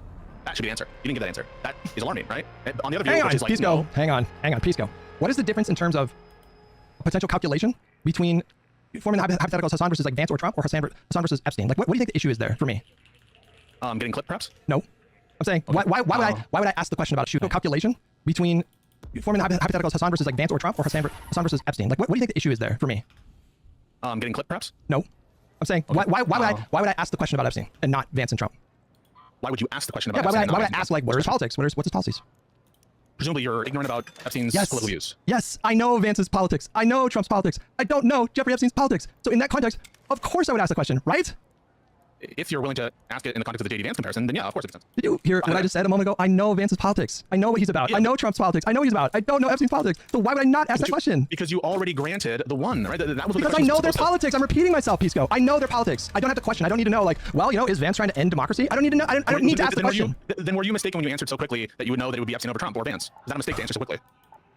Without having done the inquiry. Because at that point, Pisco, is it not a coin flip at that point? Like if I yeah, true. Okay, he's gonna This is just such a stupid. I don't even know how to engage with it. This is just like dumb. This is just a stupid inquiry. It's stupid. know that if I know that that Trump would be a fascist takeover, then it doesn't make sense to just like what? Give an answer about like which one he would prefer. No, it's just like just 'cause Hutch it's didn't give an obvious immediate sometimes answer. what. No, he's. It's all of this is just I'm just explaining like rhetoric and debate strategies. None of this is like this is not a real conversation. But like when Hutch says immediately, I would fucking vote for Epstein over Vance. The point is not that Hutch would be willing to endorse any esoteric system of politics that Epstein had. That's not the point of that question. The point is he would support a guy who's morally deplorable, knowing that he wouldn't drive us away from liberalism like Vance would. So when you do the same thing where you're like, well, what about Hassan or Vance? Well, both of them are driving away from liberalism, so that's kind of weird. So I don't know what to say there. And then when Pisco's like, oh, well, would you support Epstein or Hassan? Then Hutch thinks about it, and then Hutch wants to dive a little bit more into Epstein's politics here. And then I guess Pisco is making it very personal, and he's like, oh, well, you just hate Hassan, and that's why you won't bite the bullet on this. But I'm assuming that if they were to go down the road on that hypothetical, and they're like, well, hold on, would Epstein be a supporter of liberal democracy? Yeah, he probably would be, even if he's a pedophile. So I'd support him over Hassan. But Pisco's acting like he's got him some huge, like, bad faith thing here when the initial inquiry, the initial example that Pisco or that Hutch was giving was just that, like, I would support somebody who's morally deplorable if it meant saving liberal democracy versus endorsing fascism or communism. But Pisco's acting like he's making some grand point here. The true point, if they were really having a collaborative conversation and it wasn't Pisco constantly just trying to clip farm Hutch, is Pisco would say, oh, well, we probably should have done that inquiry about Epstein's beliefs in the beginning. And then if it was the case that Epstein would have broad support for the liberal world order, then you would answer you would support Epstein over Vance and Epstein over Trump and Epstein over Hassan easily. And I'm sure Hutch would say yes to all of that. Yeah. Well, yeah, if you get rid of the name Epstein and then you probably just boil down this guy's politics and remove like the moral like deplority or whatever, then he would probably support fucking the guy who's Epstein. Yeah, know? But the point is he would support them even with the child rape because he thinks that the threat to liberalism is so bad. But Pisco should be able to work this out in 2 seconds. This is not hard to understand what the point of that hypothetical was. But he's just like, but this is the most. He's just being bad faith. Then it's just right? It's endless debate, pedantry, and just cringe. I don't know what he's even going for. It's just like cringe shit constantly. Flip a coin on a candidate that you don't know anything about. Now, you can say you should have done that consistently in the hypothetical with Hassan, but this is such a superficial inconsistency. It doesn't matter. Maybe I was in a different mood that day. But you didn't. You jumped to, I think you're being bad faith, and I think you're motivated by personal grievance towards Hassan. You assumed bad faith. And yet, in our conversation about Hassan right now, you are bending over backwards to interpret his statement about trans people being murdered by Democrats in a good faith way after telling me you think he's largely bad faith. Now, that feels like an inconsistency to me. Well, I don't think that I'm interpreting you with bad faith. I mean, can you point to an example of that? I don't know what's bad faith. What do you think it means to say, I don't think you're being honest, I think you're motivated by grievance instead of principles? Isn't that the definition of bad faith? Well, hang on a second. I do think that if this... Yes, the answer is yes. accusing someone of merely being motivated by personal animus opposed to principles, I think, is a way of accusing bad faith. But just to be clear, that is different than interpreting someone in bad faith. And I think that you granted that when I said there's something personal here, that was true. I don't think that merely having some personal thing. Oh my God, Pisco just ate my earlier position, and now he's pretending like that was his initial position. Holy shit! Imagine you say something like, "I really think that we shouldn't do something with this person," and the guy's like, "I think you're motivated by personal grievance." And you're like, and then you kind of fight it because you are. But the answer is, well, it doesn't always. Just because you might have some personal grievance against a person doesn't mean your entire rationale for not wanting to do something with them is all like bad faith, right? So your initial assertion there isn't relevant at all. And now that he got called out on that, now he's like, well, now Pisco's biting that answer. He's like, oh yeah, well, just because you're motivated by some personal grievance, that doesn't mean that you're necessarily bad faith. This is true, but then if that's the case, then why would you even bring that up in the first place? Why would you ever even initially say you're motivated by personal grievance? You would just never say that if this was actually what you believed. Holy shit. By itself, bad faith, if you can stand on principle and put aside the personal bias. But I think the unwillingness to answer, and I do think it's a bit of a dodge. I think that's, oh my God. It speaks for itself. I don't know that I use such fighting rhetoric towards you. And again, like, look at how I was happy to grant that Hassan is bad faith way more than you. I'm happy to grant that, you are consistent on frameworks and principles in general. I don't know what about my interpretation of your comments was bad faith. Maybe you can identify one. That is my interpretation itself. But I just did. Like, if I give you an answer and you say, well, just say you'd vote for Epstein. Just fucking say it. Number one, you work clip farming right there. Number two, I want you to tell me right now, knowing, like, with the context, if I am principally concerned with preserving liberal democracy, and you agree that Hassan wants to end liberal democracy, right? Like, that's his ideal state. He would want to end liberal democracy. Do you agree with that, right? Probably. I think that's entailed by Then you Marxism. then you can give me any hypothetical candidate that in a contest with him, and it would be a logical, appropriate question for me to ask, what is their position on liberal democracy, right? Yeah, I mean, that'll be totally fair. Okay. You're describing me bad faith, and as though I'm ignorant of your previous statement on JD, which of course would obviously. That's such a superficial. That is such a superficial inconsistency. It doesn't matter. It doesn't matter. It informs my state of mind, right?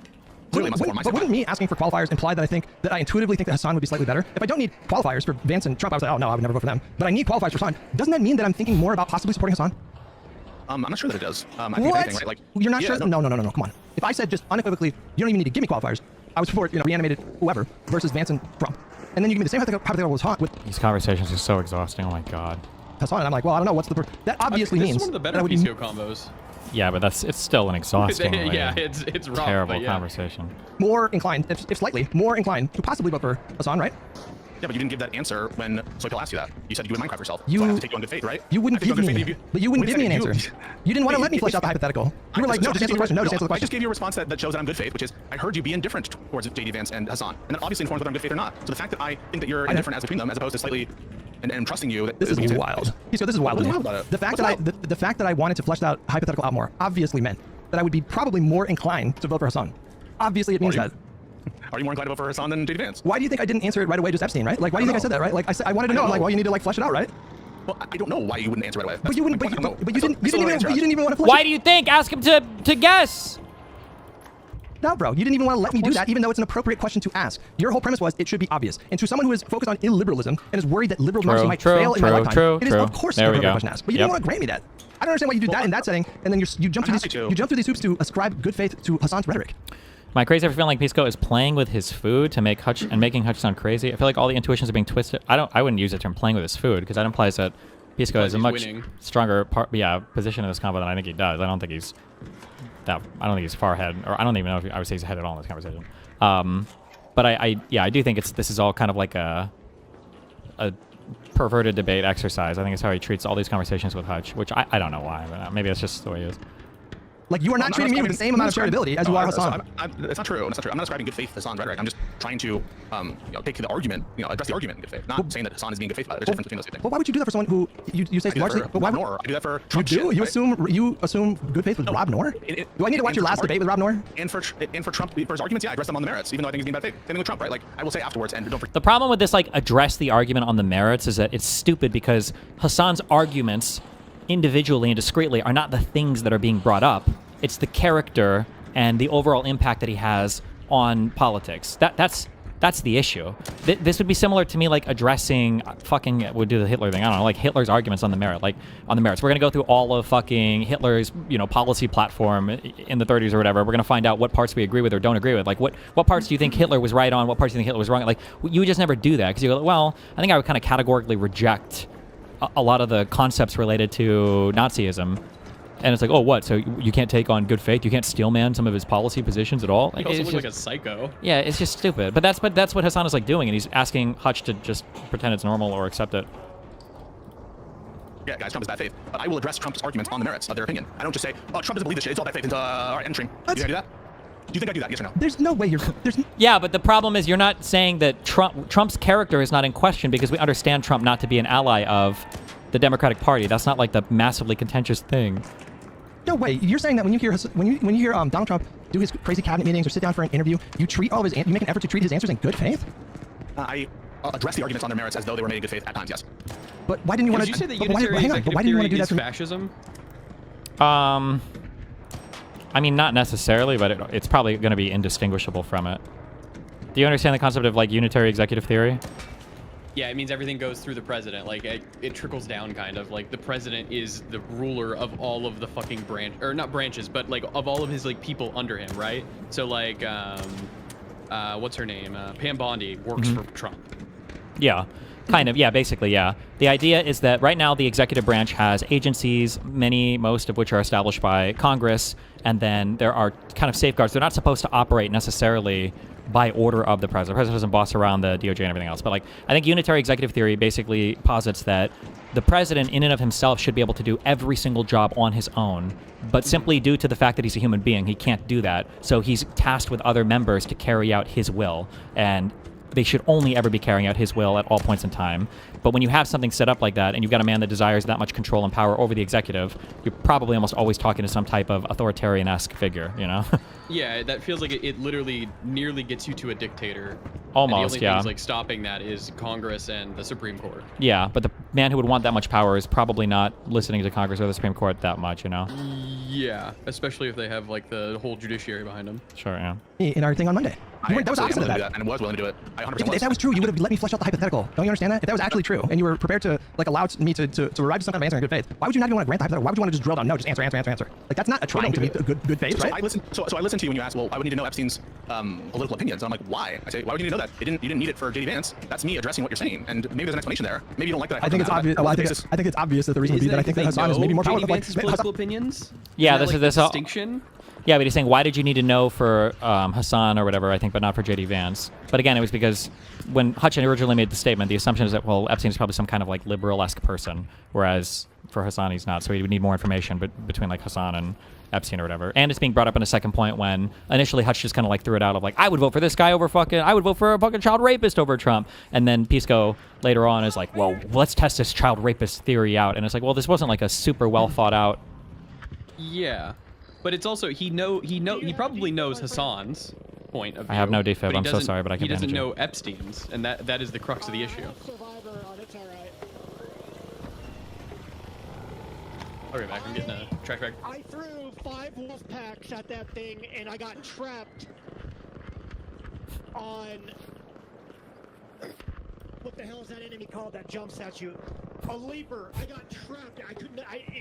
This guy's just couldn't even move, bro. blog posting like crazy. Well, I'm sorry. Are you trying to get to the extract? Yes, sir. Okay, I got 3 bandages left, so crawl away.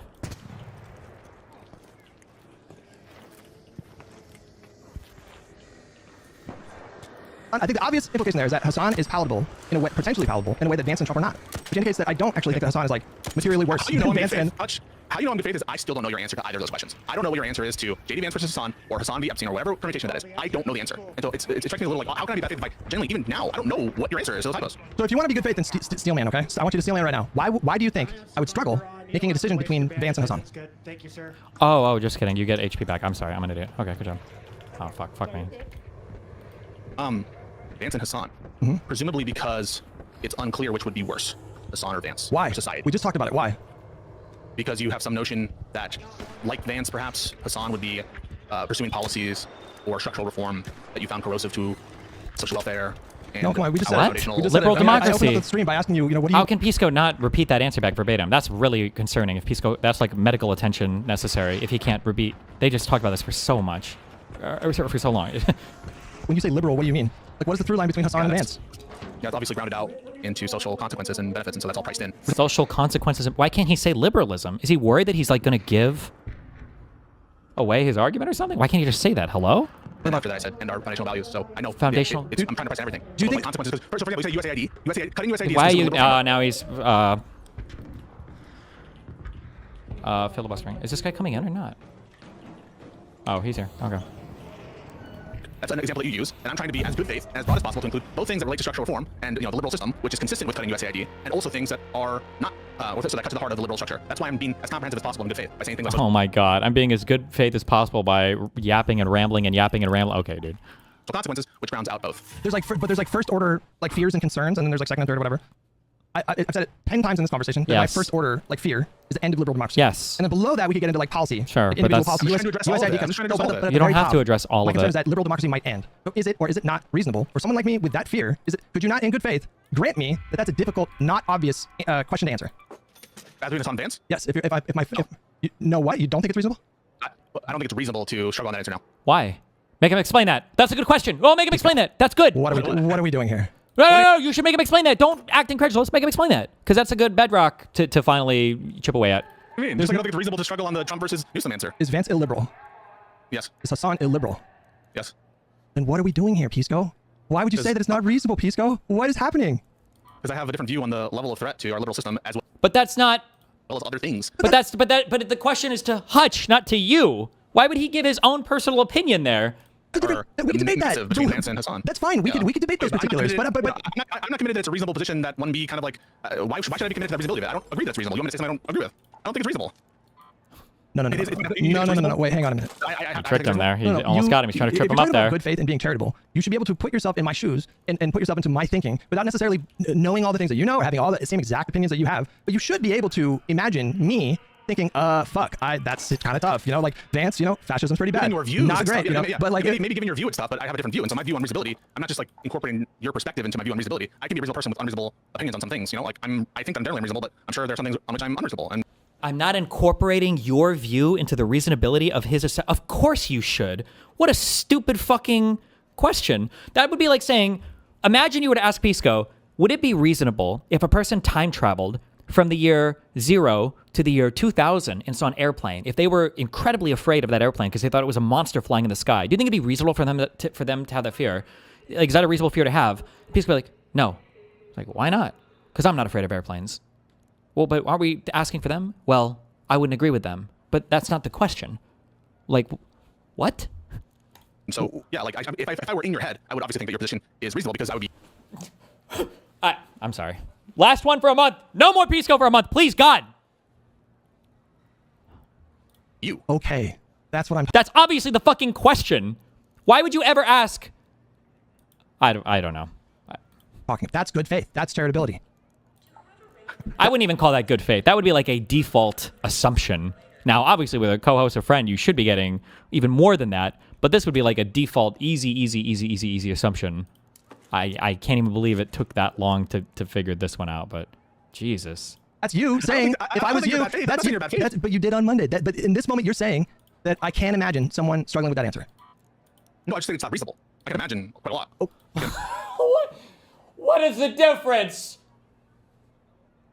Could you imagine not knowing whether or not you should or shouldn't vaccinate your child? And it's like, yes. Okay, so you think there's like reasonable arguments on both sides? No, I didn't say it was reasonable. I just said I could imagine it. Like, what? What are we saying here? Imagine people struggling with like simple math problems. Like, imagine people struggling with. Oh my God, with simple math problems? What is he doing? What is his syntactic commitment to like, well, when you ask me imagine, you just mean, is it logically possible that I could, in my mind, imagine a particular thing? Like, could you imagine? Yeah, Dan's Pisco impression is good, actually. Could you imagine? He's right on it. Could you imagine wanting to rape all black people? And it's like, yes. Well, I could imagine it. I could, of course. I could imagine. Oh, I think it's unreasonable. I would never do it. And I would think it's but I could imagine it. Yeah, like, who answers questions like this? This kind of question. Does he have autism? And I'm not trying to be mean. No, but, like, no. And the reason why is because when he starts getting debate mode-y, or when it comes back on him, all of a sudden he will understand a lot of the subtext really, really, really well. He'll be able to spin it like he did earlier with the whole what was the example that we just ran into? Oh, about like, are you personally motivated by a thing? He brought that up as a way to basically hand wave his entire argument. And then when Hutch pushed back on it later, Peter's like, well, just because you're personally motivated isn't that doesn't mean that I can I can't hand wave your whole argument for that. But he only brought that up after he got pushed on it. So like, no, this is not an autism thing because it's selective. You can't selectively deploy your autism just to help you in debates. No, That's agreed. bullshit. Yeah. Does he try to say he has autism or no? I don't know if he does. I feel like other people around him make the I've seen a lot of excuse, people in but chat have said yeah, it, other so people in I chat, know. yeah, but people in chat think autism is just when you say something dumb. Even in my chat are fucking retarded. Then a math problem that's Because equal they to have autism. less than what I would call reasonable. So why is it unreasonable? Like, do you think that Hassan would make any kind of efforts to end liberal democracy, boost our adversaries that he thinks are morally better than us? Like, why do you think it's unreasonable for me to be concerned about Hassan like damaging or ending liberal democracy? Well, I didn't say that. I didn't say it's unreasonable for you to be concerned about damaging. Hey, bro, these are just what a waste of time. Oh my god. Institutions and democracy. I said it's unreasonable to think that it's a tough question as between him and Vance. That's what I think is unreasonable. Not whether or not Hassan poses a threat. Like, I would obviously grant that. I mean, notwithstanding our it's funny people send me this message as though it would be a tough question. Notwithstanding like the personal conflict or whatever. technically I would vote for everybody Destiny over Hassan. I would proposes a threat. pick Schumer over Hassan. I would pick maybe not. I wouldn't pick Fetterman over Hassan. But like this is all just a way of me saying that like. But I might pick I might pick Fetterman over Hassan. Hassan? I might. In fact, I that's my think intuition. Yeah. I would pick But, like, Fetterman over Hassan, the reason unfortunately. why Yeah. should be obvious to you. Yeah. And again, I feel like you're saying a lot of irreconcilable things during this conversation because What's irreconcilable? you're telling me that it is reasonable for someone who is afraid of liberal democracy ending. Well, actually, no. You said it wasn't. I don't even, No, it's hard to keep track, man. I gotta be honest with you because I feel like you're a little all over the place here, bro. Is it unreasonable? So if it's not unreasonable, then I would be concerned that Hassan would really damage or end liberal democracy. If that's not unreasonable for me to think, then it has to be reasonable that for me this would be a difficult choice between him and Vance. It has to be. No, because the magnitude of concern could be hugely different, and it is. Make sense? I think the reasonable position for you in this spot is to say, yeah, I can understand why that would be a difficult choice. Now maybe we can have a debate, and that could be like a fun exercise of like, here's why I think the magnitude would be worse over here. Here's why. I Like think this again. I hate these conversations because like Hutch is explaining stuff that Pisco already knows, and it's just like the most reasonable. Like any human being should instantly be able to know this ever, and Pisco already does know this. It's just stupid. What do you got for us, Hussein? Real fast. What do you got? What's up? I'm just wanting to like reinforce one of your points you've been talking about with these left-wing liberal debates. I read a really interesting journal article recently about like specifically about Ethiopia and the Derg, and how in the Derg when they rose to power after they overthrew the monarchy, they kind of like they just murdered and like destroyed all like even like social democratic, like liberal, even left-wing people who are less like radical than them. Okay. They absolutely like just murdered all of them. Like it was called the Red Terror in Ethiopia. So I just want to say like if you want me to link you that, I feel like a lot of people are like really fucking weaselly when they talk about like these issues and be like, oh, do Marxist-Leninists actually like do violence when they get into power? Yes, they do. There's like historical process which this occurs in. Like this, it really happens. It happened in Russia. It happened in Ethiopia, which I'm more familiar with. So I just want to add that. And I think it's like the debate pedophiles who like say, oh, like it never happens. Can you point to like, oh, can you point to an example? Can you point to an example? Can you point to an example? I can give you those examples if you need me to DM you it. Sure. Yeah, I agree. Okay. Okay, that's all they wanted to add. Be careful. Much love.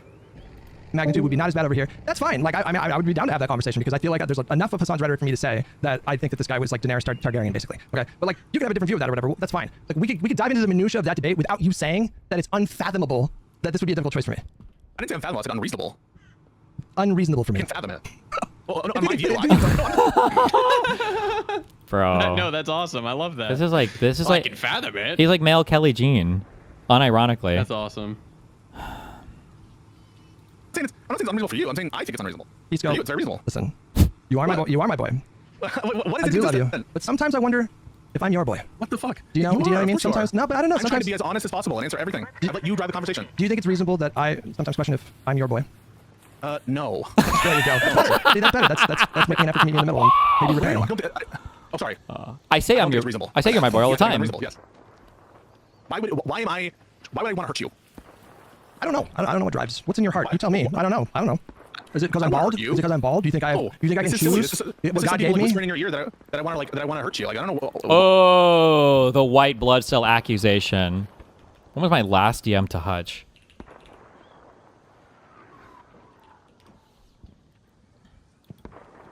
The last message that I sent to Hutch was on October 30th of 2024. I whispered everything into his ear then. I predicted the future, by the way. That would be the case. No, but you did a switch up. Like- You did a switch up on Monday, and you went into switch up? you got into a mode where it was like I think you kind of seamlessly segued where you were talking about how what Hassan said was bad when he said he would vote third party, and then you were like, but I want to focus on you, Hutch. And then you got into a mode, and it was like I felt like I was not your boy in that moment. I felt like I was your in front of a guest too. Like bullying you? your man enemy. I was your woman in that moment. That's what I felt like. So I have this long-standing view, and Josiah shares it with me. And so on any score like this, Josiah and I are going to be equally situated. That it's folly to spend most of our time, or an inordinate amount, what we feel to be an inordinate amount of time, focused on the doings of Hassan Piker and people like him. Now, you could disagree with that for sure, but it isn't, I think, unsurprising that I would raise this long-standing concern, which has been, amply discussed in our show. Again, I mean, there's nothing that's new about that. Why do you think I do that? Why do you think I do that? Why do you think I focus on that? Why do you think I focus on lefty thesis? You think it's worth? Yeah. You think it's worth the time? I think it's more efficient. It's a way. It's because it's under talked about. There's a niche for it. That these people are fundamentally. Notice how much you could trace so many different through lines between the bad faith argumentation that Pisco engages in. But like, notice how much now Hutch's motivation has changed. When Pisco first brought it up, it was, oh, you're personally motivated.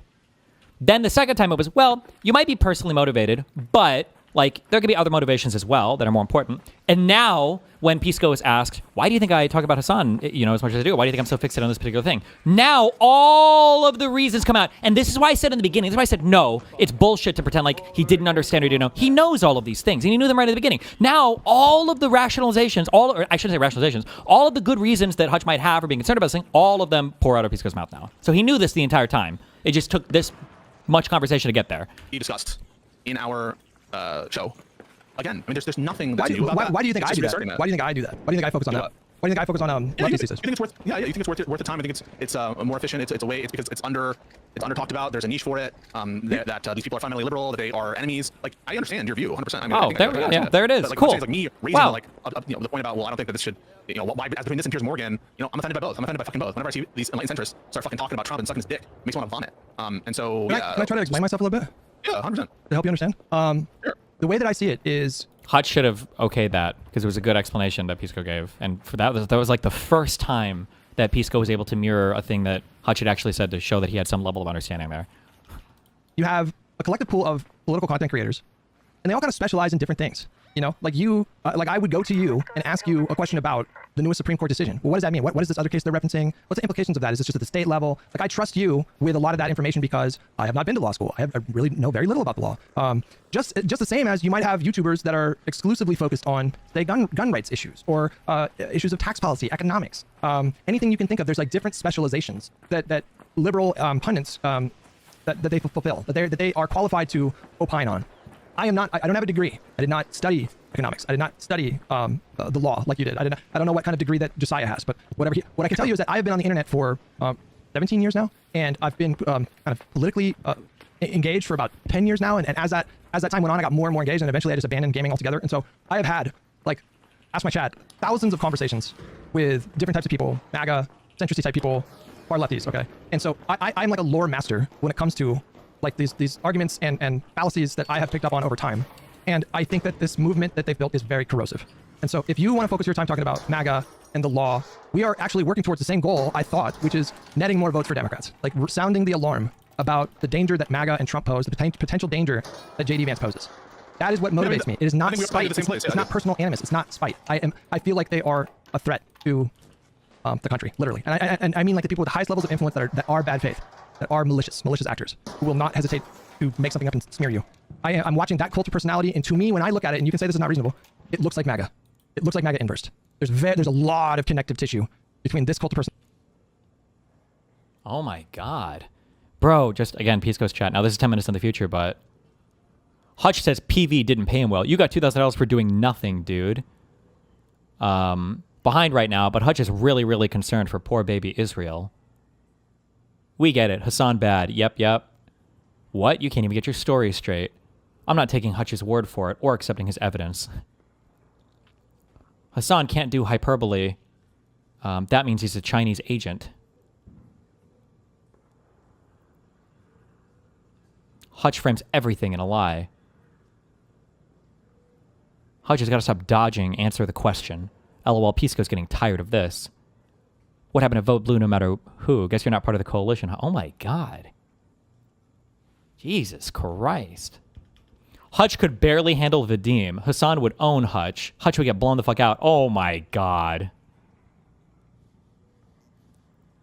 Hutch, you don't believe socialists deserve to have their own party. That would terrify you. You don't want them to have a voice. You want them to do what the Dems say. If that would terrify us, then go make one. Now over here and Trump. God.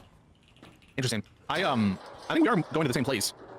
And if what you would like is for me not to like raise my views on the concentration thing, and just like let it go. The concentration thing? Oh, you mean my focus? Do you want me not to? Do you want me not to like be like, oh, you know what? I just don't know what like was gained by us spending our time going over what Hassan said about this or that.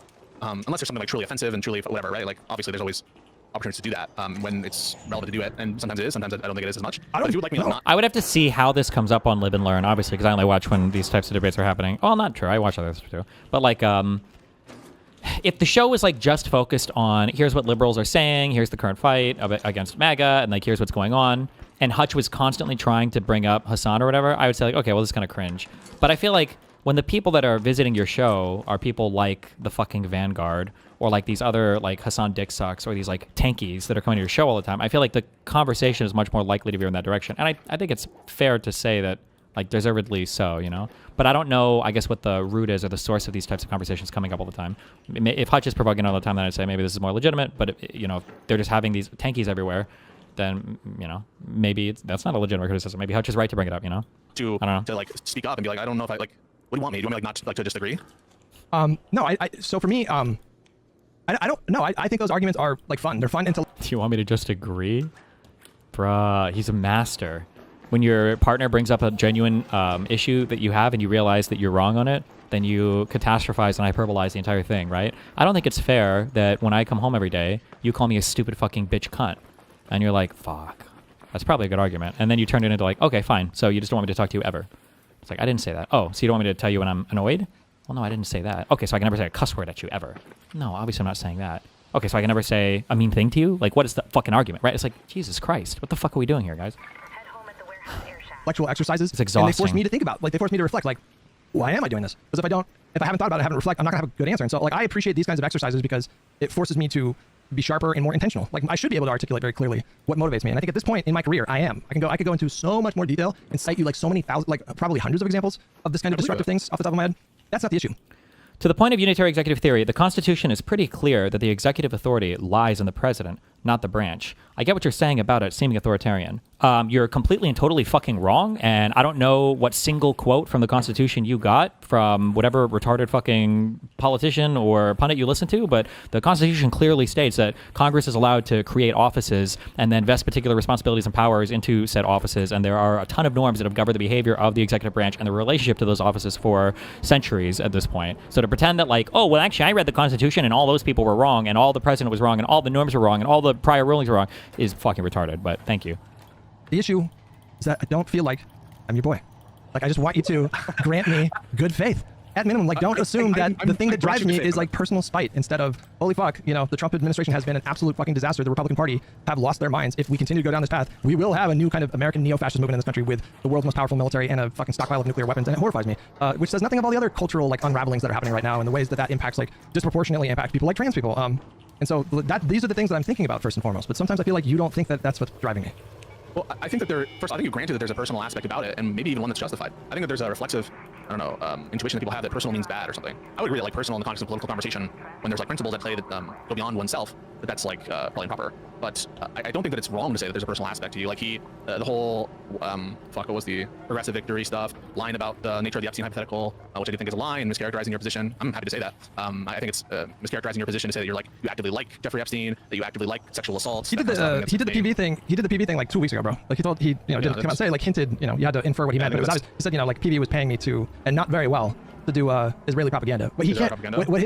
Yes, specifically to do Israeli propaganda. Yeah. That's what he said about me. It's crazy. And so, you know, yeah, there's like a personal element there, but I have been talking about like this destructive thing before Hassan. Like, I've been talking about like the crazy burn your bus people that the sincerity of that. I don't think that I ever said that you're bad faith or personal to the exclusion of a sincere belief that these people are. And if I said that, then I'm sorry. I don't think I did. You did say that on Monday. You did say that. And I didn't feel like that was your point. I said it feels personal. This shit feels fucking personal. The implication being, the implication being that I was primarily driven. Wait. If I said that, then I'm sorry. The sincerity of that. This destructive thing. Wait, hold on. No, wait, I missed that. No, wait, I missed that. Hold on. Wait. Pisco's not implying that when he said, oh, this seems personal to you, he's not implying that when he said that he meant like, oh, like you're personally motivated by all of the social harms that could come from, another Trump. That's not what Pisco is implying here, right? What? And not very well to do Israeli propaganda. What he can't, yes, specifically to do Israeli propaganda. That's what he said about me. It's crazy. And so, yeah, there's like a personal element there, but I have been talking about like this destructive thing before Hassan. Like I've been talking about like the crazy burn your bus people that What's the sincerity of that? I don't think that I ever said that you're bad faith or personal to the exclusion of a sincere belief that these people are. And if I said that, then I'm sorry. I don't think I did. You did say that on Monday. You did say that. And I didn't feel like I was your point. I said it feels personal. This shit feels fucking personal. The implication being, the implication being that I was primarily motivated by that like personal spite. And instead, I wanted this conversation to be an opportunity for me to lay out. Like again, you shouldn't have to explain this. Like if you find yourself explaining stuff like this to somebody, like they're probably just worth moving on from. It's not worth keeping this person around as a friend. I think it is totally reasonable for a like principled liberal to hesitate at the prospect of giving someone who is vehemently, militantly, violently illiberal the presidency. I hear you. Okay, let me try to explain why I behave the way I did. So we're criticizing Hassan for weaselness. And for not like, adequately, although he didn't answer, he just did it in an inadequate way. But there are other instances where he does this kind of shit. Where like, this is such a ridiculous hypothetical. I'm not even gonna stomach this hypothetical, that kind of shit. And that stuff often is like anathema to me, the kind of like dodgy shit. When we're trying to get to brass tacks. And so I'm like a dog with a bone sometimes, where I see a flaw and I'm like, all right, put yourself in my shoes for that. See the other day, like, you're happy to say Epstein over Vance or whatever. And there's some hesitation here, either because you think that Hassan is better than Vance and you don't want to say it, or because you think Epstein is better than Hassan and you don't want to say it. And so in that context, I'm like, come on, like this is so, like if we're going to be here talking shit about not answering questions adequately, it feels like this is an area where it should be easy. Maybe that was wrong because you like rethought your methodology in between, or that this caused you to think differently about how you would approach the Epstein question again. But I'm gonna be honest with you, I still don't know the answer to those hypos. The two hypos, which are Epstein or Hassan over Vance. I still, as I sit here, we are now hours into our conversation, I don't know the answer to those That's questions. your fault. And I think that is... Like you should, even if you don't know the answer, you should directionally know, like where Hutch is, right? It's telling. I mean, maybe you're still mulling over. It is telling, but it is not telling in the way that I think you think it's telling. Like, okay.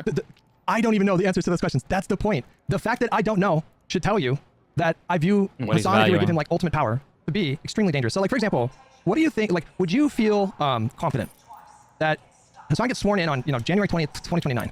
Would you feel confident that he would not call Xi Jinping and summon him to the White House and share really valuable, sensitive nation secrets with Xi Jinping? Am I confident that he wouldn't do that? Yeah.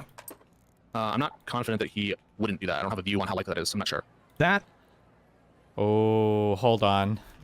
I feel like we're about to play another little tricky trick.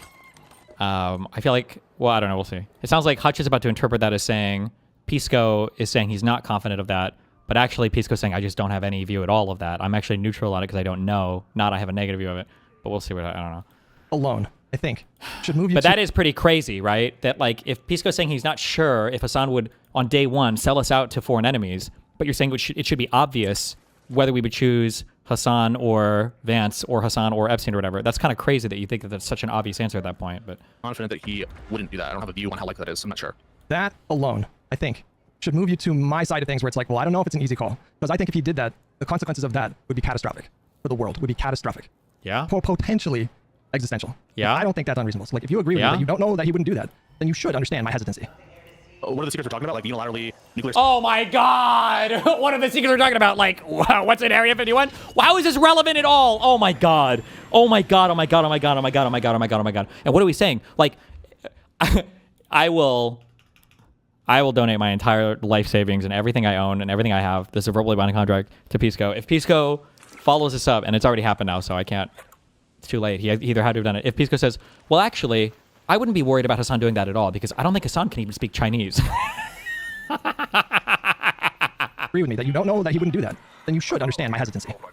What are the secrets we're talking about? Like unilaterally nuclear secrets and give over information of our spies in different places? Yep. Basically, that he's a Chinese agent working as a Xi Jinping.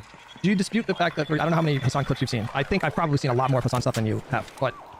One tactic that Pisco has, this is a tactic of a good interviewer or an evil debater, is how Hutch is uncomfortable waiting for the answer for a question sometimes. I have this issue too. And Pisco is not answering the question. Notice how Pisco like answered his question with a question and kind of threw up some irrelevant bullshit. And now Hutch is rambling again instead of holding him to actually answer that. Pisco does this quite a bit. It's how he's able to get out of answering questions so much sometimes.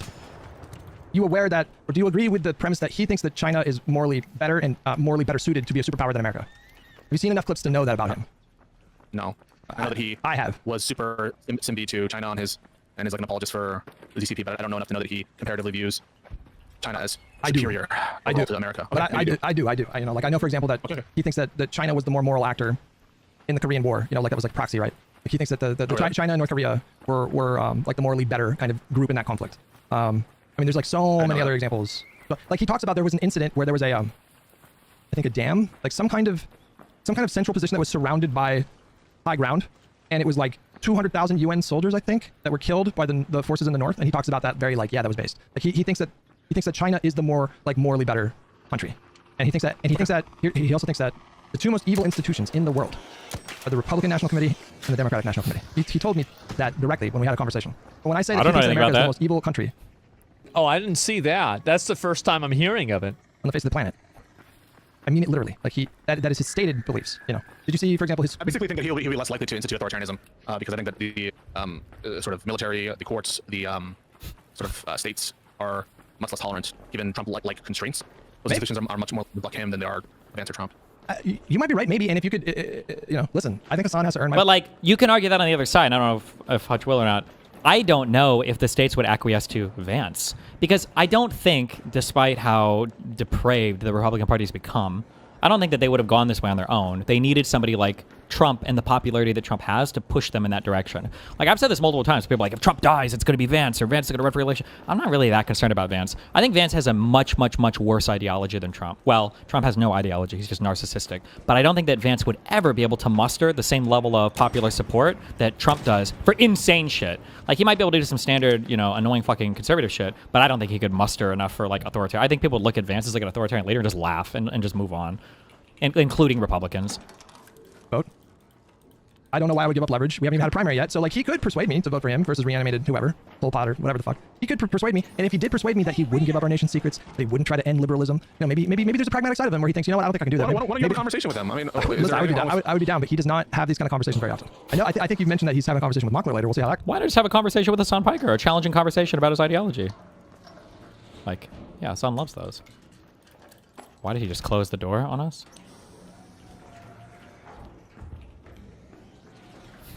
Spooky. But he's pretty insulated from these kinds of things. But I'm telling you, like, well, do you want a constructive dialogue with him, or do you want like a debate? I don't know. Oh my god. And he even goes cover for on that. Well, it's not fair if you do a debate. It's got to be constructive. What does that even mean? Like, it would probably be a debate, but like, you know that like debates can be nice, right? You can have a friendly debate. Like, these guys are having a debate right now, way more than a dialogue. And if you were to show this conversation to 100 people and say, does this sound like they're having a debate on things, or does this sound like they're just having like a friendly dialogue? They would say it's a debate. Obviously, it can be a friendly debate. Possible with Hassan. I'm not sure that there's like a constructive conversation to be had, because I agree with you that he is largely bad faith. I don't think that he is an honest actor. You know, like, pay attention to his tone in his conversation with Mockler, okay? Because I predict that he is going to, he's a bit of a chameleon. So, like, wait, what is Hutch predicting? Because I think he's going to be incredibly nice to Mockler. He's going to try to stay away from contentious topics at all. Mockler is like his huge in right now that he sees to like the... Fuck, I keep asking this question. I really is Mockler part of like the Midas touch people? Like, I think if he can get like a good conversation with Mockler, he's gonna point to that conversation for like the next like 2 years as him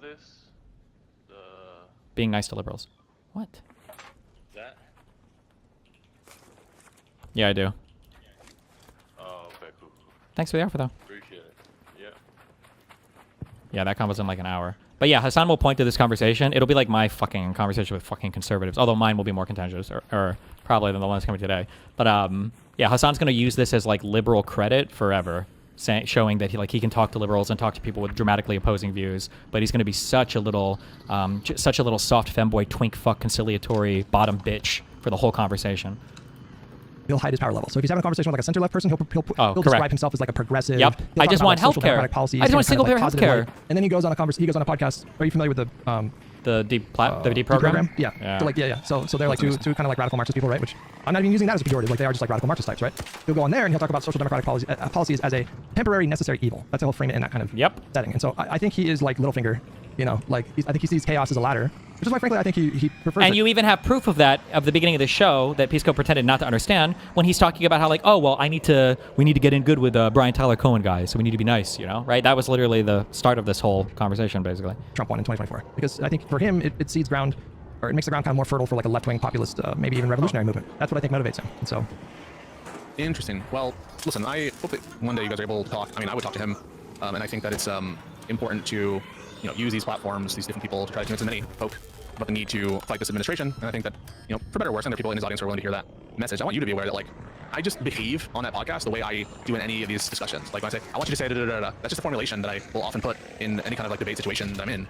It's not like I don't want to give lefties more opportunities to farm you for clips. It's not my motivation. And on the personal thing, I think that that's to the extent that the implication was you're not sincerely motivated by the threat that they pose. I withdraw that, and I'm sorry. My whole point of it was to more argue that, like, I think it's not the most efficient. I would prefer if we spend more time on MAGA.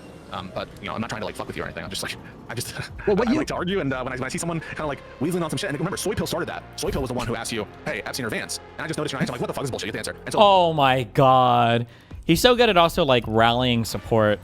He really is. He's like a male Kelly Jean. I think that's a good descriptor. Because like notice before he's like, me and Josiah are aligned on this, and also Soy Pill, he's the one that started this fight. It's like the problem wasn't Soy Pill asking the question. It was you drilling on it like crazy. that's my instant reaction to it. It's not like I'm preparing to ambush you or anything. It's just like me reacting in real time, and if that offended him, he never said you were ambushing him. No, listen. It may be difficult to believe in this moment, but I mean this with all sincerity. I fucking like that about you. I like tangoing with you. I think it's fun. Like, I don't know if you've ever hurt my feelings.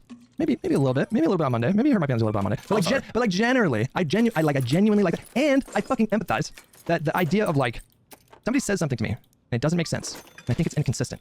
It's like a splinter in my mind that I can't remove, and so I can get singularly focused. I think that's on full display this last week. I can get singularly focused on, oh my god, this is a really stupid bad idea, and hella people think the thing. Like, it's the same kind of morbid fascination that I have with MAGA. Oh my god, they're saying cannibals are eating cats and dogs, and rapists are gonna come in and fucking eat your children. This is crazy. And so I have a similar kind of draw to that. But your experience of, I just get into a mode and I just kind of, I like to argue about these things. Like, I'm the same way. Just notice, I don't Ogre and I, like, I know that he's a deranged lefty, whatever. But I think that he's, I'm friendly with people who I find are insane on politics a lot. And I can even have like a good time joking around with them sometimes, whatever. And I think he's been unfairly harsh to you. But just like know that behind all of these lefties or whatever, they're people too. And I'm sure it doesn't feel great when I do that kind of like questioning to all that. I don't like this political disagreement thing. There's a difference between political disagreement versus being I shouldn't say interpersonally, being like rhetorically a piece of shit, I guess. That even goes beyond just being friendly or not friendly with somebody. Like, there are people that I know that are politically similar to me and that are politically different that I could have good conversations debates with and really bad conversations debates with. I don't think that has to do with how different their politics are. It's just some people are just geared more towards it or not. And it doesn't matter what their politics are. And I know this sounds super slow as fuck for me to say to an audience of like probably mostly liberal people, but it is also the case that when I do that to conservatives, there's a person behind there, they feel bad about it, and lefties as well. And I know that there's like a difference between a fellow lib and a lefty and a conservative and all that stuff in terms of the friend-enemy distinction. But sometimes it's like, I'll acknowledge it's just like, I will just want to say what I feel is on my mind, and oh my god, I don't want to ascribe too many fucking, I don't want to go into the full Kiwi Farm psychoanalysis route, but like, there's so many like red flag things. I just want to say what's on my mind. There's a way of like framing, I don't want to do this analysis. This will be the only one I do this one because it feels weird to get into this. But like, there's a way of framing disagreements such that you're only doing a particular thing, and that thing has been like stated so broadly and generally that for you to oppose it would be basically abusive, or it would be unreasonable. And people that can consistently do that are very mind-fucky to deal with, right? It goes back to that example I gave earlier where like somebody calls you a stupid bitch cunt coming in, and you're like, can you not do that? And they're like, oh, well, I'm sorry, but like, sometimes I just really want to express my feelings. And it's like, fuck me. Like, okay. Well, I'm not trying to, I guess I don't want to tell you not to express your feeling. Right now you feel like, now you somehow, they take the complaint that you've given to them and they've flipped it on you. Now you actually feel like the asshole somehow, You're like, fuck. Am I telling him not to express his feelings? Maybe that is unreasonable for me to make that ask, Ugh. Actually, sometimes cause people to be uncomfortable in terms of the nature of a conversation, which is more combative than they expected. I can try to tone down a bit. Like all of this, like, and then these like bullshit. Fuck me, dude. I'm sorry. All these bullshit concessions, like, oh, like there could be a conversation that makes them feel more uncomfortable and blah blah blah. Like, I don't like it too because it makes Hutch seem like a bitch boy, right? And he's not really. Like, for whatever reason or whatever, I don't know where he got his fucking black belt in fucking conversational whatever at, but Hutch has done a very, very, very good job at engaging very well in these conversations. And for Pisco to be like, I guess it's just too combative, bro. Like, I guess your like shiny bald ass head just can't really hack it. And you know, I'll try to tone it down for you, I guess, you know? And it's like, excuse me. No. The issue isn't how combative you're being. It's that you're basically ascribing malice to his arguments. You could be not combative much at all and still do that. My guess, no, I don't know this. I do know this, actually. I would say with 100% certainty. Hutch would prefer somebody screaming at him like, you're so fucking stupid. Obviously, the choice is Hassan over Vance. This is such a dumb fucking opinion. I can't believe it, blah, blah, blah, and going back and forth like that. Versus, like, the calmer being like, I understand why you'd say that. I think you're just personally motivated, though. I think it's just spite-based, you know? And I don't really want to get into it more, but, like, I think you're just spite-based, right? Like, the first one is more, quote-unquote, combative, but, like, the second one hurts more. Especially when it's coming from somebody who's supposed to be your friend or knows you, right? Ugh. But yeah, that's just my nature, man. And I think it's good content for some people who, oh my you know, maybe God. the Monday went too far. But yeah. What was the thing about Monday? Okay. Like, at the start there, it got off on the wrong foot because I heard Jose, who seems like a chill dude, say something I found, like, more offensive in the dead-ending Gaza voters, which was, like, even if it would hurt Democrats, we should have stayed with Biden. And I'm just like, that is worse than being a dead ender on Gaza and on genocide. Like, that is such a stupid line to draw. And so when that happens, you're like, oh my God, why do you start so combative? Not you necessarily, but people. Like, you have to understand, I'm hearing that, and I'm like, what the fuck? Even if Democrats would lose down the line, like, you would stick with Biden just because that's what strong is? Like, that's so stupid. And so I felt that you were like, Was that his whole argument? I don't think I heard that part of it, so I don't know. I made this wrong, not letting me put that out in front of the audience so they can understand how evil that is. No, as soon as he said that, I knew you were gonna jump in and like really push back, and I had a similar reaction, I guess, with Jose. Jose is like very, very normal. He's like a very, very normal person. He was like too normal. Like, anyways, I've been following him for a long time. So if I'm having a conversation with a normal person, I'm gonna change my tone a bit. Like, I'm not gonna necessarily. I'll phrase it like, well, don't you think maybe that's right? So like, that was worse than anything that like. No, I was gonna jump in and say that. I was gonna be a bit more calm about it. But like, I was starting to say it, and then you were like, why don't you say something? Say something. Like, I was like going to do it. I was gonna phrase it in a more kind of like normie coded kind of way because he's just like this normal person who's, you know, like if anything, the juxtaposition of him being there for that episode was fucking hilarious because I just like that's just not his like normal thing. But you know, touching back on what you were talking about a moment ago, to give you maybe like more insight into how my brain works and why I react the way that I do, I am fully aware. Listen, I am 42 years old. I've done a lot of years of therapy. I should probably start making sessions with my therapist again. You know, like I'm doing like a lot better these days, but like I am fully aware that the people that I get mad at the most, like these lefty types, that was fucking literally me when I was 21 years old. I don't know if therapists do this in general, but I feel like it is really important. Maybe some therapists are really good at teasing it out, I guess. Dr. K could, because that guy's a genius, okay? But you really need to see the fights that people have with their significant others, or whether that's like a recording, or whether that's like having them both come in, although the circumstances might change the way they interact, but like you really need to see how people are engaging with others.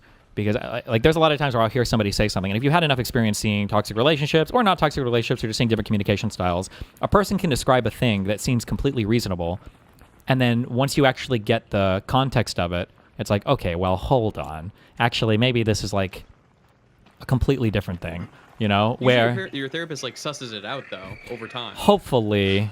Yeah, if they're good. Yeah, it's hard to tell because I've heard, like Anna was a great example. It's the Anna Frills or Anna War or whatever. Sometimes people weaponize the fuck out of their therapist, which is super toxic. But I don't know if that's just them doing things that their therapist would advise them against, or that they're just like making up or inventing. It's hard to tell, obviously, because I'm not at their therapy sessions.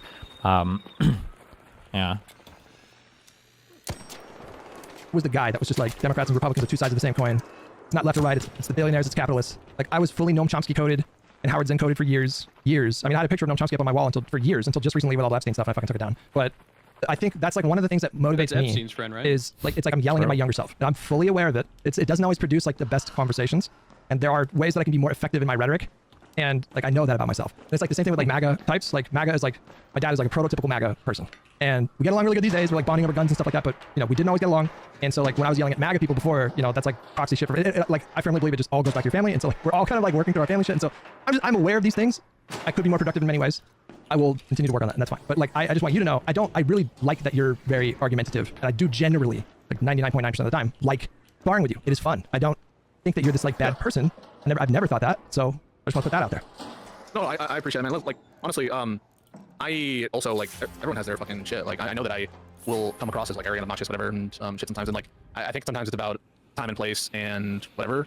But yeah, no, I can totally get that. It can be, you know, looking back at who you are in a previous life and be like, no, don't do that. I mean, frankly, that's how I felt in the 2024 election generally. I'm like, guys, we can't make this mistake again. It almost sometimes feels like we're doomed to have these cyclical little, you know, fucking moments in resolving similar questions. Even sometimes questions about, like, Pisco's like trying to all find this shit an comes back answer again. though, And it or can be like suss out what is like the correct. Hold on. God damn it. Haha, debit card. I'm still on hold, yeah.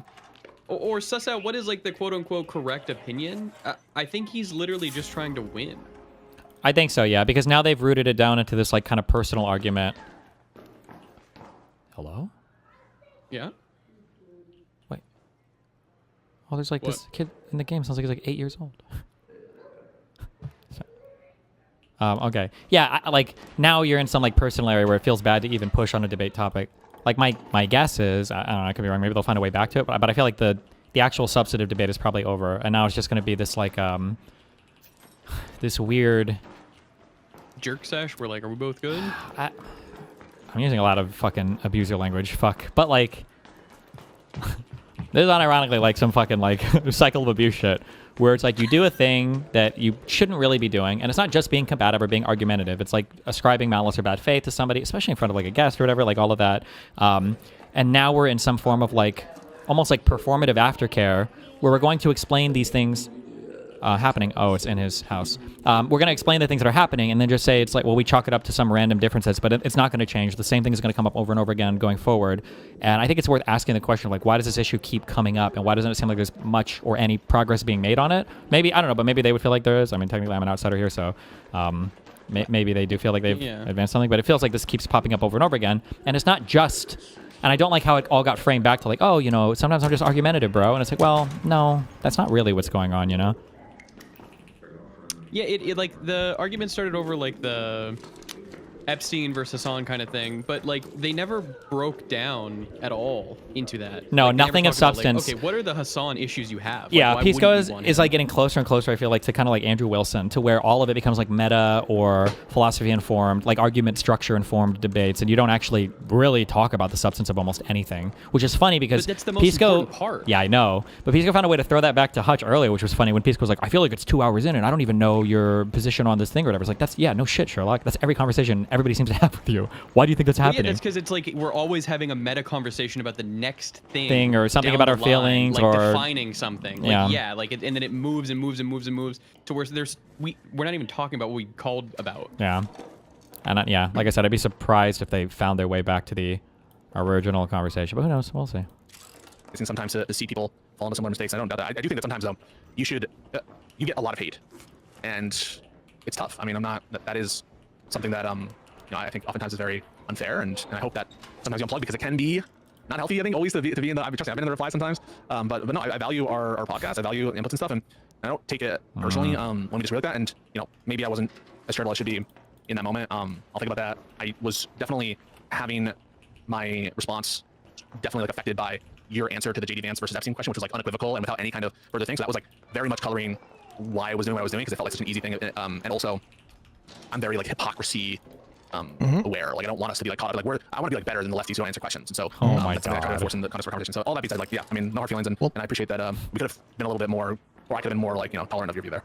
Well, now I'm curious about your past. Are you trying to get out of here? Yeah. Are you trying to get out of here? I have like 30 minutes. Okay. We don't need to take up the whole time. First, I want to say that sometimes I've like hardcore relapse on social media. Because there were especially in the peaks kind of during the pandemic lockdown stuff where I would spend like 14 hours on Twitter, like not even kidding. Like I wouldn't even stream because I would just be straight up. Like it was just and I would do that sometimes like for days and days and days.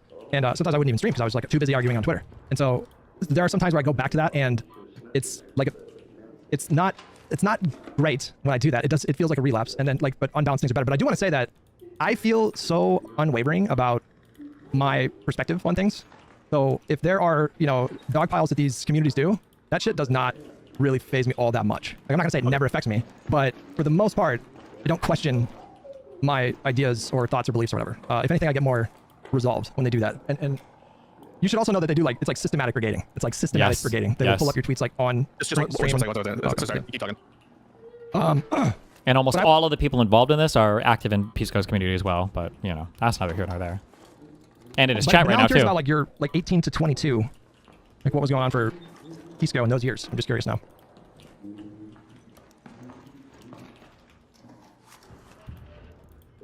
I bet. Oh, there you go. Go for it. Yeah, no, I was asking what was 18 to 22 Pisco like? Like what was your political like awakening, genesis, whatever? I've always been a Democrat. I've always been left wing. My influences were Jon Stewart, Chris Hitchens. Hitchens. That is the least surprising thing you've ever told me. Yeah. People like Did you read the? who else? Did you read the God Delusion, Dawkins? I did, yeah, and God is not great. I was also influenced by like people more local to me, teachers and stuff who were liberal and Democrat. But in college, I took like an active stance against identity politics. I never fell into that like Sargon of Akkad, Milo Yiannopoulos sort of cycle. But I remember feeling a little bit excited, but also sometimes a little sad at the following. I published, I think, some articles. I know some articles that like upset certain like left-wing identity politics sensibilities on campus, and I found that exciting. I found that being I don't know, contrarian in that moment. Most of these are opinions that still hold, which is like you should let white people wear sombreros and stuff like that. But it also had its like effects in terms of people being like, oh, you're an Uncle Jose, you don't really, you're not like a real Hispanic, which isn't true. I'm a first generation. My family's from Peru. But yeah, no. So in that context, I was like very much I don't know. I disliked this totalizing framework of identity politics. I really didn't like it at all. But over time, and especially through law school, I think I always viewed Trump as a humongous threat. I voted for Hillary. I voted for Biden. And then obviously Kamala. But through law school, I felt, I reasserted my priorities in that, to be honest, I don't spend much time at all worrying about CRT or safe spaces and stuff like that, because even though I think that a lot of my positions on that were right, I thought that it wasn't worth my time. I joined an affinity group, and it was a lot of fun. And I don't think that there's anything wrong with that. And I think affinity group, like a Latin organization. I'm not extracting, but you can extract. Go for it.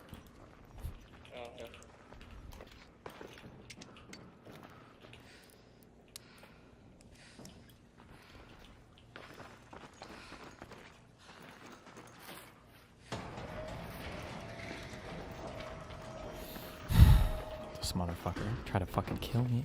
Does this count as inside? No clue.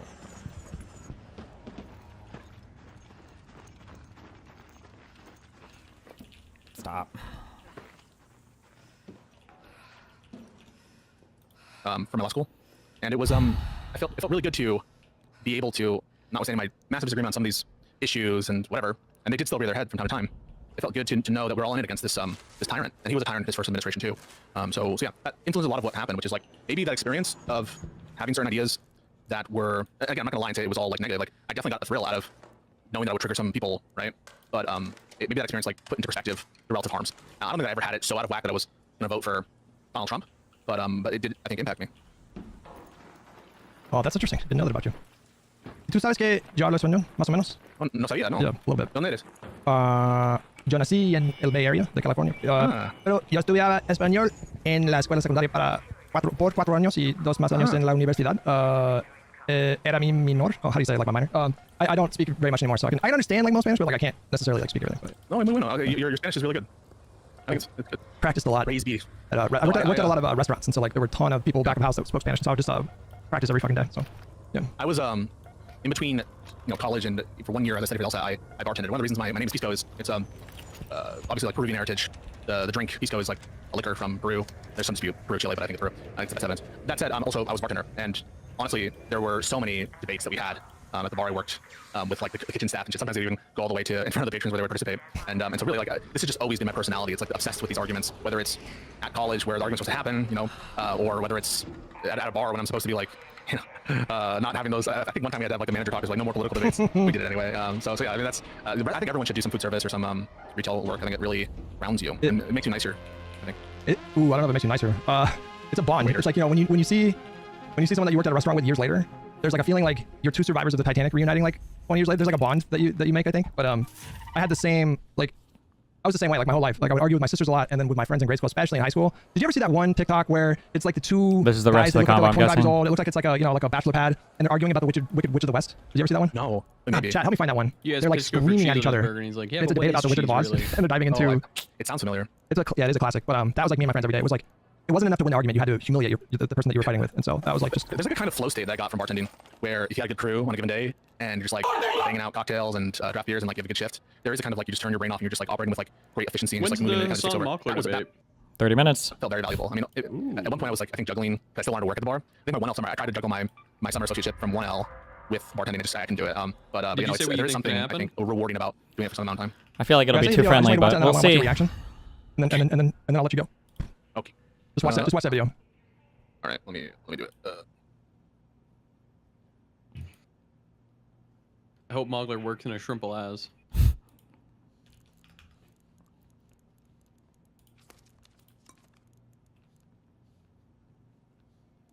Wait, what'd they say they were doing? Why'd they mute?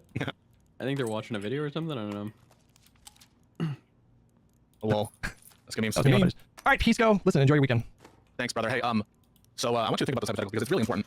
No, I'm joking. I thought you were serious. I was like, no. No. I don't think we need to like to relitigate all that shit, but just keep in mind, I'm not coming from a place of like I want to fucking destroy you. It's counter to my interest. And if I was just trying to grift for lefties, I would be doing a better job at it and saying anything. I can get them to fucking share my name. I have genuinely never thought about you. Like, I've always had the thought that you like arguing. That's always been my position. Chat will back me up on this. I've told Chat 1,000 times. I think Pisco really likes arguing. But yeah, anyways, enjoy your weekend. We're gonna have Rashad Crenshaw on Monday, and we're gonna be so normal. Right? We're gonna be so normal. So segregation examples. Do not. If you bring up, did we get anywhere with all this? I don't think so. Did anything change? Nope. Nothing? Nope. Just like every other Pisco conversation. Didn't really. Yeah. Nope. What are you gonna do? Okay. Nothing ever happens. Chud wins again. True. Holy shit! There he is. It's a king. segregationist. No, when he comes on the podcast, I will fucking walk. Okay, I will walk. Just so you know. All right. Well, stay cool, and we'll talk soon. All right, brother. All right, bye bye. All right, later. I swear to God, if they bring up segregation when we have a black cast, I will fucking lose my mind. Okay. We do have to watch this. Hold on. We do have to watch this. This is like literally one of the greatest internet videos of all time.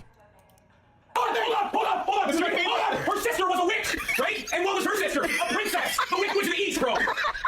You're gonna look at me and you're gonna tell me that I'm wrong? Am I wrong? She wore a crown and she came down in a bubble. Grow up, bro. Grow up. Oh fuck. To this day, that is one of my favorite videos on the internet. Oh my God, it's so good. I identify with that video on a spiritual level. I have been that guy. On a spiritual level, I've been that guy hundreds of times in my life. On this stream, probably thousands of times. Back up with $10. Ooh, I feel, listen, I'm just gonna read these, okay? But we ended on a positive note, so it feels like we're debating Mockler. It feels very counterintuitive to what Hassan usually does of go after people with more clout. Why do I feel like he's going after Mockler? Why do you feel like he's even debating him? Oh, because he's like gonna he's gonna go mask on progressive, and he's gonna try to build a big bridge so that he can insulate himself from a little bit of the mainstream shit he's getting right now for not willing to endorse Newsom over Vance in a hypothetical race. So he's just trying to. It's basically the Brian Tyler Cohen like grift that we were talking about earlier. What do you mean? Where he's trying to have a talk yeah. with BTC. Yeah, 100%. Okay, makes sense. Mm-hmm. Revisiting trauma. Back on me with $10. Shouldn't let him weasel away with I feel it's personally driven. Pisco explicitly said you only critique AOC or progressives because you have personal vendetta with Hassan. Ace with $5. Hutch, thanks for being a good. Oh, thanks for being a good dude. The internet sucks, but you don't. Still down to talk to Sitch and Adam, even though the last combo was tense. Actually, the last combo was not tense. I don't know if you guys recall, but the last time I went on their platform, it was pretty chill. Like we did not. We disagreed, but we were not screaming at each other. It was more the first time. And I think me and Josiah went on Stitch and Adam together, and I think that one was pretty tense. Or I might be remembering it wrong, but the last one I think was fine because I did make a concerted effort, like a conscious effort, to be kind of more normal. That lawyer dude with 8 months, Pisco isn't dumb. He knows how to speak with specificity when he asks you about Epstein's policy. You're clearly thinking electorally. Him wanting to ignore that and yelling, just say Epstein's better. Yeah. Using only moral framing. Yes. Only makes sense if he's clip farming. Yes. Slate King with $2. You need to watch Sitch v Pisco combo for tips. Silent Assassin with 102 months. JV's box with $5. Pisco's not pro Hassan supposedly, but he's extremely skeptical of anti-Hassan rhetoric. Why? What is his objective? Please ask him as such. I think it's not even just about me, guys, just so you know. I think it's about bigger than me. I think for whatever reason he is I think sensitive has a negative connotation, like vigilant about anti-lefty rhetoric. And I can't really tell you where that comes from. I don't really know, but I think it's about like more than just like me.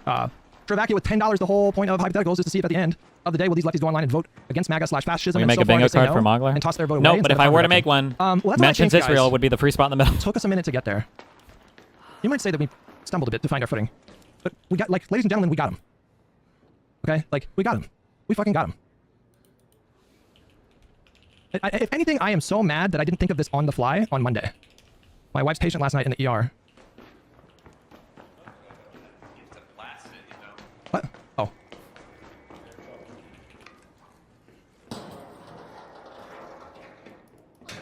You want me to read this out loud?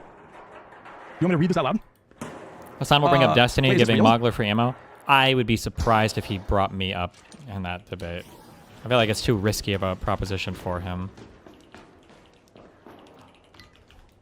Is this real? Is this allowed? Wait, hang on. I feel like this is not allowed. There's no way. I don't want to read this. There's like a HIPAA violation or something? No, I don't want to do it. It's weird. I don't want to do it. I feel weird about it. I feel like I could go to jail. There's no names, but no, you still can't. There's no way you can read this. There's no way, right? This feels like so private. Like, I don't want to read this. I literally don't want to read this. For some reason, I'm so like paranoid. I think the only way you can engage in a HIPAA violation is if you are a medical professional, right?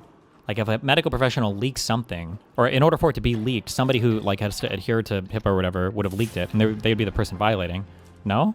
That's my assumption. Like if I found somebody's medical information, then I leaked it, I don't think I could ever be held responsible for a HIPAA violation, would be my understanding of that.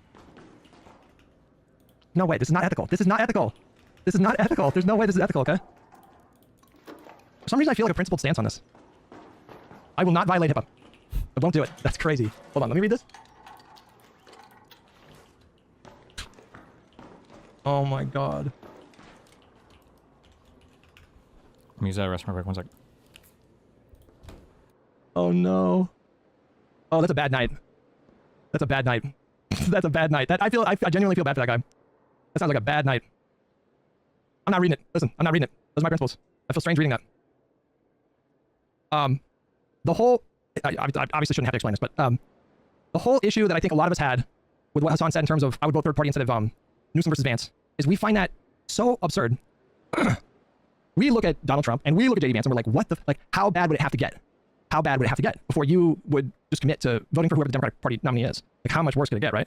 That's kind of the vibes that I'm going with. And so if they want to do like a switcheroo to test harm reduction principle, literally, we should just use their exact same rhetoric.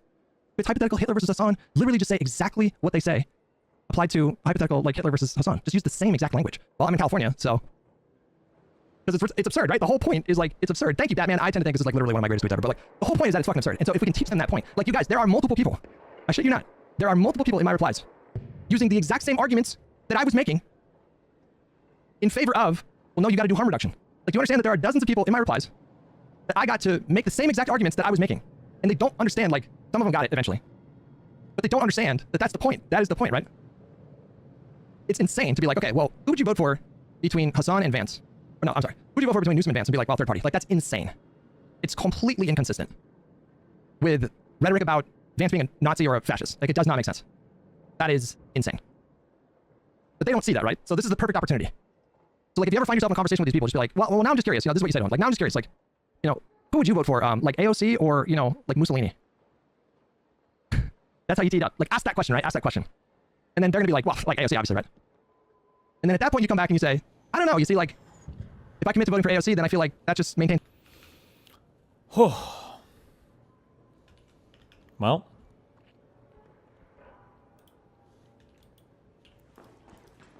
What do you think's gonna happen today? Okay, that's good.